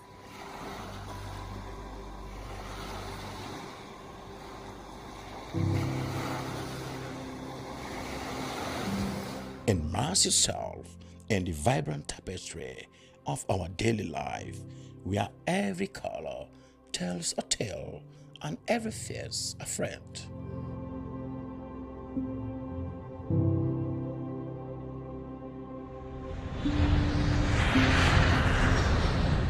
Come, be enchanted by the sights and sounds of Sierra Leone. A place where your adventure awaits. And memories are made.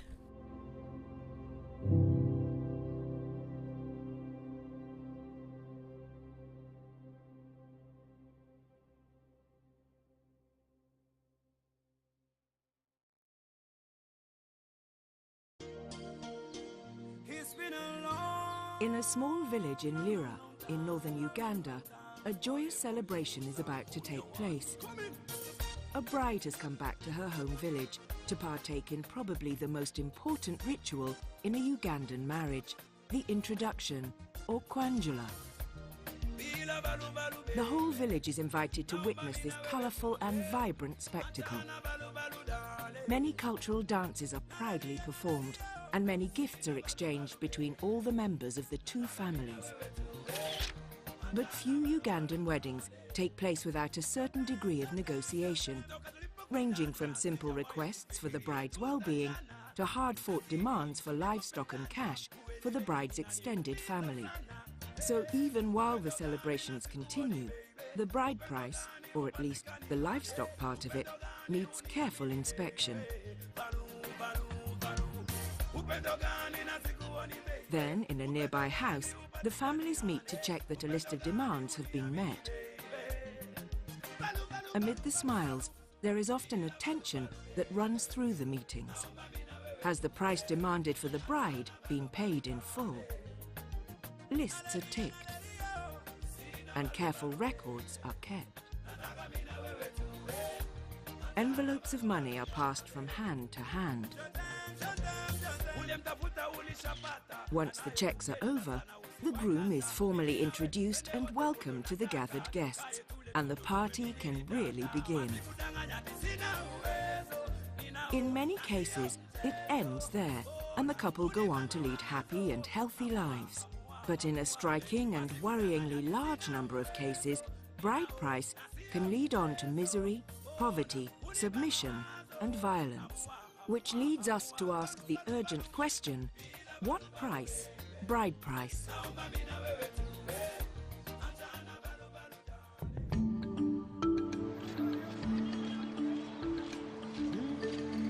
We travelled around Uganda to try to get a picture of what bride price has come to mean throughout the country and the effects it has.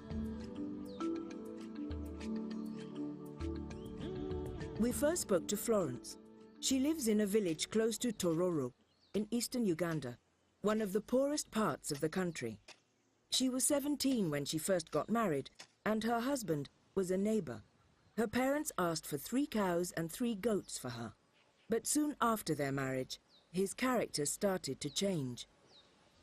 Atandika kundekao ngaja kunania bakazi bandi ye mukobako ngatandika kunkuba ate nga ankuba akoba ndi alikuba mali ye akuba nte kuba baba we yasasula nte zenga ndi awo nfumba ka hoteli yange ye mubuuza kunti banange sente tukola kano sente aye sente dibyaga awo sobola kumubuuza kuba nze nti amakuma kage sina nzira amaani gona kumubuuza ekigemagana na sente ye nkola awo ku hoteli. Florence tried to leave home and go back to her father's house. But her father said he had no cows to pay the refund. Usually, when cows or goats are paid in exchange for a bride, the livestock is distributed among the extended family. So if an angry husband comes looking for their return, it's nearly always impossible to get them back. So Florence went back, and the beatings continued. Eventually, despite having children, she tried to kill herself. Nagula poison buno bwagundu mwena abayala limunumba yawuliranga eri kunya yaja yakobera mirwana mboyo ye nanwira awo nankani poison aye ndikwenda afe awo mbayire nsala okufa kuba nzira wakutyama owaife tibali kwenda kumbona kubufumbo musada tali kwenda kumbona awo nasala okuba ndikanfe abaana bange baja kutandika kumbona awo kumakulu ya kumagombe nga nsiragana wakutyama n'abaana. But she was rescued by her neighbours, and then she heard about Mifumi, who help women suffering from domestic abuse. Yaleeta omuguwa kuva mu kyalo Mufumi n'omuguwa gwe yaida owaife mbwali kwenda nte mpera naawo nze naalumuka bulumuke paka mu office nakuba nti bana musaada tuse owaife mbwali kwenda nte abe Mufumi kibakola bagema motoka na nisero n'aba neba polisi baida owaife bakobera abe waife nti omusaada nga ali kwenda ntedde asooke agema amabeere ga mwana gw'omuwala waimwe ayemerere memale bamuwa entedde awo nankani pulaani yamuvaako. Florence is a survivor, but is not enthusiastic about the prospect of marrying again. Kenneth Kakuru is a legal practitioner in Kampala and of considerable standing. He has a strong interest in human rights and was one of the lawyers who successfully argued against the proposal to outlaw bride price Last time it came before the Constitutional Court. What you call bride price, actually, in the dictionary, Oxford Dictionary, it is described as the practice of giving gifts for a bride in primitive societies. So in the first instance, you have to describe Ugandans as primitive, and then also you have to describe bride price as a sale, because you can't have a price unless you have a commodity, you have a buyer, and you also have a seller. There is no single tribe in Uganda in which the word bride price or whatever, the cultural word for the gifts that are given on traditional weddings, that has anything near, if translated, that would be equivalent to either a sale or a purchase. So I don't see how bride price then can be, because the bride is neither sold nor bought. Is Kenneth Kakuru's argument mainly a semantic one? The dictionary of the Lunyankole tribe, which Kenneth hails from, indicates that the exchange is a price. So what do the words really mean? Bride price is called okujuga. Okujuga is the mowing of a cow. So it is that they have brought cows home. So that is why, but it is not about bride and it's not about price. The family of the groom comes to the family of the bride and asks for a hand in marriage. The father said, yes, we'll do that. Then you negotiate. How much? How many cows? 20, what? All those negotiations that you saw. And then you end. These cows are used to buy. They are sold and used to buy items that the girl needs in a home. Kitchen, dining, sitting room, bedroom, bathroom, her clothes, everything. So because she has transformed from being a girl to being a woman. It seems that Kenneth's argument works perfectly well for those middle-class Ugandans in good jobs in the cities who can afford to give the cows straight back to the married couple, who don't see the acquisition of cows via the selling of a bride as a valuable source of income. We moved on to meet Teresa from eastern Uganda. Teresa's problems are largely in the past, but the story of her marriage has left many scars. She was forced by her stepbrothers and stepmother to marry when she was just 15. Paka wakishon mere ko nene ni nyako ite ko bedo pageni tundi orono e wachini ini tundi nyomro kidhi nyomre mi badok washam kelo walim washam. Teresa suffered particularly harsh beatings at the hands of her violent husband, all based upon the fact that she was somehow owned. Ga gigi pin bedo sharp tende na shel mu bicha anka o yang anka adole tieka. Akinyal wachori dhano.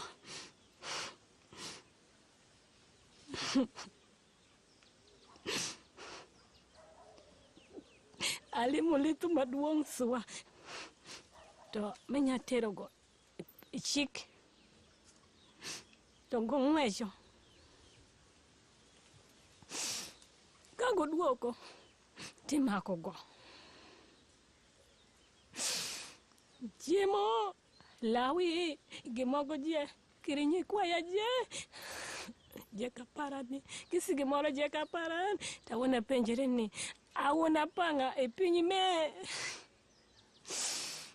kole kitabu malenga ke winjo gimadamo miyo chwech ako miyo go jakur mana go ango.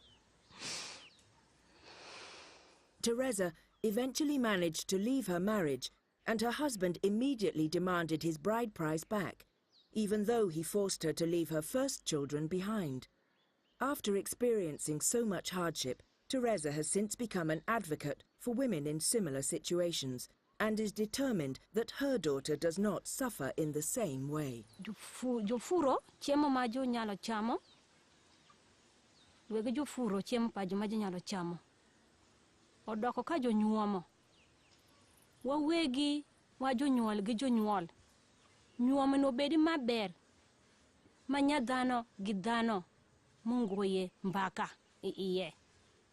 And she has been left with a very negative view of the benefits of marriage. Akuongo nyuome rok.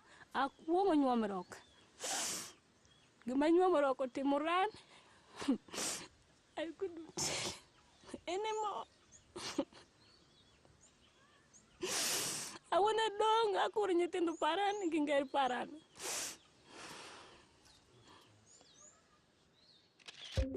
Can it be right that so many women are now being discouraged from thinking of marriage as a positive step? That they are starting to feel that they are better off on their own?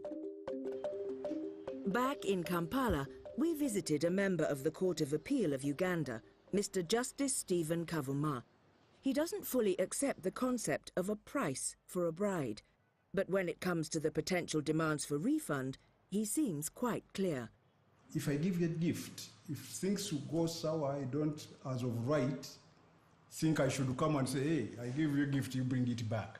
And of course, that has the problem of looking at the girl as a chattel, as a chicken that you could take to a market and you say, hey, willing buyer, you are here, give me 30,000 and you take this, and I object to that.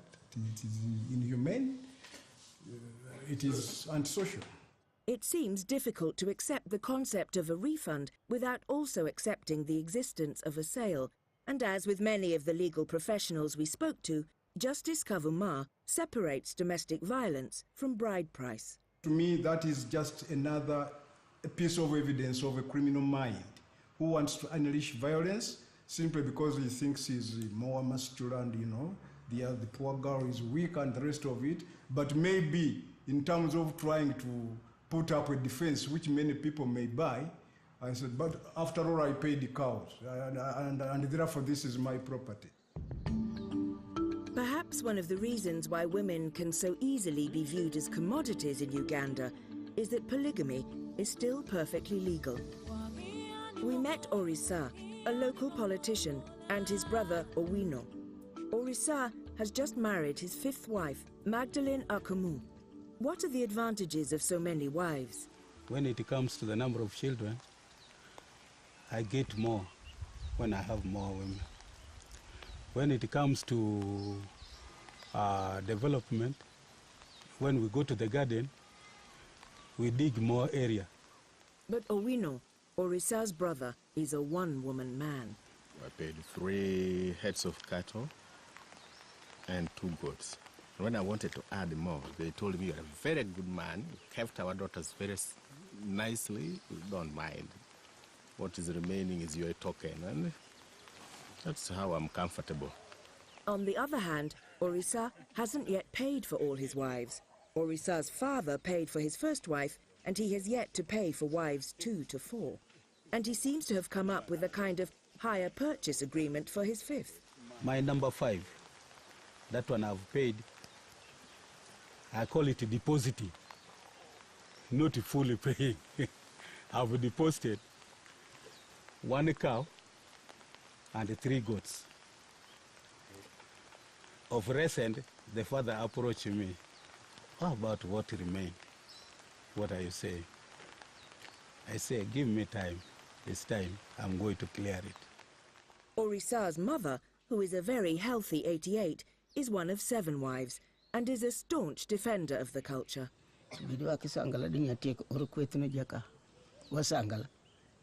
Akaduong manyo mi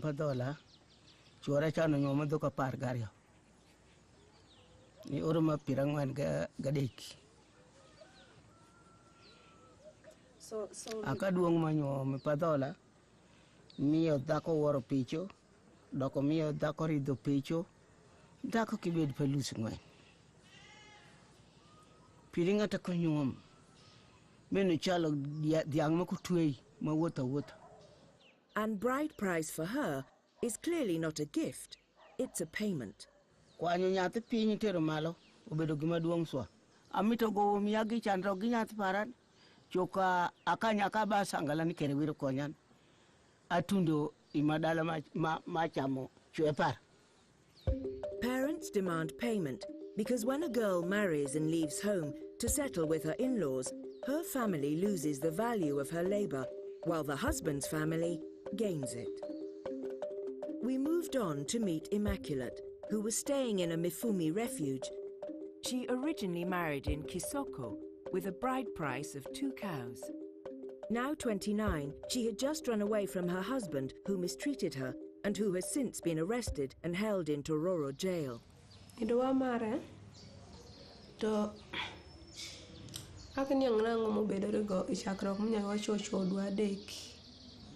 Piri oduoko kama medhi koror hawinjo minyogo wachrana wuok itinyo dak bedo gi mara matimedi ma wuok to ngoma ka to chako ywaya gi tienda ni wodho woko gima ido miya na medo dong kenyo ni da para ni ke kishonyo mare kidok tim nedi ikat kamoro to miya na abedo kenyo to meda bedo ngombe meda gana meno gana ga Koko gani akado anyalo kado pesho awachore mama gi jupino ibedo kenyo amena meno kosa awachore tinyuol pere go wachni go doko kidhao tero kada ndela dek doko go gan amena meno to tapina la nyuolo nyathi mara pena minya minyur mandelario to bino to gan gimbawo to god ndo para gimbawo nya minyur mandelario to kato to hikani ikewa nke wor no tena kondelo mago ida kedo yanchieng ni dwe mar 10 akedo penso to goduoko to gan to mako yame je to fudu woko no ida kedo to keto yer mere piny tapina takadho mufuma tie kisoko temi abalwa tiluongo go to gopino to wacho ni doko go kladha timi wafonji to adok pecho. She clung on to the marriage because of her children. Ta wacho go ila dawo de kiri kerango same watie gi nyithindo madonga pich meje ode mito ni dawe wachirani kemito But the torments continued, and one night, after she tried to go to sleep, he came after her. To kone ko mach to kwanyo kibiriti to bino gini diro Kenya to gwero kibiriti to bolo kapara nyamito ni mach wangane to kibiriti no mako nanga to ko gwero man dok to bolo to meno bedo ko mako ka to meno beto nyumara dek mere minyogo kido minyo shogwero nyath para mathin lo wachra ni mama am to madho pi nyumnya am iyo nyath no pi to go ga man to chakre agango kodinanga. His attempts to burn, beat and strangle her were the last straw for Immaculate. Finally she arrived at the Mifumi shelter in search of refuge, but even here her husband would not leave her in peace. Nyota tujukti kelan kome ta chakubedo ka ne shosho kandela ne shosho wika chiel mena shosho wika chiel mamande to go I walk pecho to bino ka to wachore watchman ni ka tie ginyamin amatie ka ilon ka bo machulet amito neno go to watchman be bino to penjan penjo gon ngato chal neni wachara no bedo judge masisi mashol tapenjo gon iluongo neni to wachara ni nying giluongo no Chieng Patrick tawar gon meno ko min ane meno bedo jaduong para. The police were called and arrested her husband. But she is still incredibly worried about her children, who are stuck at her husband's home whilst he is in jail. They have no support. Achiel jo maduong' mere manchias jo ora par kayo manyako jo ora pare maluwo mere jo ora birio jo wanyu tedo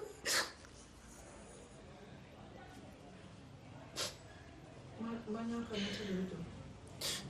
jo kadhi skul to jo duoko to jo tedo. Mifumi consider that at least 60% of domestic violence cases reported to them are bride price related.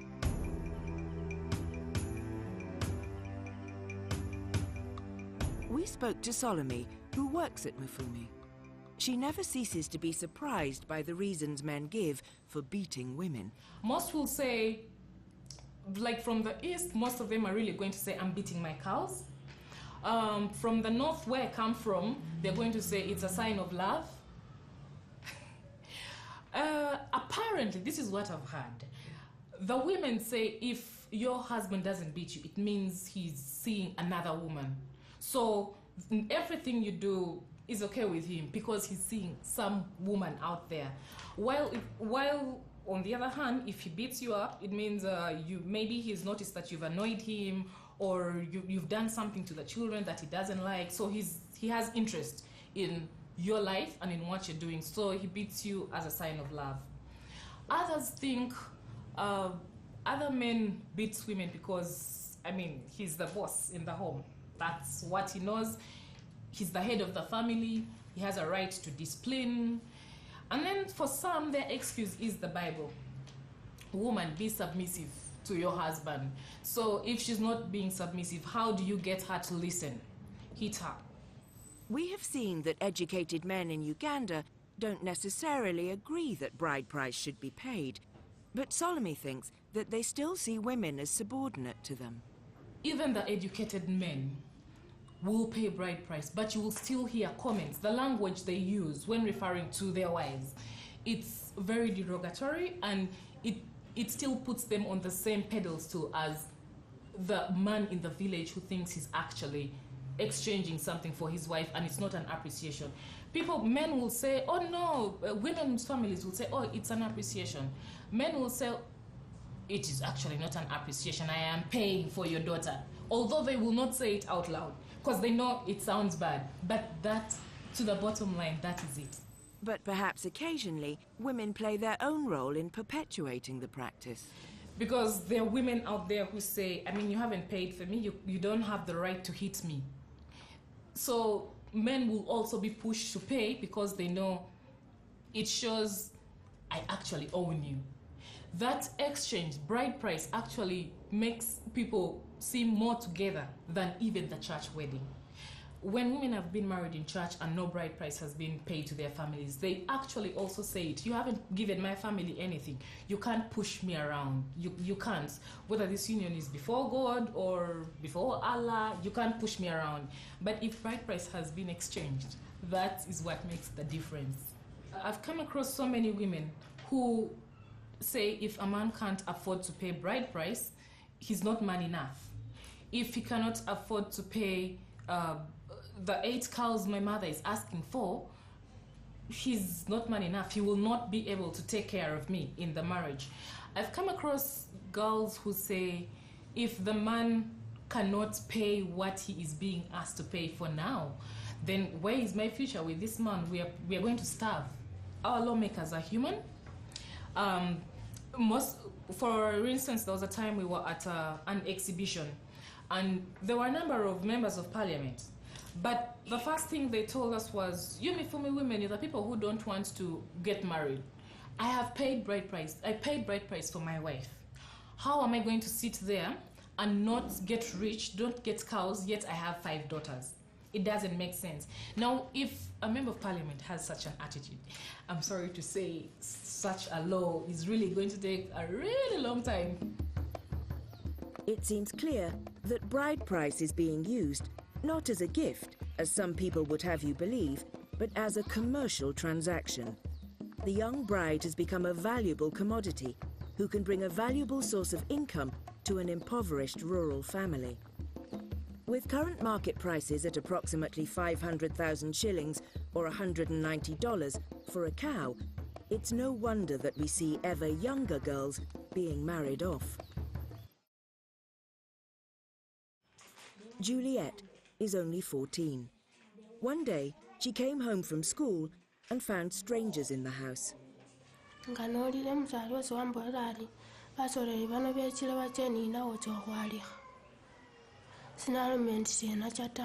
Linga wale bila hucha bewa soluma no seta manyesu ucha. Njeso mwe kwa senga na huwali hata. Juliet is clear why she thinks she was about to be married off. Bazali bangi. Pwe kuwa nga bakane se waliye. Sabalinga na benyana ta bakana na abisilingi. She found out later that her potential husband had offered 1 million shillings for her.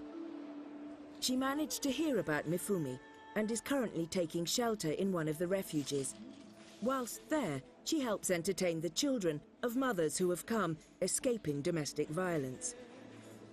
Eunice has a similar story. We found her, having just arrived at Soroti police station, seeking help. She was sent off to be married by her uncles as soon as her father had died. She wasn't attending school, and they decided she would be a useful source of income. Almost immediately, she was forced to go to her new husband's home, a man she had never met. Lost na parking pengi na bongo asingi wari donya karne singot puru chore. Nyuti nesi belo say charging a battery again ngai na pikabura nyoni. Anyonga bunga loto paka bukia pesa na neighbor. Again almoki ni ngobe. Igwa ngo kwa petanda dodo buni yenene angiste nesi be. Edoluta pesitugani balaya bema medoluti. Gena lusito bongo bogodumuni konyenge buye. Gene nyakari pakuri. Fortunately for Eunice, her husband did not force himself upon her, even though he had paid a lot of money in bride price.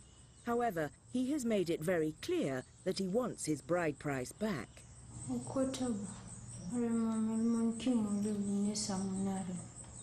With her relatives insisting that she either returns to her husband or marries someone else who is in a position to refund, she is currently condemned to a life on the run.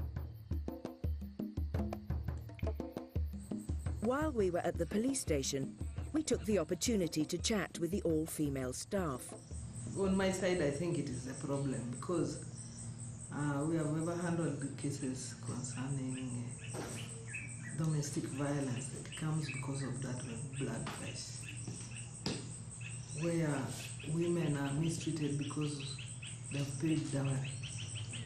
So I feel that thing should be abolished completely. And they have also reached their own conclusions about whether bride price should ever be refunded. A woman has stayed with you for quite a long time. She has been doing a lot of work at home with you. She has produced children. Why should they give back the dowry? When women leave abusive relationships, it can have severe repercussions for their families. Opendia Jay's daughter left her husband after just a few months. He would do no work himself and treated her like a slave. She was forced to do everything for her family. Eventually, she felt she had to leave.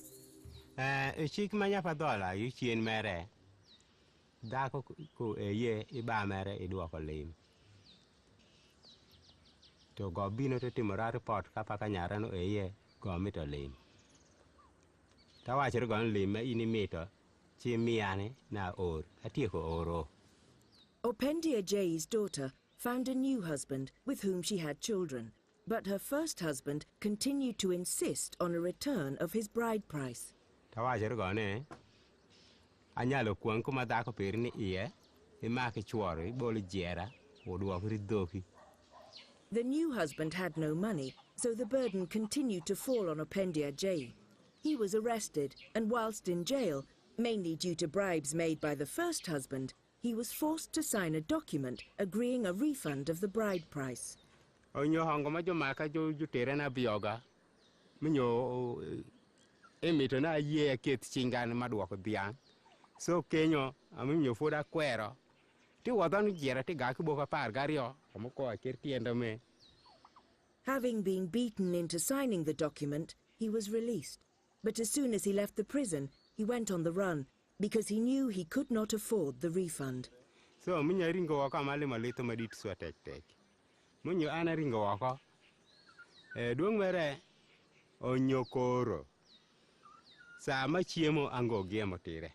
anantie bere pa ji kosa pa dhano ka bedo ende laria dek kosa dwe ko riema doka kore kaman ameno Kenya mawinje litho so tek straight jola oma sane ranga mapagi moro wuor godichieng polisi wuotho pecho ka osirkal wuotho ka igagara simo gi koro wacho ni kiri duoki to kelo rachande makiri nyithindo nyoye josoma akinyalo nyer jo uniform akinyalo nyer jo nangaruka kitaba akinyalo nyer jo sonyo paka jon tiama paka ana bantie gichando madit makiwache.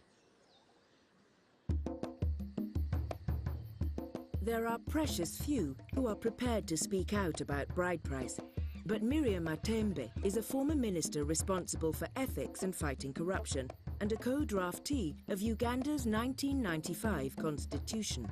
She is convinced that the persistence of bride price is because women are not being recognized for what they are. Both men and women do not know who a woman is. And that is the reason why they treat her as secondary class citizen or as rubbish or something like that. Because they do not know that women are full human beings in their own right. Society does not know the potential, the talents, the wisdom of women, and it does not know that the denial of their ability to realize their potential is the denial of Uganda as a development. The girls themselves, for instance, who are not educated like me, who knows that I'm valuable without attachment to bride price, they still attach their value to bride price. I remember very, very well when I was growing up, I had an aunt, my father's sister. She used to be battered and violated by her, I think, vagabond husband. And many times she would run home to come for rescue. And after 3 or 4 days, my father, unfortunately, would turn against her and say, "You are useless. You are useless. That's why your husband chased you away." And my aunt, and I was young, about 7 years, she would pitifully say, "I'm not useless. I produced sons for this man. I'm not useless. I brought in bride price in this home." And you know, that answer really struck me. It's one of the things that inspired me to go and fight against gender inequality. Because it showed to me that my poor aunt, and of course generally many women whom I was seeing suffering in the village, knew that they had no value. But they are only valuable when they bring in bride price and when they produce sons. Many times when people talk to me of this is our culture, I tell them we cannot afford to live in a cultural museum. I mean, customs, there are so many customs and cultures in this country, ranging from or differing from culture to culture, tribe to tribe.